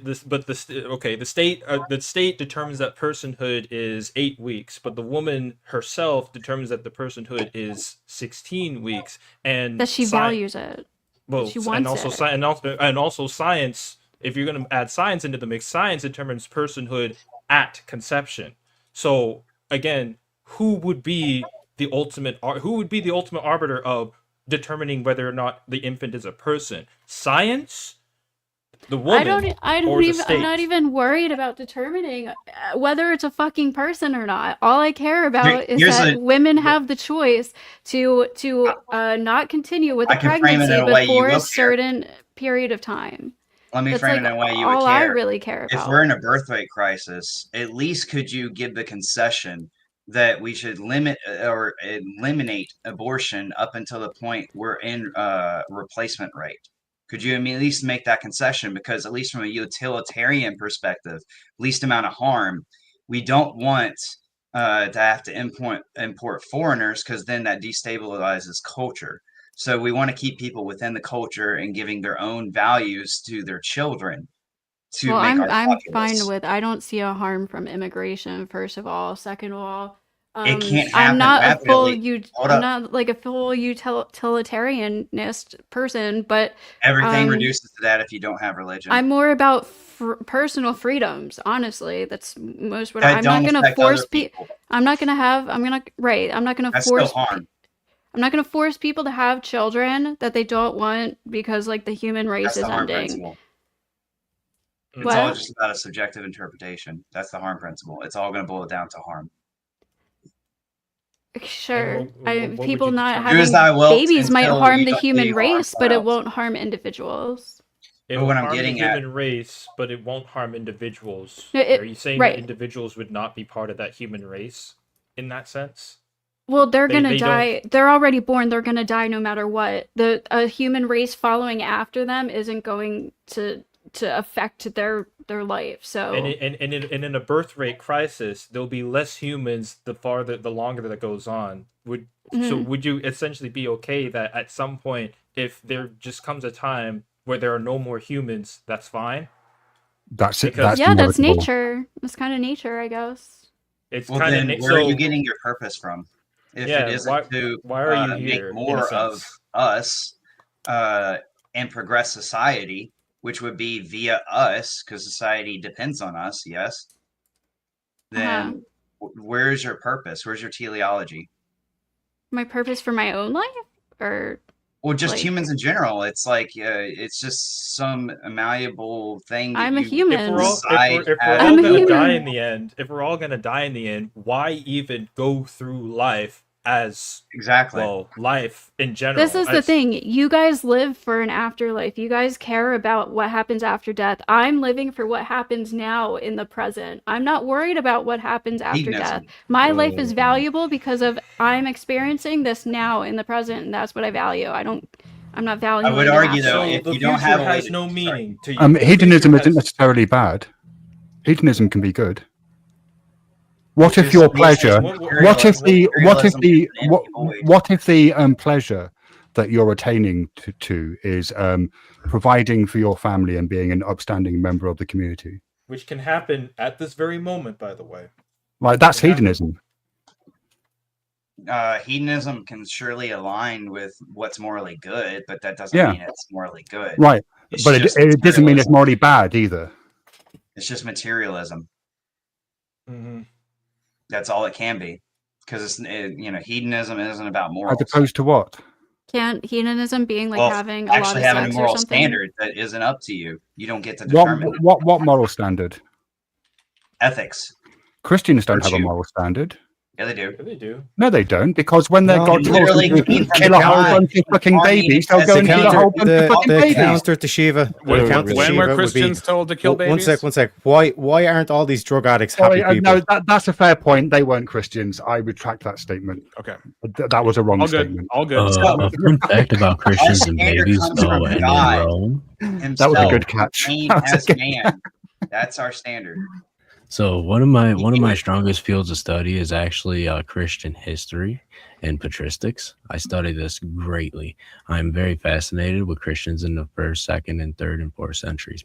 So check this out. Early on, while Rome was still at its reign, the pagan Rome, they would discard infants like they were trash. If they found no value in them, they just throw them away. Well, the Christians would go and collect those babies, take care of them, and raise them as their own. This started rumors among the pagan Romans that Christians were actually eating the babies. They considered us a blood cult, which is the most metal thing ever, by the way. Should be a Christian. But it goes to prove that Christians have always placed value on life and on innocence, even from the start of our religion. Amen. We're the only ones that actually have a moral standard. Do you think if Christianity was discovered like 10,000 years before it would be the same way? Well, Christianity wasn't discovered. I don't think it would make a whole hell of a lot of Paganism difference. is a lot older religion. If God is the truth and all truth originates from Him and emanates outward, then I mean it would still end up in the truth. I mean, so you can't change that. Yeah, I just don't think logically it makes sense that they would just have You're all these new age random You're beliefs saying that logic, none of but you that can't none justify logic. That's the problem. You're using then something you can't justify. You don't have a metric as to how that logic would follow, other I, than it so just you're feels saying good to because me. I'm subjective, I don't have a You can't justification use for metaphysics. logic. You can't use metaphysics. You have to deny it. I'm saying your metaphysics are wonky as fuck and don't make any logical sense at all. No, logic Well, is one sec. If they don't make Logic's logical sense, wait, one sec. Where's the contradiction? Who are you asking? You're the one sec. You're the one that's saying you're making the claim it's illogical. Where's the Yes. contradiction? Yes, God is something that is not proven, has no there's nothing true or truthful about this. It is a belief. It is. Is that a subjective that, opinion? that others contradict. Yes, this is not. Are you going to tell me right now Christianity is a fact? I can prove God to exist. No, God is real. That's a fact. By What I'm His saying name is, alone. you switched from a Okay, subjective prove that- epistemology to an How- objective epistemology by saying it's not true. Prove that God being real is a fact. Is it? Okay, one sec. subjective or objective? Everything in the universe, Ghosty, everything in the universe is in motion, correct? Yes. Yeah, so what caused that motion? That motion is constant. The atoms are constantly spinning. What's causing that motion? Something that's unchanging, correct? Because it's constantly in motion, correct? Are you trying to say it's God? Oh, there's a whole bunch of assumptions. Yeah, the unmoved mover argument from That's Aristotle. God of the gaps. That's taking something That's that not we God of the don't gaps. understand and saying, "Oh, it has to be God." No, it's not. It's a philosophical proof. The fact that change is constant, this motion is constant, Well, which real means quick- whatever causes it is unchanging. Teriak, what's your belief system's name?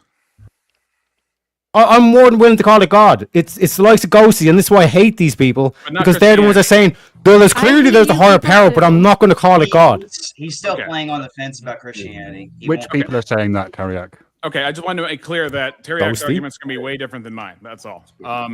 Yeah, no, because I can show physical phenomenon which they'll deny, like demoralization, which Ghosty denied. They That doesn't associate all prove physical God, phenomenon dummy. with Demoralization proves morality, dummy.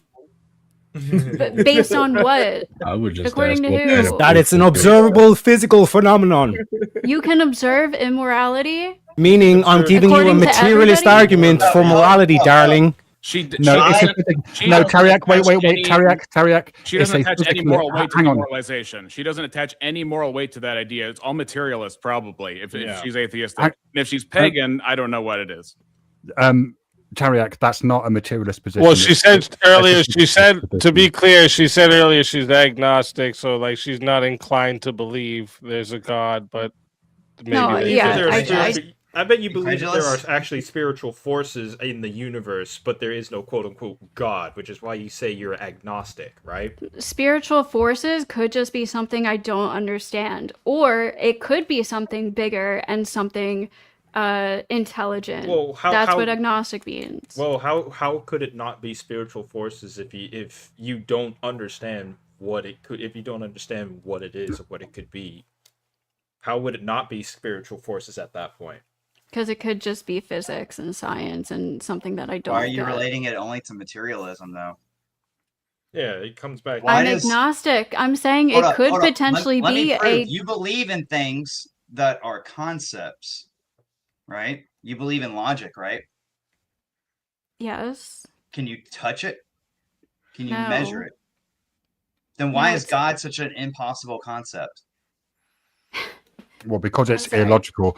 Language? Oh, you idiot! Ghosty. It has an identity, an ontology. It's It's made illogical. up. Stupid if you don't realize that. It's made It's up. illogical. Just like our Illogical. language. Prove that. Yeah. Just like Demonstrate our it. language No, makes no, up hold on. Let him words to demonstrate just. the- Okay, one sec. Right, we accept. Everybody seems to accept that we have all these materials. Okay, what is causing these materials to be in motion? Not the flag. No, don't save him. Science. Prove I'm God not is saving them. illogical. Go. Yeah, sure. I mean, we could. Yeah, I mean, I could do that using tag if you like, but I'm not sure that Easy would be up for that. I don't mind doing it. You know, Easy will confirm. I ain't scared of getting my hands dirty. Using what? You're using knowledge to start tags, so therefore you fail. Go ahead. Again, Really? Okay, Yes. fine. So on your view, God is I'm in the crossfire. Oh man, I'm not okay. So You have to ground God knowledge. is the. Ground your epistemology. Start. What do you mean by the word ground? Ground your knowledge. Yeah, How what do you mean? justify knowledge. Look, if I ask you what you mean by a word, saying the same word doesn't give me more information. How do you justify knowledge? What do you mean? You justify propositions, not knowledge. Knowledge is a process. You don't justify processes. So you're saying you just automatically have access to knowledge? What type of knowledge are you talking about? Procedural? Knowledge. Propositional? Information. What type? There are different types. Phenomenological? Look, I know that I like coffee, right? But that's a different sort of knowledge because it's know that because I do. Because you I like You got coffee. circular reasoning. Try again. Because I like coffee. That's circular reasoning. So when I drink coffee, the sensations are pleasant. Is logic objective? No, I don't think so. Well, Well, then that's you a good fail question. already. Hang on. Again. Try again. Well, you gotta let people finish. You gotta let people finish answering. Stop being a fucking dick. I can be just as rude as you pompous ass. What the fuck? I'm happy to engage with you in good faith. Are you happy to do that? Dude, you don't need a tone police, man. Are you? Don't fucking tell me what to do, motherfucker.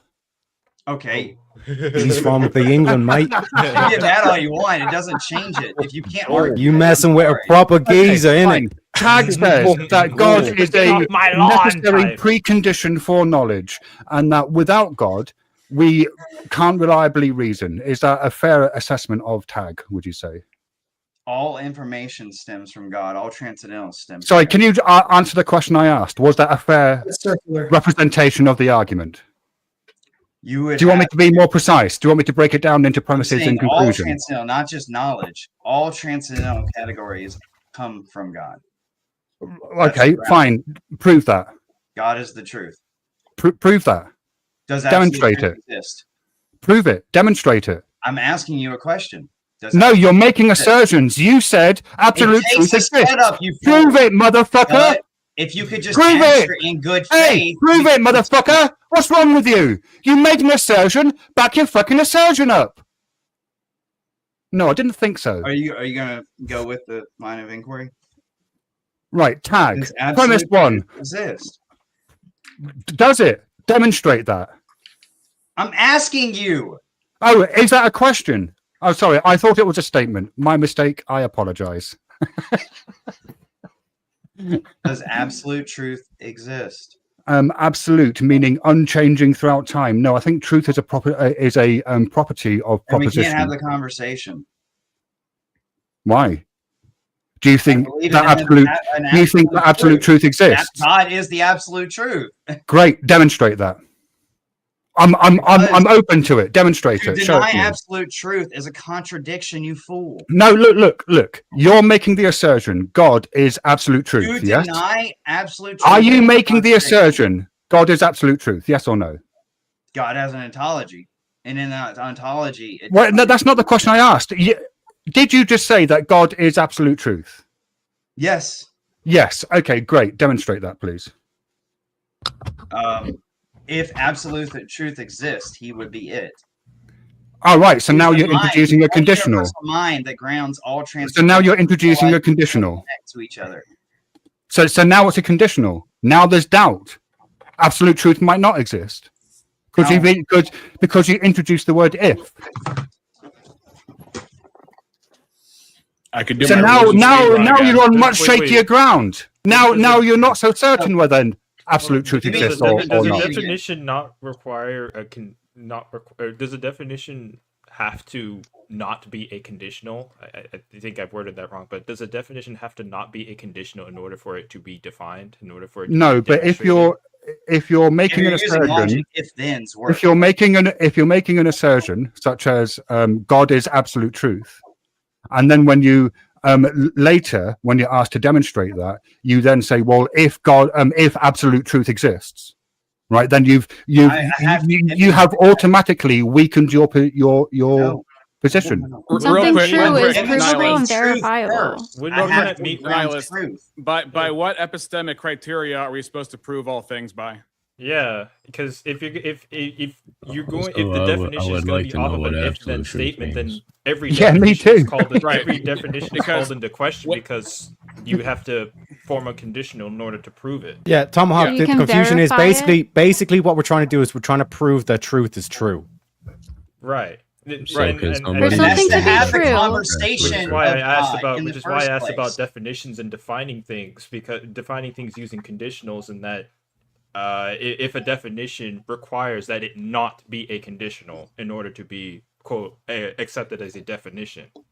Yeah, so if I'm submitting my evidence to the court of Shiva, what criteria should I be submitting it to, and how do I know that Shiva's court's criteria is justified? In answer to the second question, you don't. In answer to the first question, I think it depends on what it is that you're claiming to know, right? Would you not agree that knowing 2 + 2 = 4 is a different sort of knowledge from, say, knowing how it feels to do a specific sort of dance like the tango? I agree it's a different category of study, but that also begs the question of absolute truth, because in order to make the distinction, it must be absolutely true that those two are distinct. Why? Yeah, because they have an identity. Because you even admitted to it. Your entire an example, you identity. says you would agree with this. Well, then if our agreement on something is irrelevant, then I don't know why you brought it up.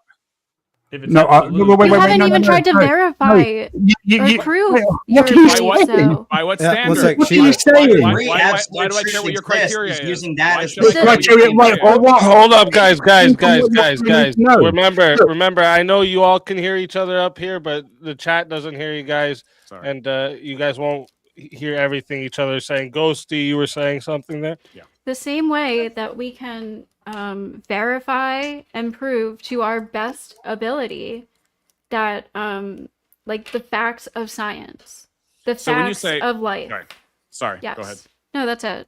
When you say verify, prove, and facts, do you mean objective truth? Verification can be done through getting other people to co-sign, to agree. Argument. So Isn't 8 out that of ad 10 populum, doctors though? agree. To observe Yep. to observe the same fact as others. This is So- how verification works. Hold often. on. So So that's it would be the- absolutely true. That's weird. the 8 out of 10 doctors example that you see on advertisements everywhere that try to scam you.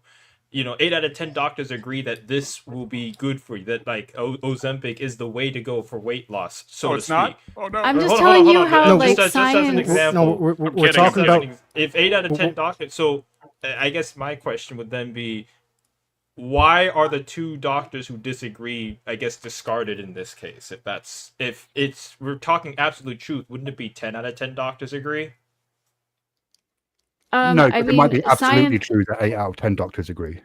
Right. Because the word absolute here just means unchanging throughout time, right? Like it's true a million years ago, it'll be true a million years time. No, because science is who is the usually president debatable. changes. So there are different conditionals. There are contingent truths, and then there are absolute truths that are transcendent. Right, Those are but not it- the same thing. But What about it's this for absolutely definition? true that Donald Trump is president now, though, right? Correct. But Abraham Lincoln was president and is no longer Yeah. president. Although saying Yes. when I say it is absolutely true, I'm not sure that I agree that it is, but I'm guessing I'm just kind of saying I guess I'm saying that's what I think your position would be. But you have to use absolute Can truth we- to justify that. Yeah, well, I mean, but- but language is tricky, right? You've got to use we use it colloquially and sloppily, and I do as well. That's why I wanted to clarify our language first. How do you define absolute truth? Where do you ground that? Yeah, truth. Because we all have different opinions on that. So, But as a standard definition, truth is what is. That should be, everybody should be able to agree with that, because the distinction is truth is what is and false is what is Okay, not. but is That's one it of your true? catchphrases. Is it true that the sky is blue, even though different species won't see that color blue? No, it's true. Well, no, that because the sky's not blue at The night. sky's black where I'm at. Yeah. Yeah, currently to me the sky is black, and sometimes it is gray when it's cloudy. I'm so. just joking Okay. around, Or but You know what I sometimes they mean. get red and right. green. So and here's what blue. is true. Yeah. When the photons hit the cones in my eyes, I perceive a color that we call blue. Okay. Yep. Yeah. Which is the color the sky is not, because that's the reflected wavelengths of light rather than the absorbed wavelengths. For the sake of this conversation, sure. Okay, that's fair. Anyways. So in terms of this, truth is what is, like, that's an accurate definition. Conventional. Like, otherwise, I would what go does for what does that. the word is mean?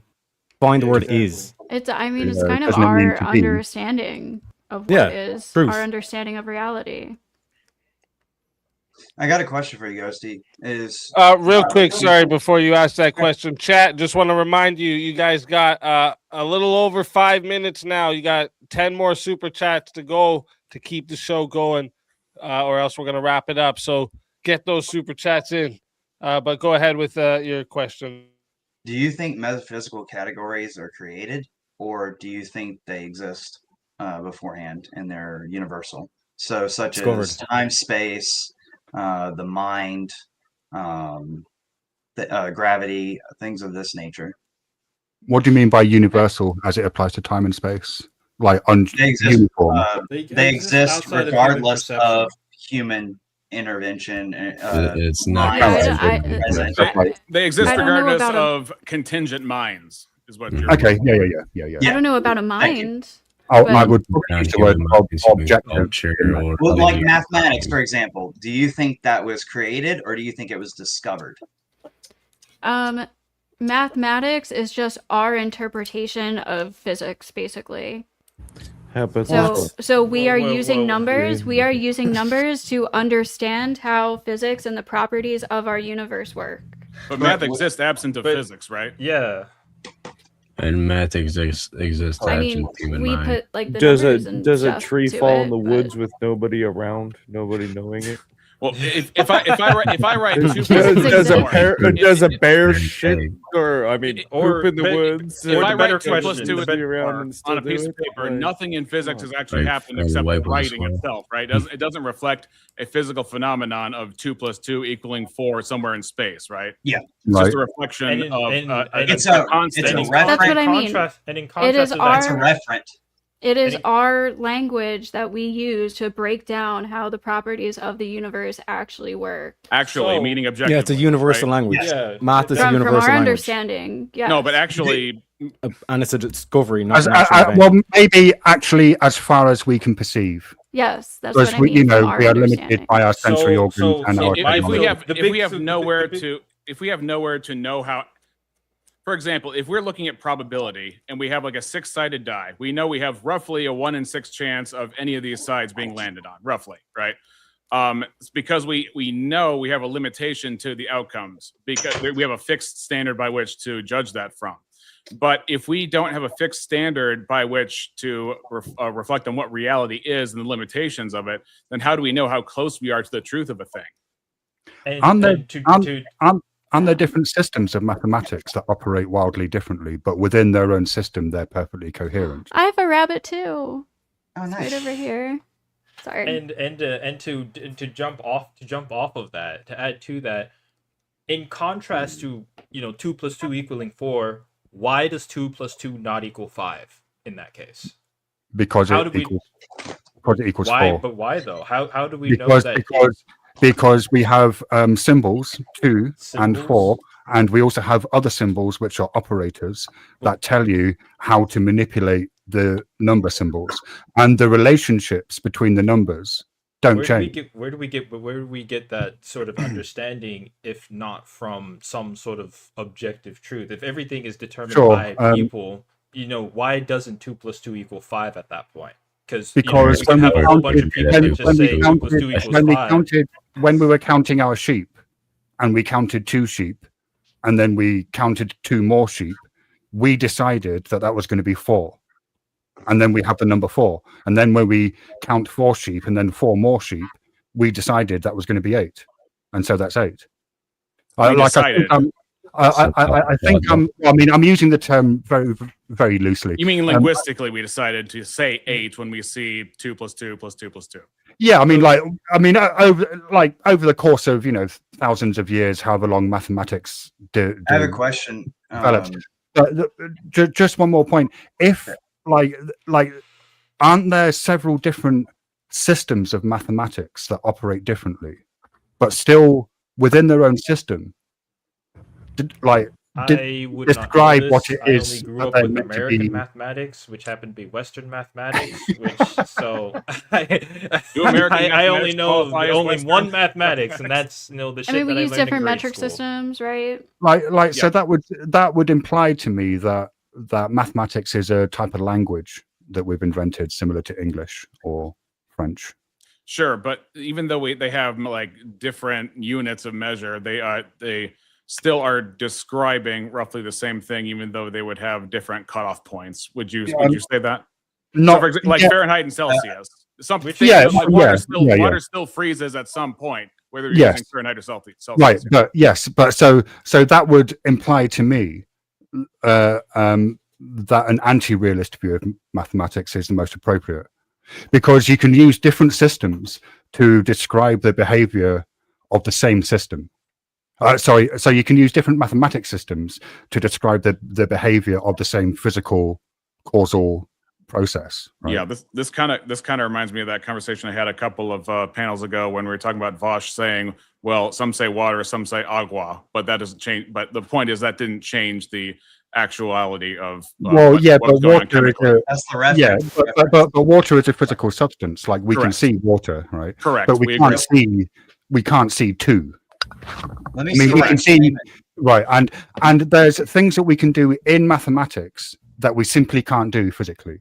Yeah. So, for example, if I have 2 cups of tea, I can't subtract 4 cups of tea from the 2 I have to end up with -2 cups of tea. Right. But I can subtract 4 from 2 to get -2. You're familiar with the problem of induction, right?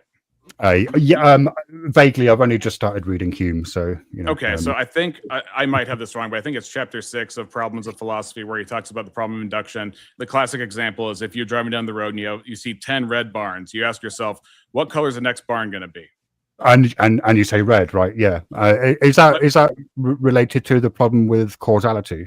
It's related to the problem of the inductive reasoning system, because if we use the past being like the past in the past as a metric for how the future is going to be like the past, then we have made a fallacy, because the past is not a justification for how the future is going to be. So for all we know, if we don't have a transcendental, I would say God, to ground truth in, to give a constant, eternal, unchanging framework, then it's hard for me to see. I'd be interested in hearing what you have to say, but it's hard for me to see how you can know 2 + 2 won't equal 5 and that the nature of the universe cannot ever change. Even further, I suppose, what I think the nature of the universe can change. There's no guarantee that the planet will be here tomorrow. The nature of the universe is change, Shiva. But the very nature of it is change. Well, okay. Yeah. What I mean is, the planet Earth can be gone, but the universe would still be spinning in the exact same way with the exact physics. I wouldn't say like when I die. But you can't say that though. As a Christian, you cannot say that. You can't assume the uniformity of nature at all.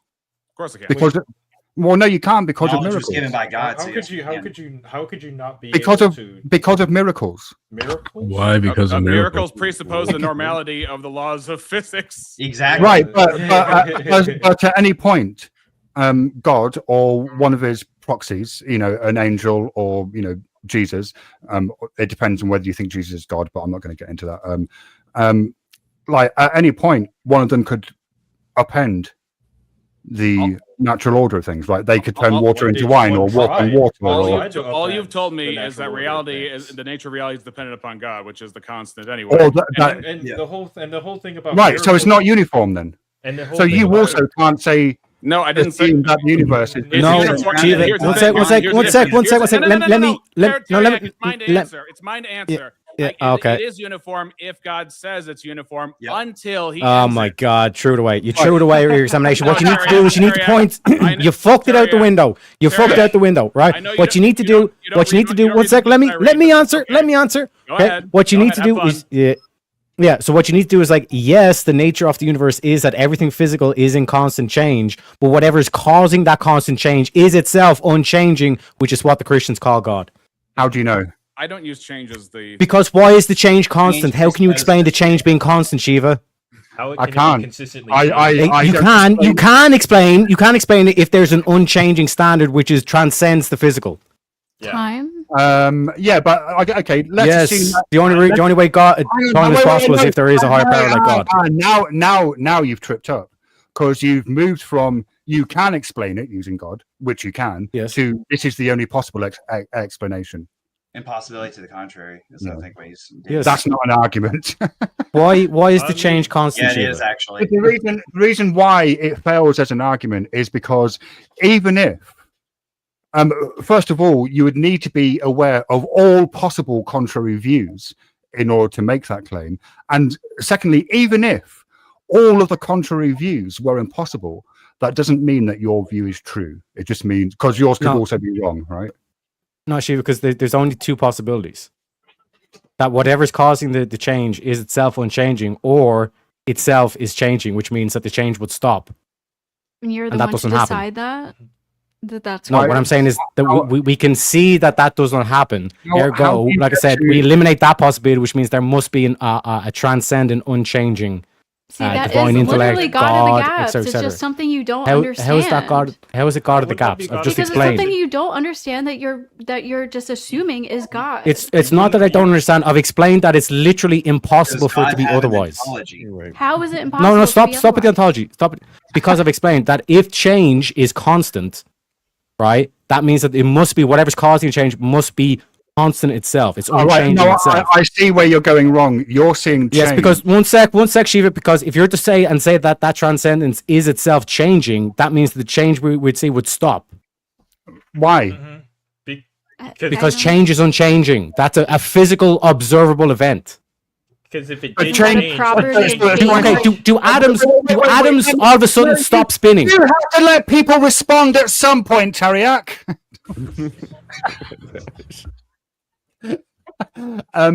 I think the mistake that you're making is treating change as a kind of thing or a substance or a process in and of itself, and I'm not sure that's the case. Because presumably we wouldn't be saying that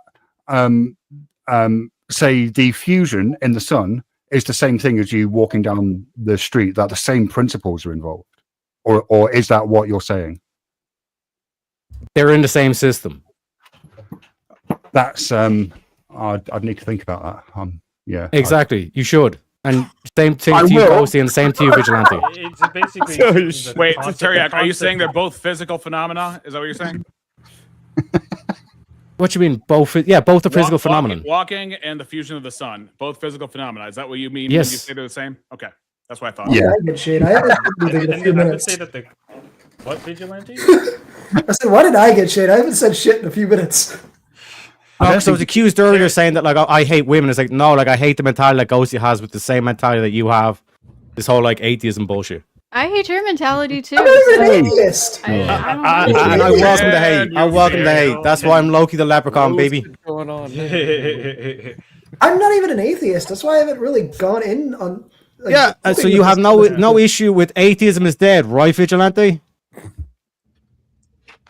Atheism is dead. Do you agree? It's a bad position because you can't ground anything. One sec, don't let him run. Do you agree with this? Atheism is dead. Say it, Vigilante. Generally speaking, yes. Like the denial of Alhamdulillah. God, the denial of God in of itself is kind of retarded. The only reasonable Don't say version that- of atheism is agnosticism. Wait, no, I'm just no, like- no, wait. Atheism isn't saying there are no gods. Well, no, there are two versions of atheism. There's Gnostic and agnostic. And this is my problem with the Buddhists, ladies and gentlemen. Go ahead, Shiva. Atheist. Hey, I'm only not going to apologize for valid following this version of inferior atheism religion. is I wouldn't expect you to, Shiva. I That's just why I don't love believe you. in something that I don't have evidence for, and that's all it comes down to. That's Are why I'm arguments agnostic. evidence? Are arguments evidence? Yeah, Not they can. necessarily. Or can they be is a better question. Yeah, of course they can. They can be used as Well, hang on. No, Look, that's look. not the question. Can they be evidence? Can arguments be evidence? Not can they be used, but can they be evidence? If they're right. How do you know they're right? So you're saying Based- under the correct based on conditions of the the- premises being true. I get.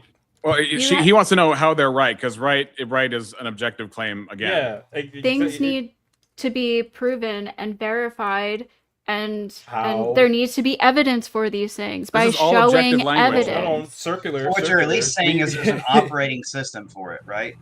How would it be right? How would you know that what you're saying, the evidence that you brought to the table, is correct? How would you know that? Windows XP is trash. I mean, again, this is my whole thing. Everything is subjective, but this is our best, not implications, but the best evidence we have. Yeah, our best understanding, the best evidence we have to understand something. Yeah. I don't think like assuming. I don't think that's saying yes, that by everything. Observing.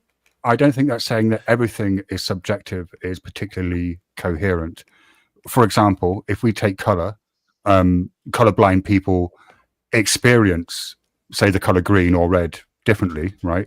And that's their subjective experience. But the wavelength of light that's entering their eyes will be the same for everyone, and that's objective.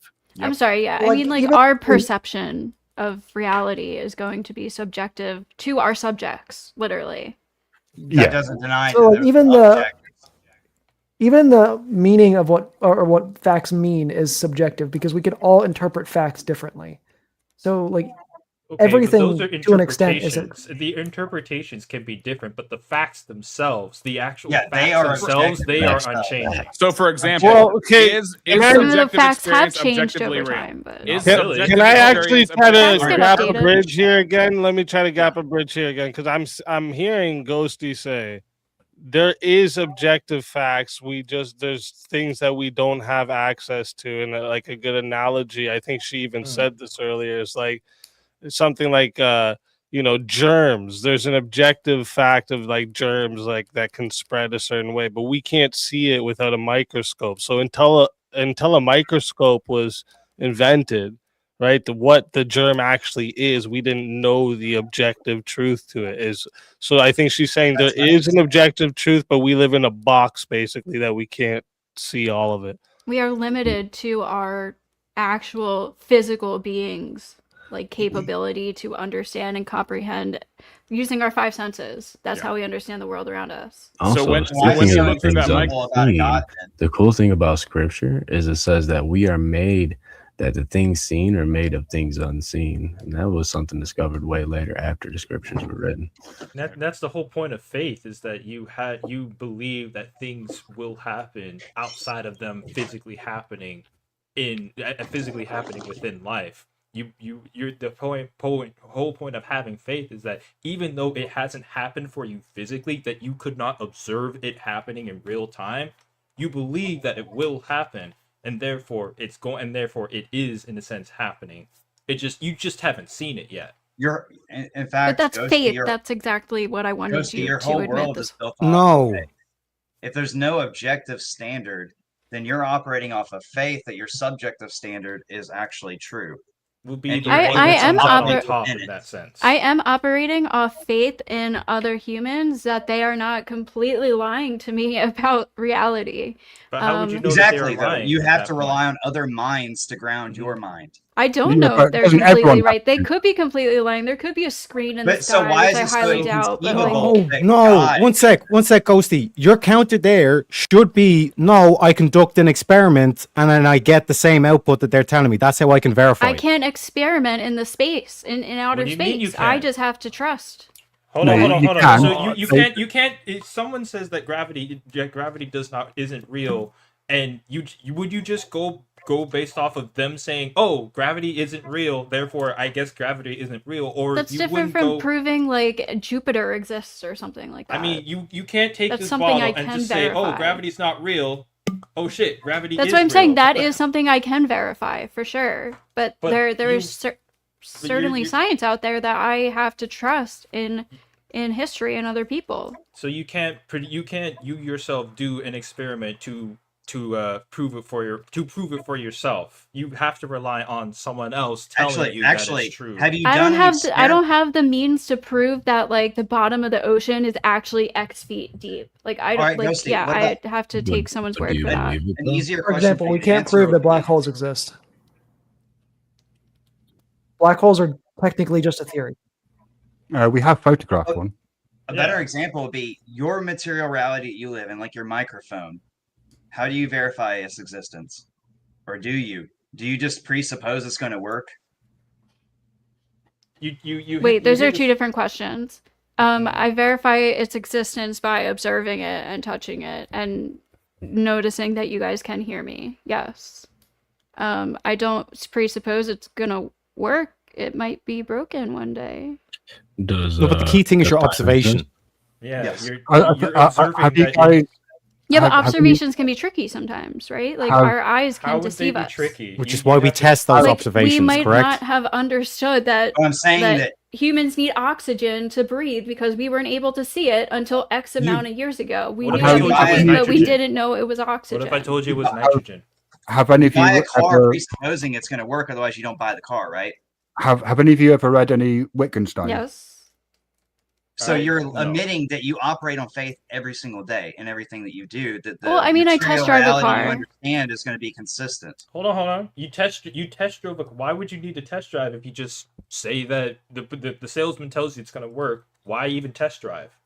Because Exactly. I want to make sure for Mhm. myself that it works. I don't understand the point you But guys you are don't trying to prove verify here. everything in your life either, though. You when you buy the Can microphone, anybody? you don't How would you? How would you? I think you guys.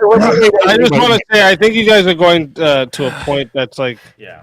makes Wait. not really sense here, because like she said that she doesn't have the means, as in she can't afford a rocket to go, and doesn't know how to go to space to verify what's in space or go to the bottom of the ocean. But these things you guys are bringing up is like little simple things that you can just do yourself, right? Yeah, I think what we're getting at is, do you know that the human mind is capable of knowledge?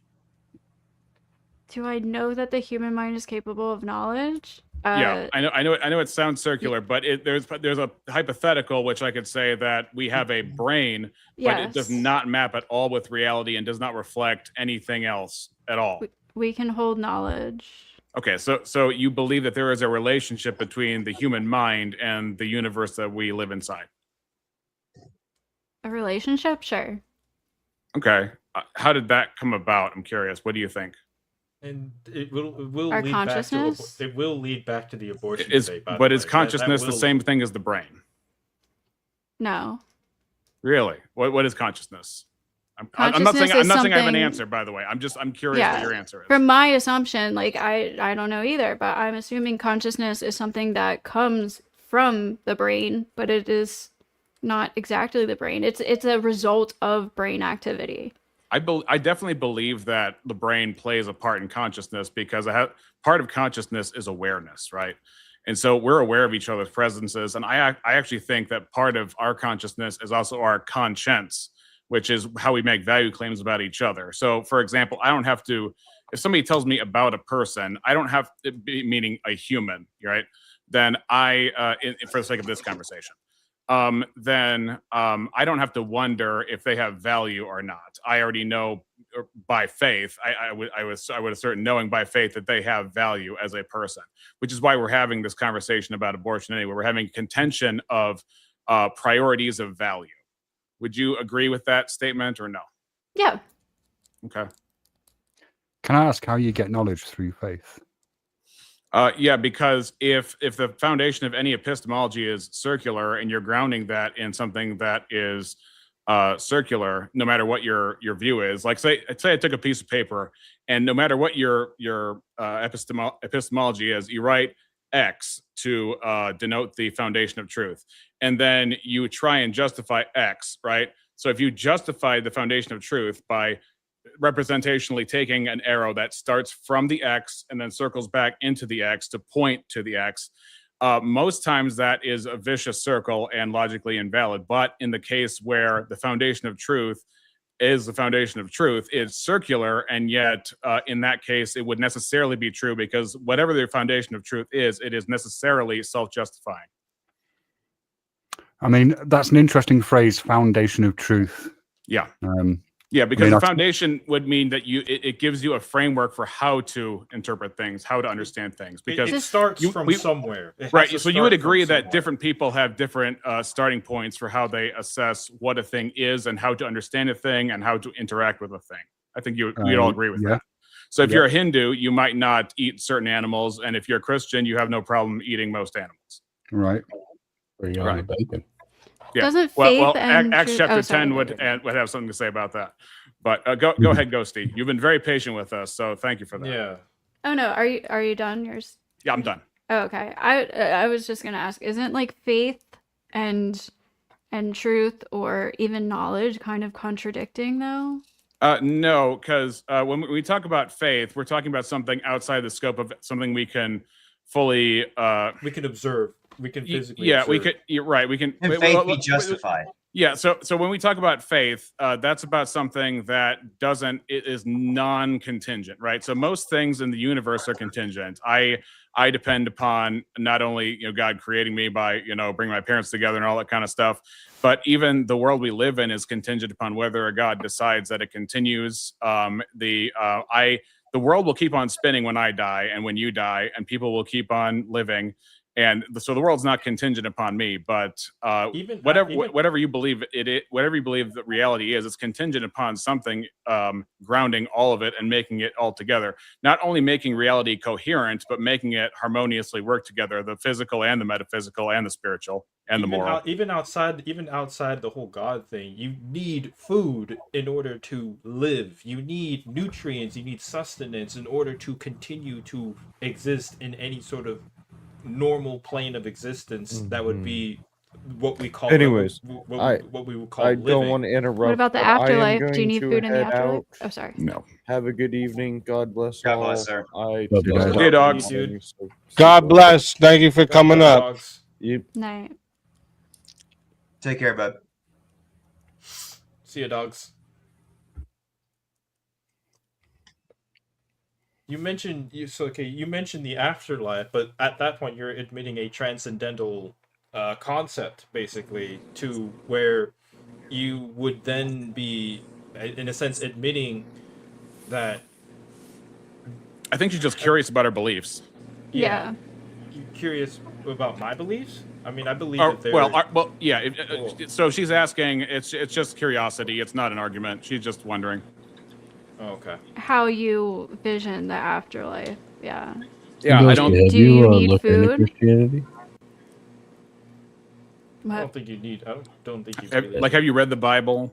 Yeah, have you looked into No. Christianity at all? I was raised Christian, but not seriously. Like not in a serious family. So give me 1 second. I'll actually give you a passage of hunger in the afterlife. Give me 1 second. I gotta Fair, actually get my book. I was so. raised more.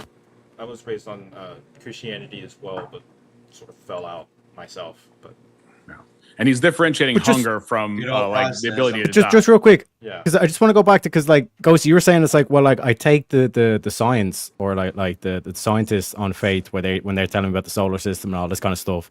What makes you take like that on faith, but you don't take what the church says on faith? Like, for example, about morality. or So even you can- science you in the terms can- of abortion, where they say can- like, go ahead. You can read about it, and like they are showing evidence, and there's like lots of research backed up into this. But So, the Bible does the same thing.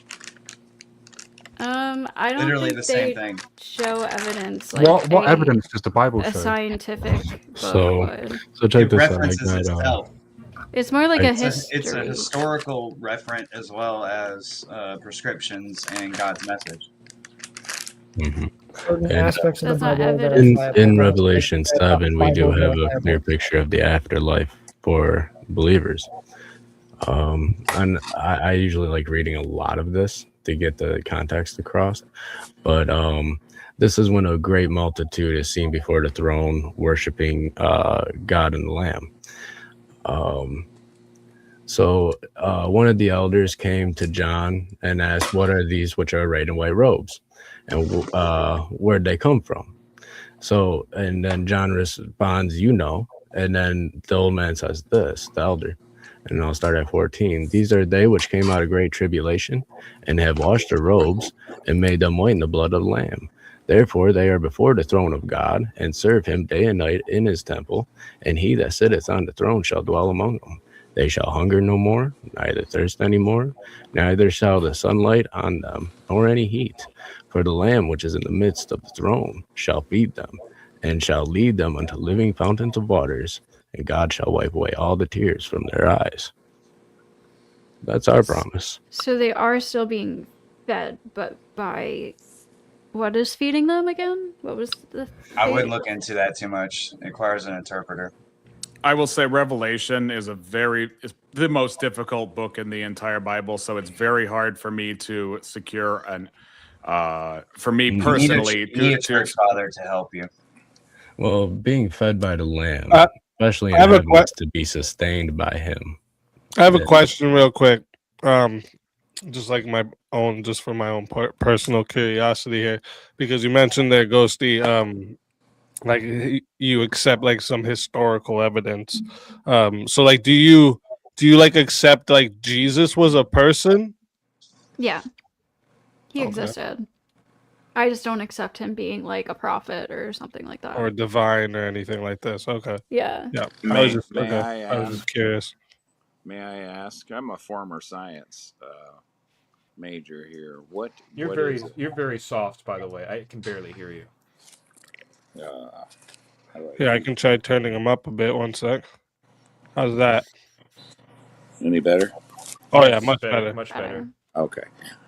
As a former scientist, engineer, what makes you think you believe in the science versus, say, a faith-based belief? Well, like kind of I was saying earlier, they write about this. They provide all of their evidence in research, in books, in studies. It's verified by other scientists.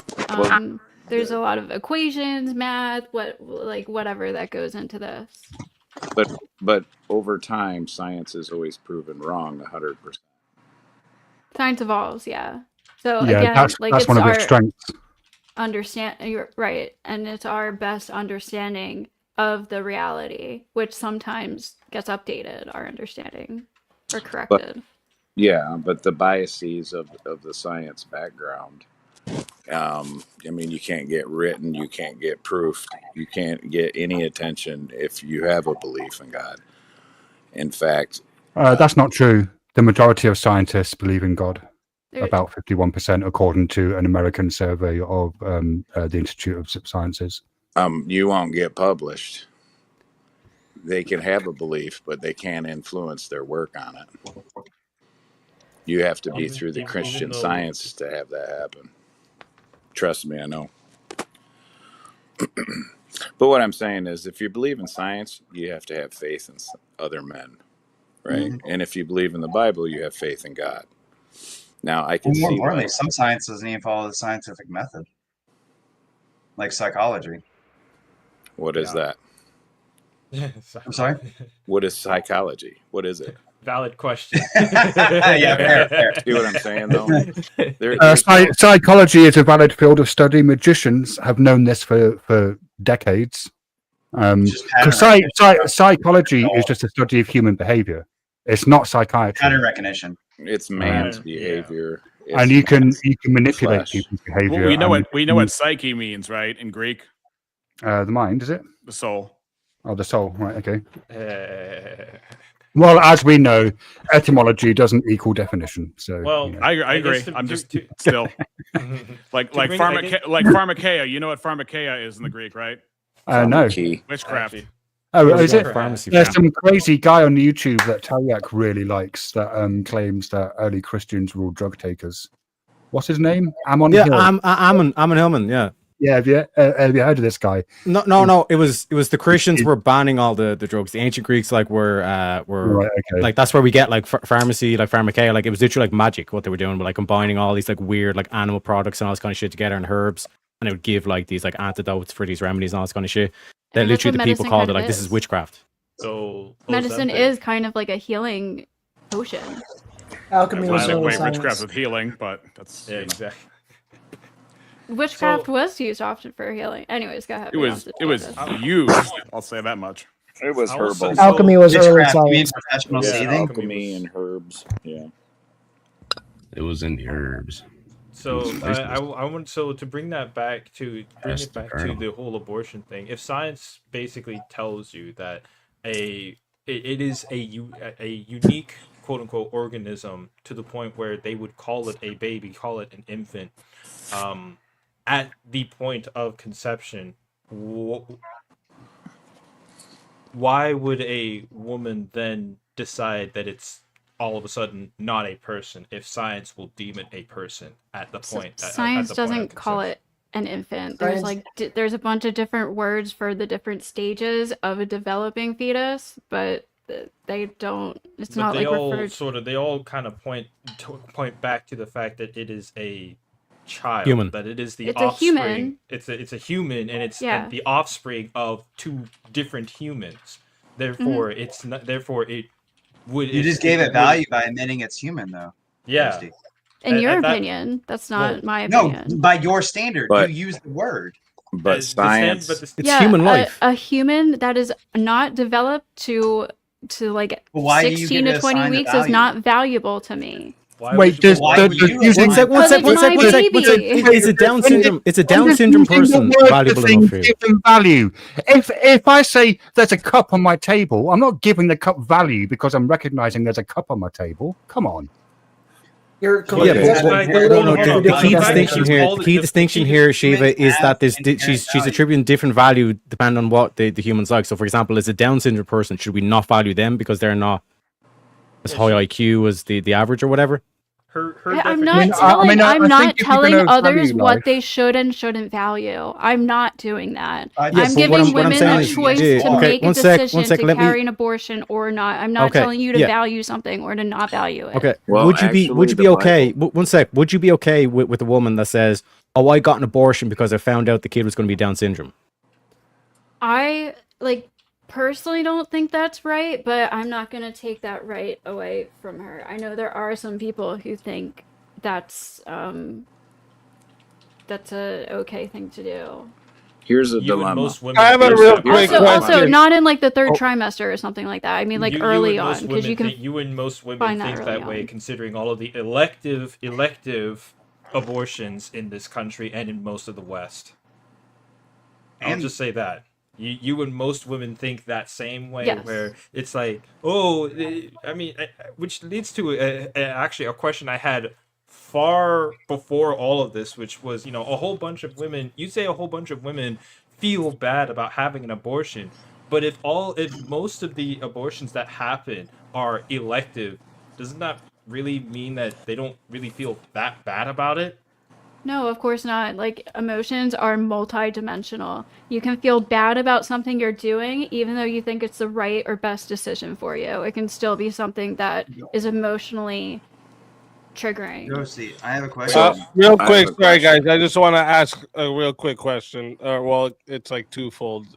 First part's a yes or no for like everyone on the Christian side here. None of you think that human rights come from God, right? I do. Oh, so you would say that? Okay. Yes. Okay. Human rights. How about everybody I would else? say if my priest Define answered human for me. rights. I don't know No. what that means. Yeah, so human rights would be anything that God confers to people in his moral law that ought not be violated by others. So, for example, thou shalt not steal is an affirmation of property rights. Thou shalt not kill is the right not to be murdered. It's murder, actually, not kill. You're thou more shalt precise. not murder. Okay. All right, okay, I just But that also said that. implies- Okay, that's fair. No, that's fair. Just to quickly follow up, everybody else, how do you guys just like? Do you agree or do you think of We are no? humans. I won't agree. say Right, that. Only we if have a my right priest to be. I would defines say that yes. for me. A DOMS is what it's actually called. A form of Adam. Sorry, could you repeat the question, please? Yeah, I'm just wondering for everybody on the Christian side. Yeah, Oh, right. Okay. Yeah. if well, you could answer too. If you think that rights come from God. No, I don't think so. If Our they do inalienable exist, human they would rights come from do. God.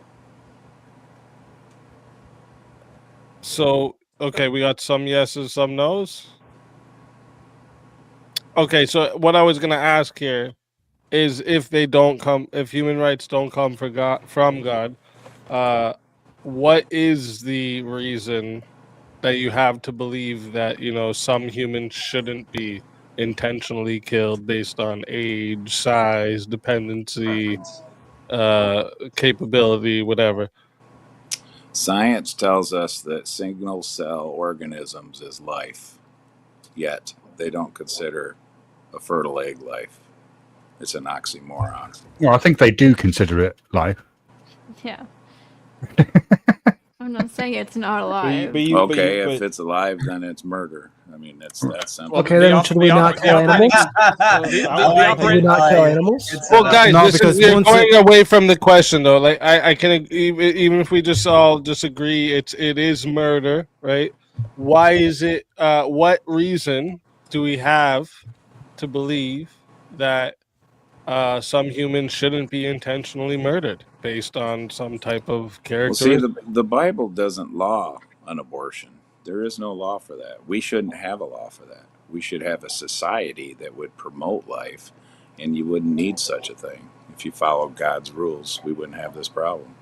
Well, it's easy. You're asking the non-theistic people on the panel, right, or the non-Christians on the panel, how they ground the rights, right, or no? Well, no, because like, and like I'm surprised a lot of the people on here said some of the answers they did. Most of the time, like rights, the idea of rights, I would say, but just I know a lot of Christians would say that you don't get rights from God, right? Like that's just not how it works, right? So Some if you people have that don't in their get rights theology. from God, what is the reason that you think we shouldn't murder certain humans? Like if we don't have a right to life, why shouldn't we murder humans? that is a Depends on fair if you have an question. objective standard that says you can't. What would be the That's what objective people standard do. at that point? What would be the Your objective priest standard if it's informing not you. Your priest informing you on the faith. a priest informing you? So at that Because you need an point, interpreter of the Bible. So You do otherwise, not it's need an objective. interpreter of a Bible. That's the Satan talking. What I mean, Then what who bits? gives you the What no, bits authority? one sec, one sec. Let me ground it. Like what interpreting, right? Easy's asking is anybody who does not ground human rights in some sort of like divine intellect or some sort of higher power, aka God, how do you justify not killing humans?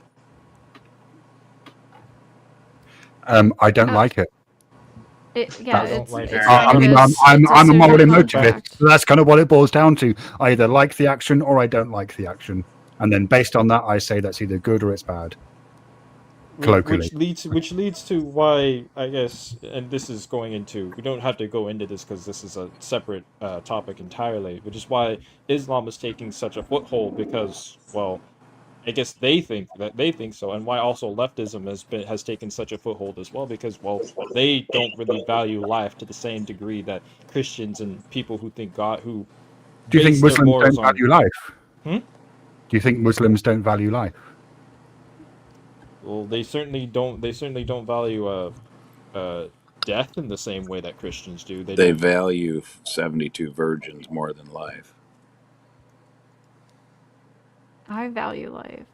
Well, they value other Muslims. If you're not Muslim, I'm not sure they value you. You would value That's Ghosty. You okay. would value life, but you wouldn't. You don't consider.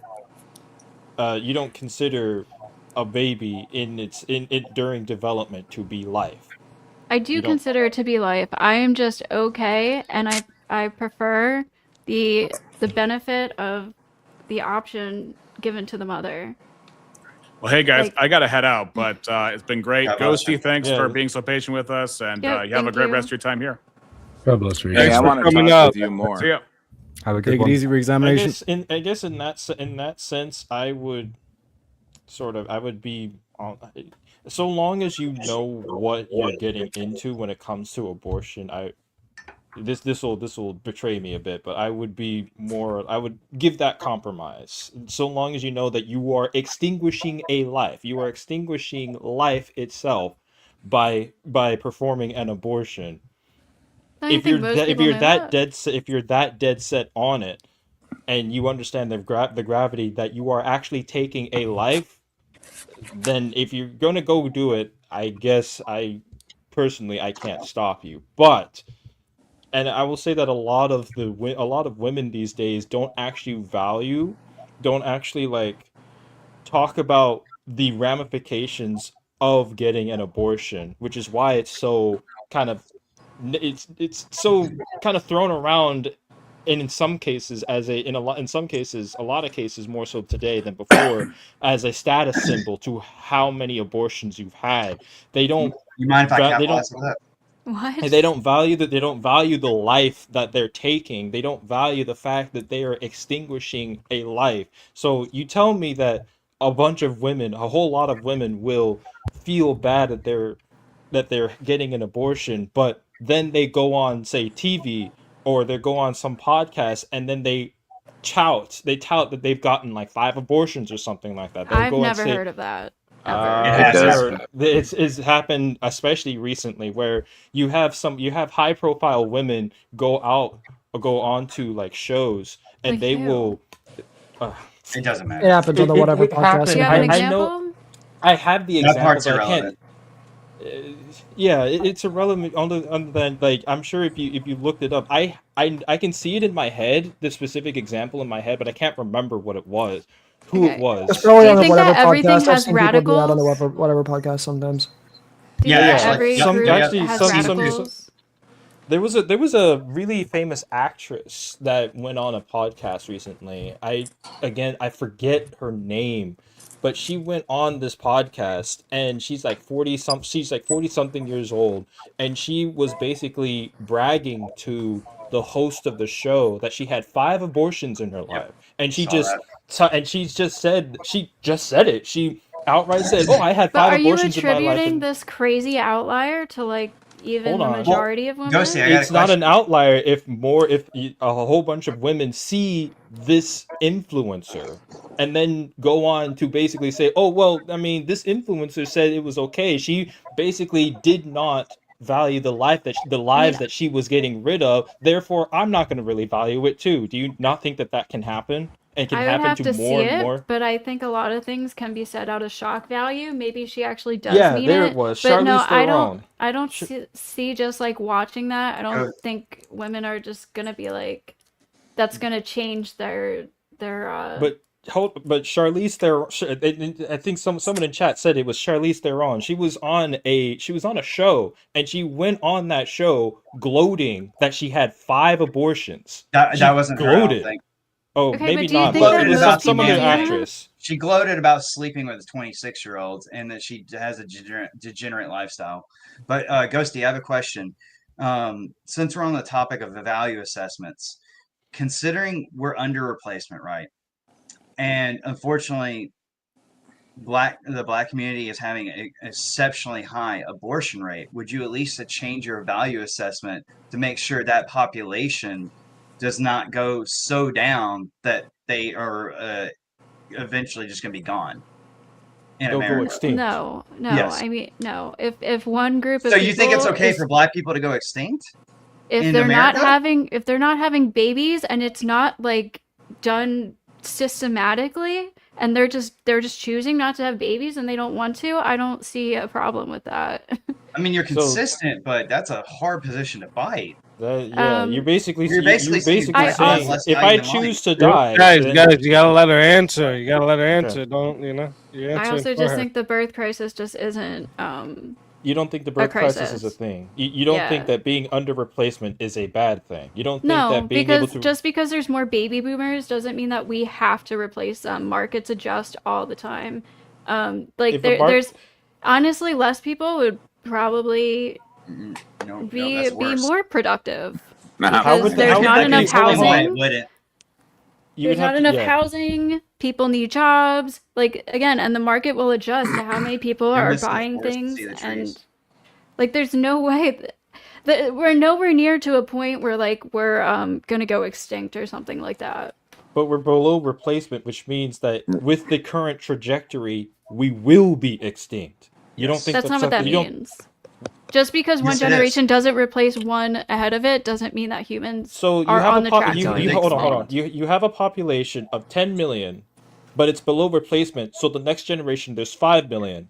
The next generation there's 2 million. How do you This know the next generation's only going to do 2 million? Because What they're if they below do 10? replacement. Hold on. What if they below do 10 million? What if they have double the amount of kids that we're having Then now? it would not be below replacement. Below Exactly. replacement. So Hold it's on, hold on. not a direct line.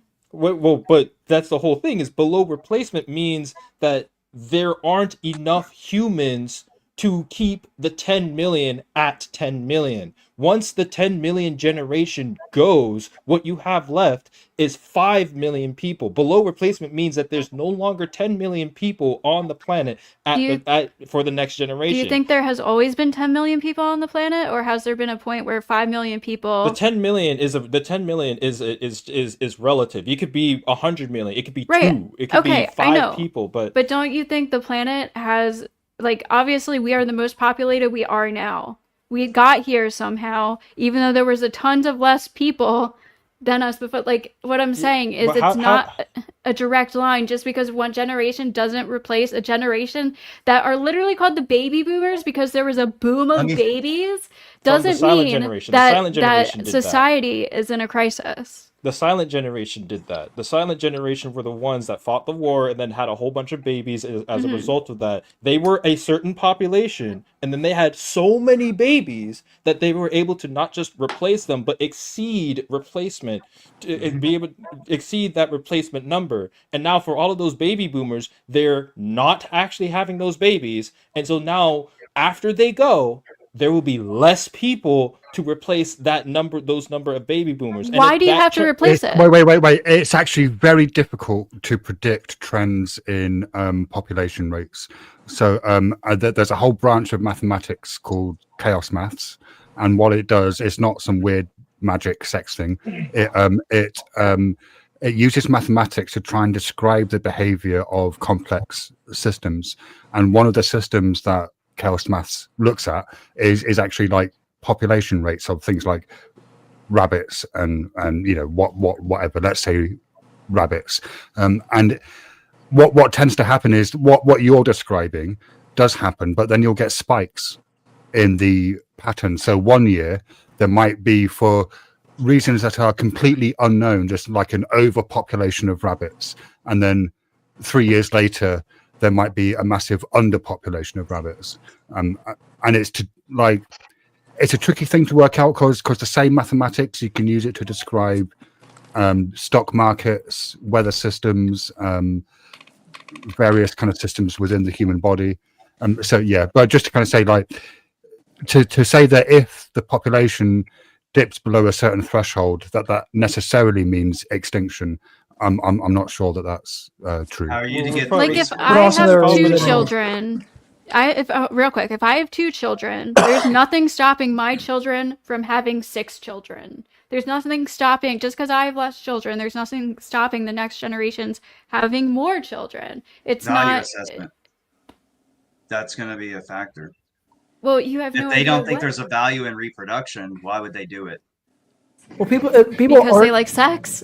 People have always liked sex. People are gonna have sex. Maybe because they don't want to deal with. People aren't choosing not to have kids because they don't value having kids. It's more they are choosing not to have kids because they can't afford it. So theoretically speaking, it's actually more likely that the replacement rate goes up once the baby boomers die out, because the majority of the wealth is being hoarded by the baby boomers. So that problem would be solved by the baby boomers dying out. Then how do you can't find a house right now? But as a society, we have changed. We needed kids. They worked the farms, they worked the outer layers, but everything's coming together now. And now, because of our easy life, sperm counts are lower. There's mass sterilization going on. I don't know if you pay attention to the vaccines and why there was graphene in them. The seeding probabilities are dropping so vast, it's not funny. And also microplastics too, that contributes to a lot of our sterilization for men. And my I mean, it's argument proven. comes, yeah, and my argument comes from a phenomenon of just noticing patterns and noticing trends and basically just going, okay, sure, personally, if you have two children and then they go on to have six, okay, they replaced you, but I'm talking outside. I'm talking beyond that scope of just the personal. We're talking, society, humanity itself. You have the trend of you start with 10 million, then you have less than, and then those 10 million don't actually have enough babies to keep that 10 million to be able to utilize all the resources of that the 10 million we're using. And now you have less people, and then if that trend continues where each generation of humans has less and less children, you will get to a point where there won't be humans anymore. And Right, you're but we have basically no saying that, evidence that well, it's trending the in a severe way where there's no, like, we are so far from that point Ghosty that cat. it's not a Actually, there is crisis. historical evidence. Actually, if I can be able to speak on the consequences of this very matter, Wait, look at Sparta. mangoes. You gotta let her finish though. Let her Oh no, finish. that was it. Oh, I sorry. I Okay. think Oh, I was. my Okay. I fault. thought you cut off there. No, If no, I no, didn't let you mangoes. finish, I, that's on me. it sounded like she was cut off, but I guess she was finished there. Go ahead. Yeah, so the consequences, and I can give you evidence of historical precedents. Back in ancient Greece, there was this city-state called Sparta, and because of their eugenics policy, where they basically trash anyone who was, it looked very much similar to the Romans of what we spoke about a moment ago. They essentially died out because of the fact that they weren't able to replace their birth rate when men would go into war and they die in war. That's one of the reasons why Sparta ceased to exist, is because their social policy about rebirthing. And when you are talking about the implications of the future generations are not being replaced by the birth of like what we got going on right now, here's the of the consequences present. of it. When well, not and not only just that, but in the future, when you are not replacing your population, this is what happens. Yes, the markets can adjust, but you're losing more market power with the global economic stage. Number two, you lose able bodies for home defense. Number three, you're also giving yourself a bad position to where you're weakening your position as a country as the consequences of not replenishing people to fight for the country to preserve it. Take for China, for an example, one child policy. They're going through a crisis right now because about 60% of their population are people above the age of 60. Same with Japan, same with Russia. And they have Korea, different South Korea. reasons in Korea. And they have different reasons to why that's there. It's not a one size fits all the reason why they're there. But the point being is that they're going through a population crisis. And because of that, when you have less people, less workforce, less people to defend the country, and less people to partake in politics so they can guide the country society, culturally to maintain the power of that country, you're looking at an existential crisis for that nation and its people in the future. Yeah, you can make the argument that it does may not include a total extinction of the human population, but it will weaken other countries that fail to recognize the problem, that is the rebirthing problem.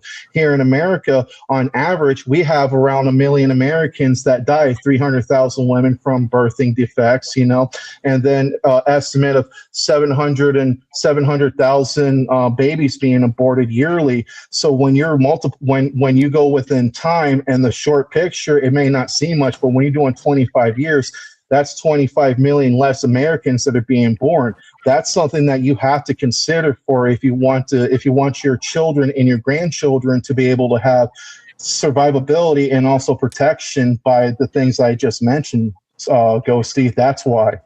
And then to you, it may not be evidence, but that's the reality. That's an existential crisis, whether you agree with it or not. And that's what science. Go I ahead. have a different Sorry. way to frame it too. So if humans need resources, but resources aren't readily available all year round, like how are you going to do that with a limited population to give resources that, like, let's say where it's cold, you're not going to have good farming, right? So how are you going to transport resources of where it is, where you're able to farm, to where they don't have farming so that they can live? a different and a different way to phrase it would Scarcity We're doing becomes that right worse. now. Yeah, if you don't have a population to spread your resources, scarcity becomes far worse. And then you basically But become there's- isolated to certain land conditions that you can't exceed outward from, which means you can't even do commerce. We have plenty of population right now. That's not But the you're point, missing the Stormy. point. We have too much right population. right now is the key Yeah. We have phrase worthless here. This- Right You now. can't maintain it, is what we're saying. And Yeah. You couldn't right, maintain so all of infrastructure if we lose more men, right? society and everything adjusts to How?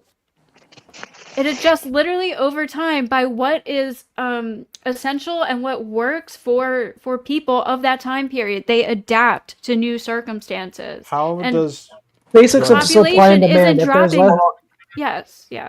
it's basics of supply and demand. If there's less demand, there will be less supply that's needed. So, but I would just ask, how would, because you're basically saying that the trend doesn't matter. How do markets adjust if there is no market Exactly. at that point? Why Like, wouldn't there be a market? because you can't trade. There wouldn't be enough Why proof for not? there to be a market. There wouldn't be people there to Resources be a are market. Just because we That's the didn't point. replace the baby boomers? But we can't create That's the the- resources in mass to support the population as a whole. That's what we're saying. I don't Baby understand boomers. how We you've wouldn't be come able to to that create resources conclusion. in mass. Hold on. We wouldn't be let able to me- create the resources in mass that we need to support the current population. We'd still be able to create the resources in mass for the population that we will have. How if you don't have the manpower to do it? And Here's- to get here's- it here's Because some- the population will still be the Let her manpower. answer, you guys. Let her answer. One at a time.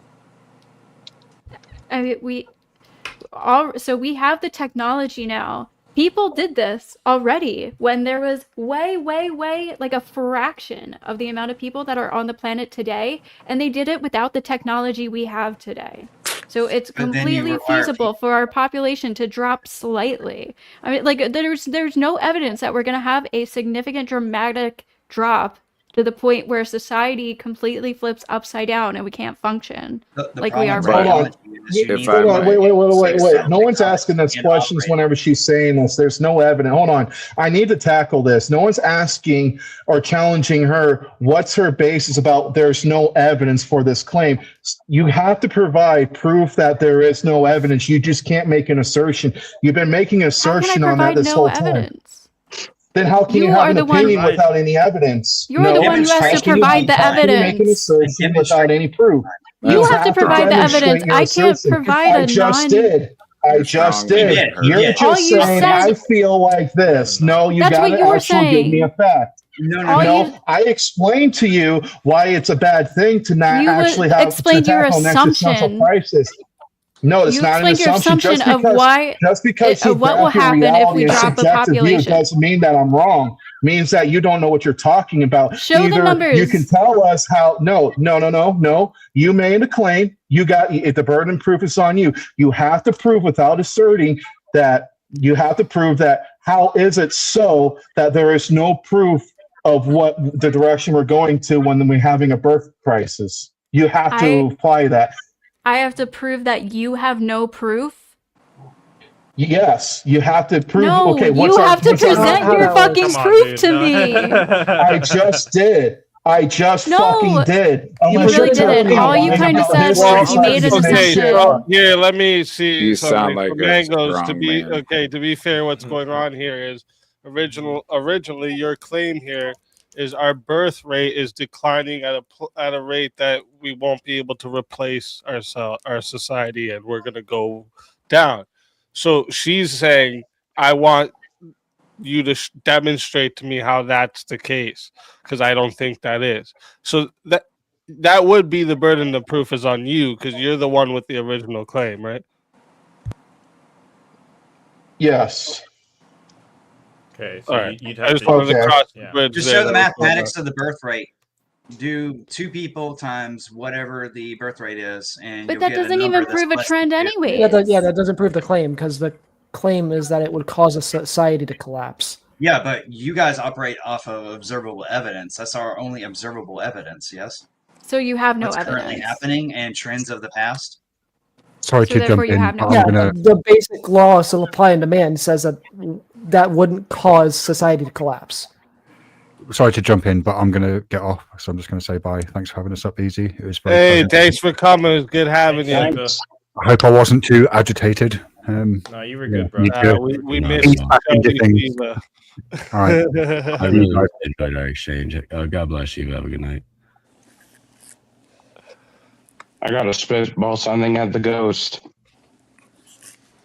So let's just say in 20 years, we'll have artificial uteruses to fix stuff, test tubes and stuff.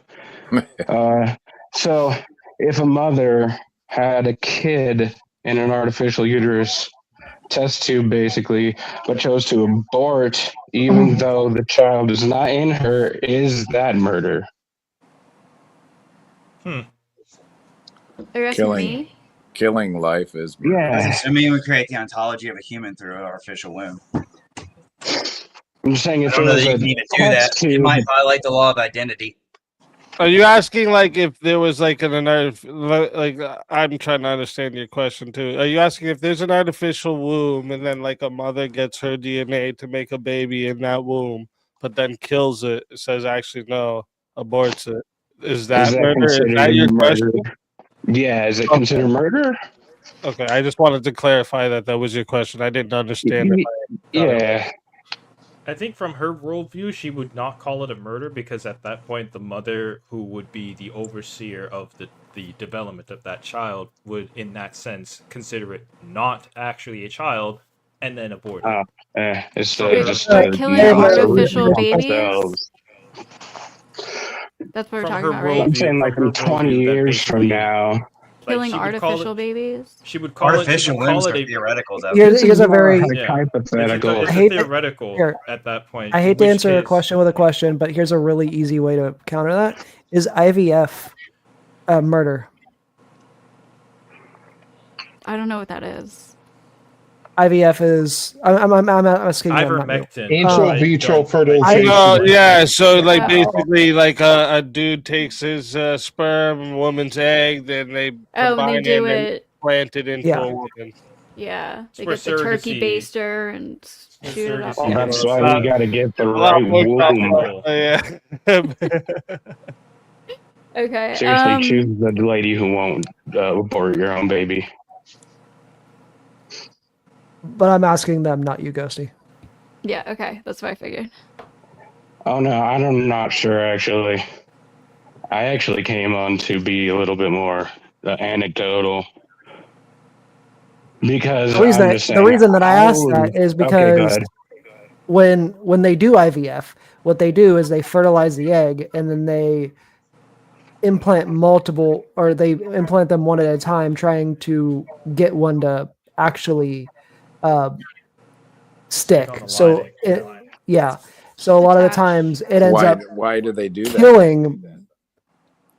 Why do they would do they that? have to artificially inseminate an egg and intravenously plant it in a woman? Because a lot of the time it's used for fertility issues. Right, Yeah, which this would be means like a a couple that- genetic this would be like a mutation couple- that is, there's a reason why that couple or that woman or whatever wouldn't have a baby. So what are you going to make? An inferior genetic product? Wait, so are babies born from IVF inferior Are they? beings? Were the parents to able me. to produce?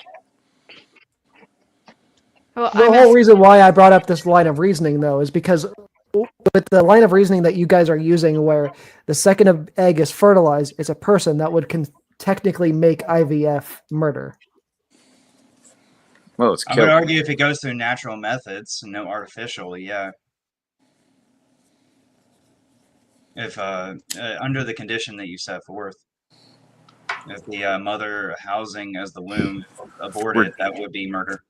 Yeah, we're just making weaker So it's- generations. Now it's just not murder until it's actually in the womb. Unless it's in an actual female womb. Well, the thing is, it can't grow or produce any sort of life outside the womb, can it? Like, Well, other it than- will. But it's fertilized. Oh no, this is just like Maybe we a just die instantly hypothetical afterwards. 20 years in the future thing. It's not 20 years. Oh no, this Sorry. is something we could do it now. Yeah, this Yeah. is something that we do now. I brought this up to Athena earlier about how there's some birth controls.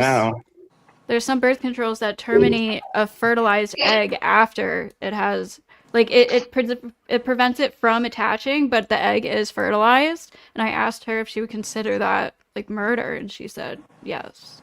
Well, also murder depends on intent. Well, you're taking birth control. I think what Vigilante's asking here for everyone else is because with the in vitro fertilization, there'll be like, and actually JS, he's brought this up here before a lot too, is that during the process of fertilizing eggs, a lot of them end up dying. Because they'll fertilize them, it won't be viable to implant, and it dies.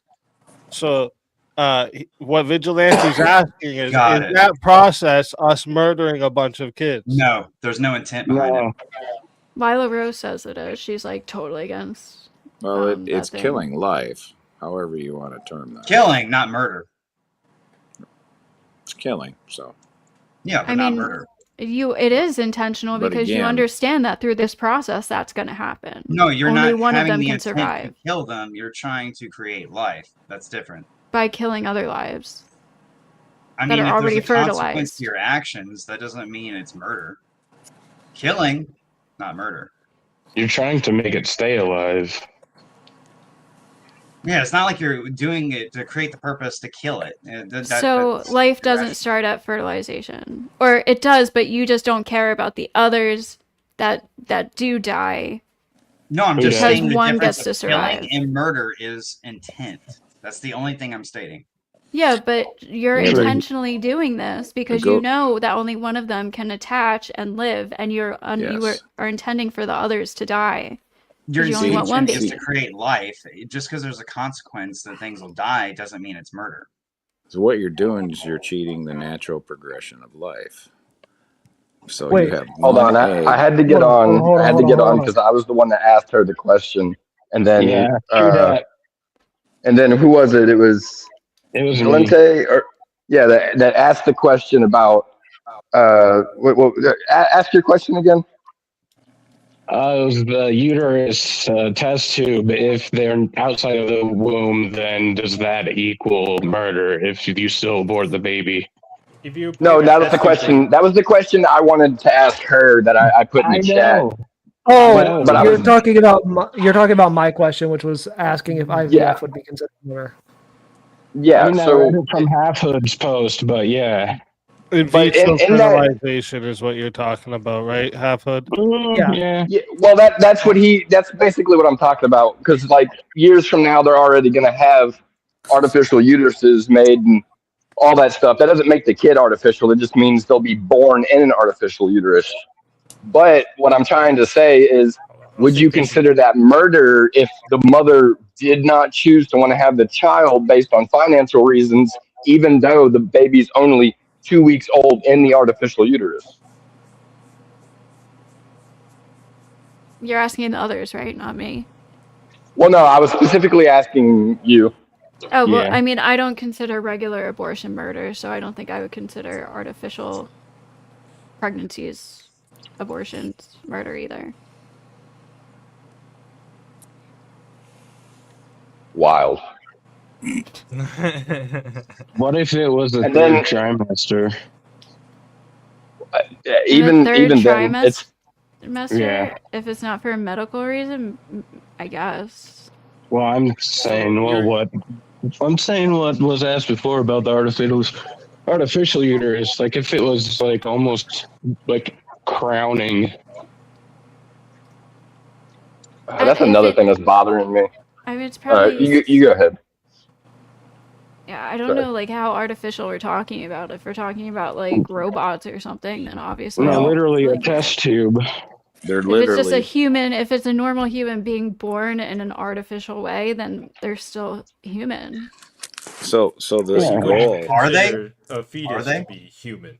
I got a question. Well, now I'm confused about your questioning by saying it's not murder. If you said that they're still human, even if they're born in an artificial test tube.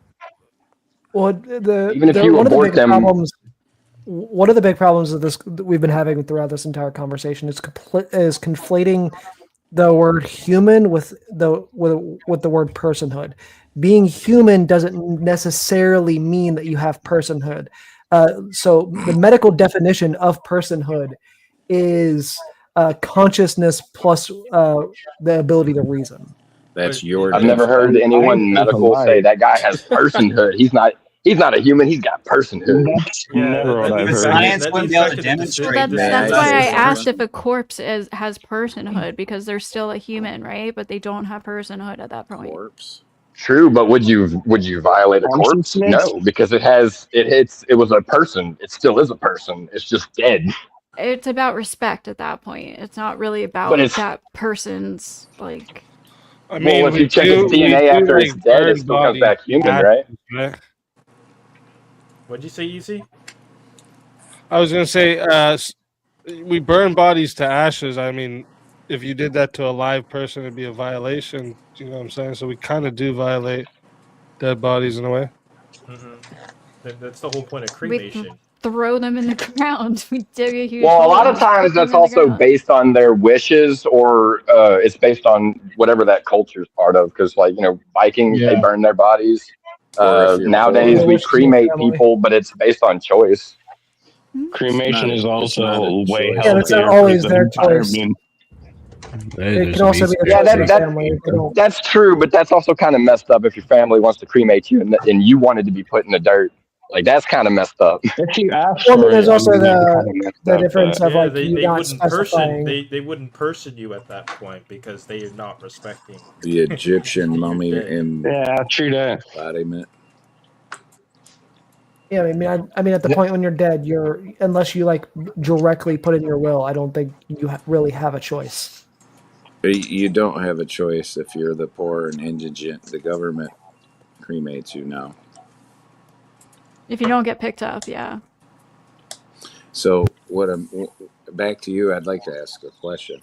So when they do this IVF or in vitro inseminations artificially and grow in a test tube in a womb, the goal that China's ahead of this. They're going to be gene altering, and if they don't like what they get, they're just going to have it aborted once it starts growing. Just because, say, it has the wrong hair color. I mean, I'm okay with gene editing, so I'm personally fine with gene editing. So. Hey, I want to apologize real quick. I'm sorry I didn't watch like pretty much most of the entire debate until the end. I was disappointed that Athena left because Yeah, that's what I was wondering. No, I was not. I'm not disappointed at this. I was disappointed that Athena left because you could ask my girlfriend if she wasn't asleep. I had so many questions ready.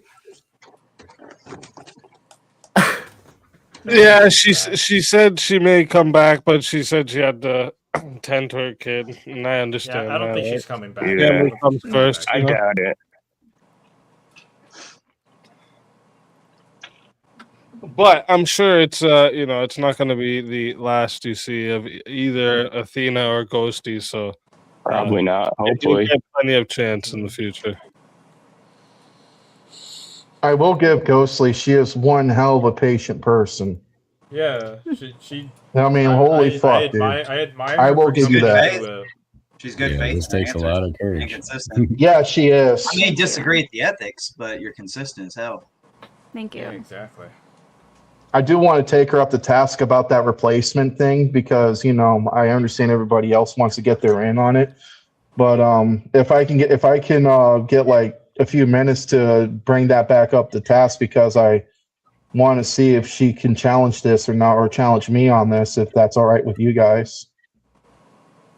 I would just preface to make sure you don't get any equivocation and define the terms clearly, because she may view certain words in different lights than you, and sometimes we've accidentally in this panel done that. Well, she said that she believes in a great reality, but it's subjective. So I do agree with you, and that's why it's really challenging and a good way to deal with somebody like Ghostly, so we can try to parse that out.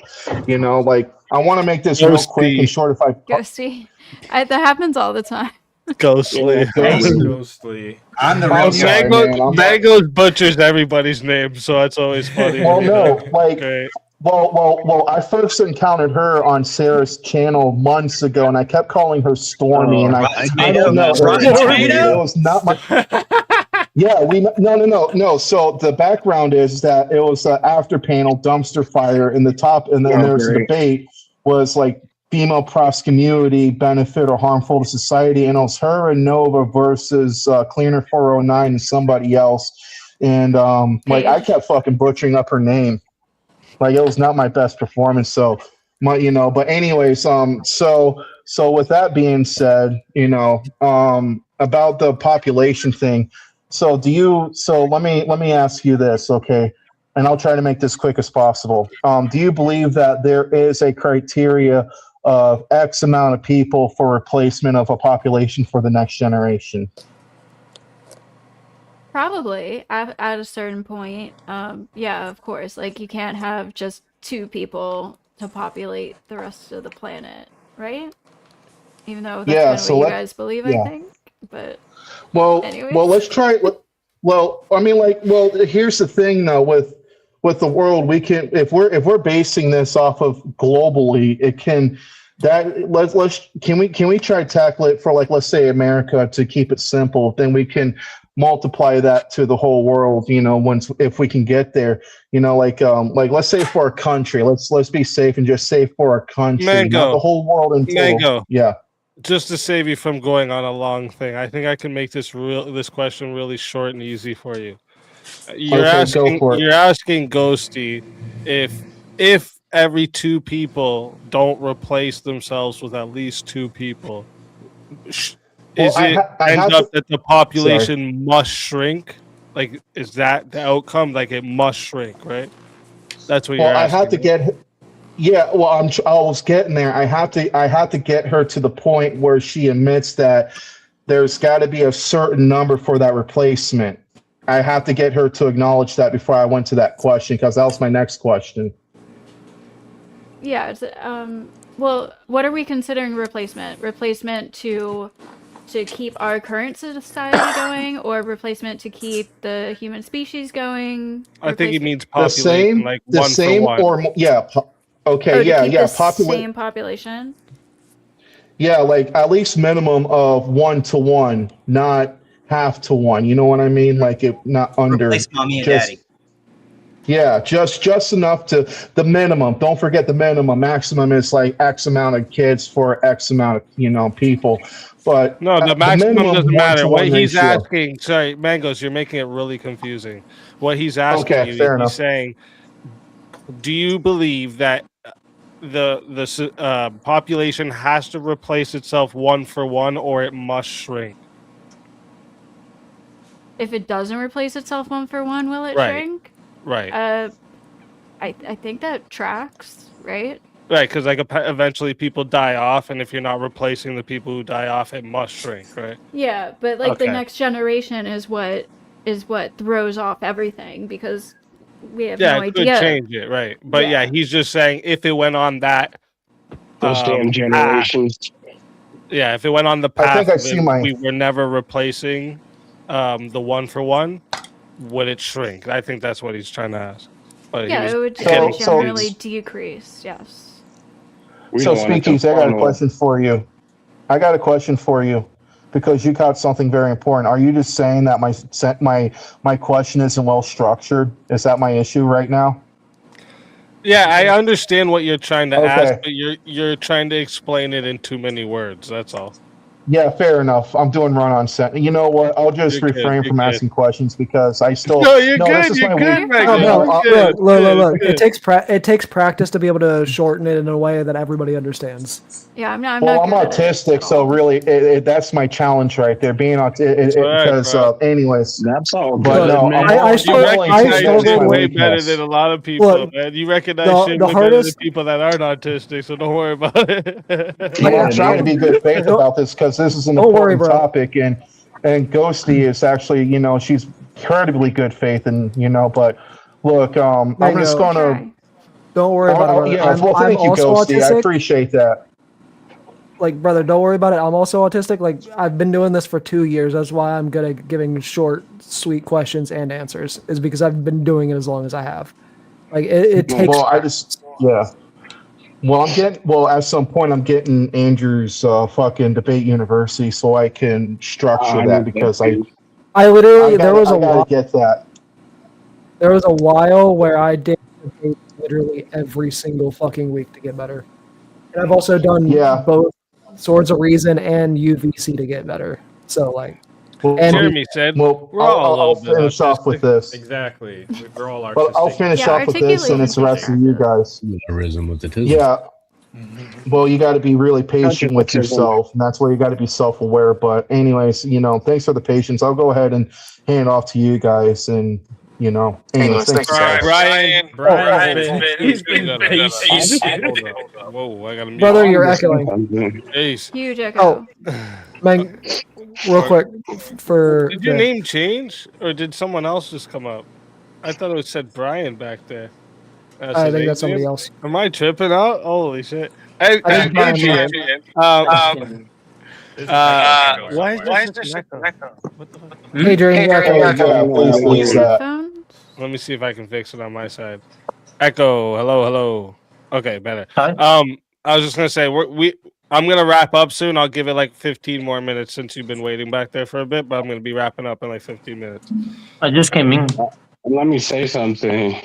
Oh, so you weren't waiting? That wasn't you waiting, but okay. See, I'm tripping. It was I thought maybe because there's Adrian. I was like maybe I just read Brian for some reason. Yeah. But No, this is different not person. here. No longer- is Okay, Brian someone no longer else was back back there. But okay, we're gonna wrap it up in like 15 minutes, anyways, just so everyone knows. Okay, no problem. Tip for like the newer people like doing this like Mango. Always go back, like when you're first starting to do this, always go back and watch your previous debates. So my mom, she I'm the first kid in the family. She fucking had me and didn't plan on me. She already has told me in a heart to heart that she almost aborted me because she didn't plan on it. And like 24 years into life, ooh, good, I got epilepsy now.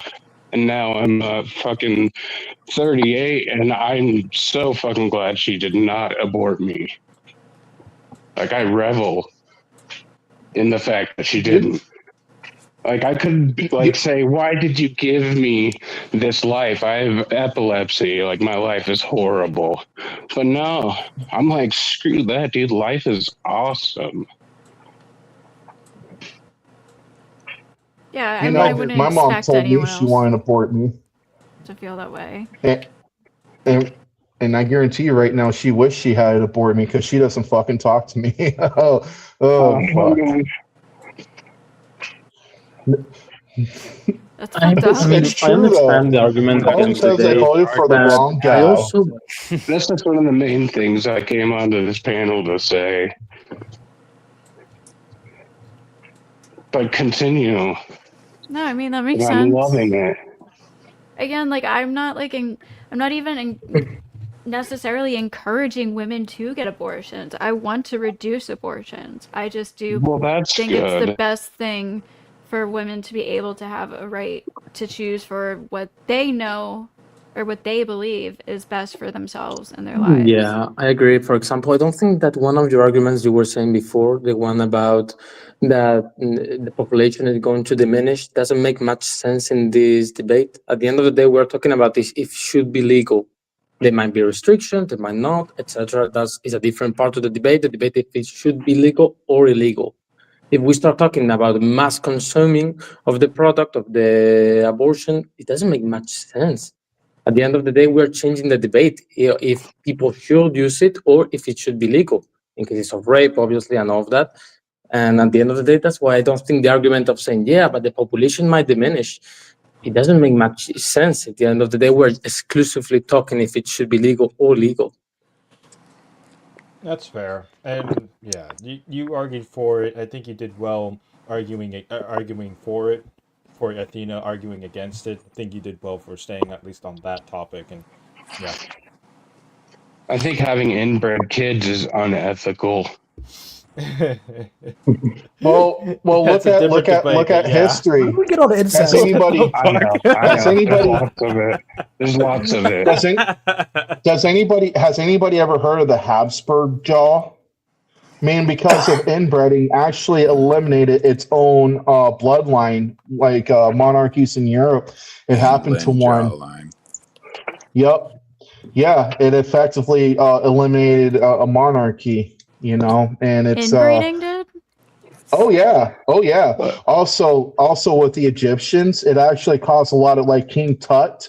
He was actually he was born a lame because of the birth defects from inbreeding. You know, there's plenty of examples of generational inbreeding causes a really bad problem to the bloodline of that family. Oh yeah. It's, I thought you were arguing for the benefits of it for a second. I was No, like, oh wait, fuck inbreeding fix no. something? I Oh was like, hell okay, no. I get I it. said I it's get bad. paid a I lot of said money it's to bad. fuck my sister. Yeah, I was Oh, like, my wait, God, that was inbreeding goofy fix? of the day. Abortion is an I fuck my incest. sister. I have a question for Adrian. Isn't that right, Uncle Daddy Calvin? Adrian. Yeah, I don't know if you know, but Philip the First of Spain was called the Beautiful, more or less. For this will be like the argument. And if you just look him up, you just look the pictures, the portraits that they had from him. Yeah, not the most handsome, and you could really see the years and years of incest in that. Yeah. Are we talking about the rat people of Pakistan now? It's Charles V, Holy Roman Emperor. So Adrian, I have a question. You mentioned rape earlier. So, in the case of a rape, do you think it's necessary that the abortion be killed and not the rapist? Now, I think there's 2 points. The first one is justice. That's a different argument. That will be death penalty. We have to argue if it's legal, it should be legal or illegal. That's a different argument at all. And the second one is if the mother can be a good parent for that kid. If the mother is not in the capabilities, is not capable, is not going to be able to provide a good enough parenting to the child and doesn't want it, I don't see any reason why to make her suffer the mother and the child at the same time. Then I was curious because it's like the baby's gonna pay the price for what the father did, and I don't know if you follow the Bible or not, but that's forbidden. Yeah, but at the end of the day, that's the argument also stands in the idea that abortion is murder, and there's a lot of debate actually when it starts being when it's actually considered starting to be a person, when it's not. At the end of the day, the debate is way longer than just following what the Bible is going to say. So we cannot choose and define the system for what we're going to consider murder exclusively in one set of beliefs. We have to unify them all. I agree with you. I don't believe that we should choose, but I think that we should have a society where we nurture each other and we would not have to even consider this option. I agree, but sometimes Agree we for don't live in that society. I mean, it would be great. I agree, absolutely. It would be great that there wouldn't be people getting killed by guns at the end of the day. There wouldn't be school shootings. What do? Do we try to just ignore, trying to fantasize in a reality where that's not the case? We live in a reality where that's the case. We need to find solutions for that. Well, again, in order like to the do that, gun you law. need to go into the institutions. But again, this is a whole different debate, which is why, the whole point, the whole thing about legality is more so just do we get abortion to be essentially state-sponsored, or we have state-sponsored pro-life tendencies, which leads into more like propaganda and stuff like that. I mean, states have never funded abortions. Come again? Like federal money and state money doesn't fund abortions, but they do encourage women to the policies do encourage women to behave a certain way en masse. individually Do may be they? different, They but en encourage. masse. Well, I mean, what are they encouraging women to do? This You was the say- state encouraging women to do. I'll say that if you ban abortion, suddenly, women don't have abortions anymore. They'll more than likely have the births themselves, and then either they'll have births themselves, which is the whole point of which is the whole point of banning abortions is to encourage more births in the society. Whereas I don't if you think legalize so. and say that it's okay to yeah, but get then there's also a abortions, you No, whole no, no. buttload of negatives that come That's not along really with the that. argument for pro-life. The big argument I always heard for pro-life is the argument of morality. The idea that killing an infant is considered murder. I have almost never heard the idea. I mean, I heard it one or two times, but the principal argument for why abortion should not occur is not we want more kids. It's that it could be considered murder. If that would be the case, we will be taking all of the kind of preservatives. Condoms will be off, everything, the pill will be off, all of this will be taken out because they also limit the quantity of kids that can be had. If And we're talking about that, you'd be correct in the moral aspect, but I'm not mentioning the moral aspect and more so just going off of the more descriptive aspect of what doing something like banning abortion will do, which is evidenced by the Yeah, but various that's which is just evidenced one by of the the many various you red should states also that be have banned agreeing. abortion, In that case, you where should also births be have agreeing spiked because to. of that. Yeah, but in You're that right case, you that that should is a also be. I that is mean, a consequence, but there's also a lot of other consequences, like mothers and children dying more often. You feed the foster care system, which in turn feeds the prison system. Well, More feeding the people. foster care system that would be a separate issue that would be Yeah, totally but tackled. the thing is, No, but I'm talking I'm about sorry, it as one one of the second. consequences. Just one second. I just want to say one thing. Your argument stands from the idea that abortion should be illegal because we want more kids. Following that argument, are you against condoms? Are you against preservatives and all of this? Do you think they should not occur also? I mean, Yes, should they for a not separate occur? reason though. I would say ideally. Should they not occur? I guess that's debatable. Should they because, be like, illegal? At the end of the day, they do exactly the same thing that you believe that abortion should not be legal for. Let's take the pill. The pill doesn't have any kind of protection for you. It doesn't protect you from anything. The pill just prevents you from having kids. Do you believe the pill should be taken out? Should not be an argument. Should not be used. I don't think so because we're talking prevention versus it's a Yeah. preventive action versus a reactive action. You've already basically created the child. Abortion is you've created the child and now you want to get rid of that child. Whereas Plan B and condoms is you are taking into account that a child could happen and are taking steps to prevent it from happening. Yeah, but There's if also, you're talking that the All right, problem, if you're guys, talking guys, there's no good time to cut this convo, but I do gotta wrap this up. You're amazing, but, Speak. Thank you, you all Speak. for Yeah, joining. Speak. And first off, Ghosty, tell everyone in the chat where they can find you so they can go sub up. Yeah, I'm on YouTube, Ghosty. Like it says down here, it's spelled with a 6, like a capital G, but a 6. Yeah, I'm on Speak, YouTube. I That's see. pretty much it. So thank you so much for having me. This was a fun time. I usually hate abortion debates, but this was tolerable. So yeah, I enjoyed myself. None of the more abrasive characters are on the panel at this point, so that's Abrasive why it's not- characters. You're the abrasive character, all right? Love you, And Churn. Speakeasy is mute in this case, so all the abrasion, all of those real talkative and chatty and bulldozy types True. aren't here, so True. it's cool. This is true. Yo, Hey, I'd But like. does everyone, anyone else have anything they want to shout out or anything before I would like to ask Zach when he's going to be on here again. I would like to discuss more on when his statement of you need somebody else to translate. Well, why don't you both join the Discord and maybe we can just set up a debate 1v1 for there's you a debate two. that can happen from that. It don't need to be a debate. It can be a discussion. But yeah, what do you To mean be by honest, Discord? because I don't want to insult the Orthodox view, I don't want to necessarily do it publicly, Orthodox considering view. I don't have Oh, that's great information, and I That's can't fair. afford to be disrespectful. I'm a Yes, catechumen, so it's and like I'm in the Orthodox beginning view. stages of everything.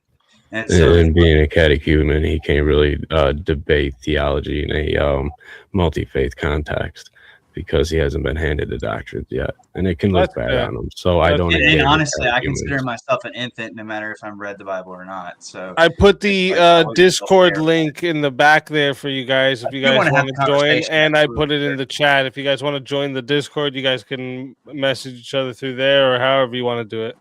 Yes, sir. Sure, I would like just an open panel discussion. That'd be Yeah, great. or just come up on next open panel. Yeah, that's even. I'm gonna DM you in the Discord, and I'm gonna fucking talk to you about Nerds of Reason next.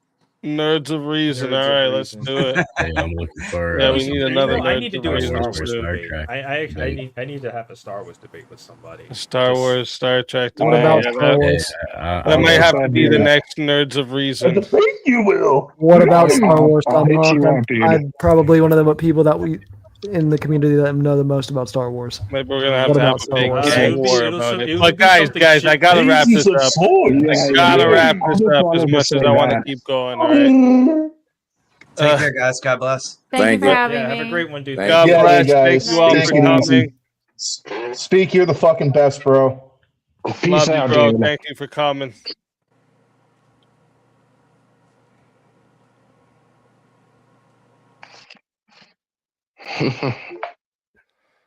Anyone else got a last word for us? Well, I got a scripture if you like it. Yeah, let's have it, Rev. All right, I'll give you Psalms 139, 13 to 16. For thou hast possessed my reins, thou hast covered me in my mother's womb. I will praise thee, for I am fearfully and wonderfully made.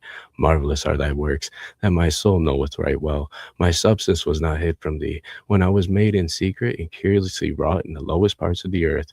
Thine eyes did see my substance, yet being unperfect, and in thy book all my members were written, which in continuance were fashioned, when as yet there was none of them. God bless everybody and have a great night. God bless. And thank you for coming up. And chat, you beautiful people, you. All right. Thank you all for coming and joining. We had like 120 people in here at one time just chilling out on a Swords of Reason Monday. That's what I'm talking about. You guys are amazing, all right? Absolutely amazing. Can't thank you all enough for coming. A big shout out again. Go sub up to both the debaters. First off, big shout out because that was our first all female Swords of Reason. So shout out to Ghosty and Athena for that. And shout out to them both for coming out and giving their perspective here. Ghosty, you notice a lot of people are on the right side in our chat. And you notice a lot of the left don't stay for the after panels, and Ghosty muscled the whole thing through. So make sure you guys actually go give her a sub just for coming and muscling that out. All right, it was good faith and came in. Oh, really? What? Less than 50 now. Sorry, that just distracted me. I just read that. Oh shit! Shit! Oh. 46 subs away. 46 subs away from 9,000. Sub up, motherfuckers. But yeah, like I said, go sub up also to Ghosty and to Athena. And we'll get them out here again for you guys to come clash some more swords out here, okay? But it's been absolutely amazing, okay? I'm gonna be sending you guys over to Terry Axe. I think Terry Axe doing a film room. So you're just reviewing some content. So yeah, I'm gonna be sending you guys over there. When you get there, drop him some bears, all right, in the chat. Drop a bunch of bears in the chat for him and let him know he's getting a rate. But yeah, I can't thank you guys enough. Remember, it can be 30 in the chat. It can be 2,000 in the chat. Whoa, wait a minute. I gotta tell you about tomorrow's debate. You guys can't miss tomorrow's debate. Tomorrow's debate here, or today, whatever, however you want to look at it here. we got. Let me get it here for you guys.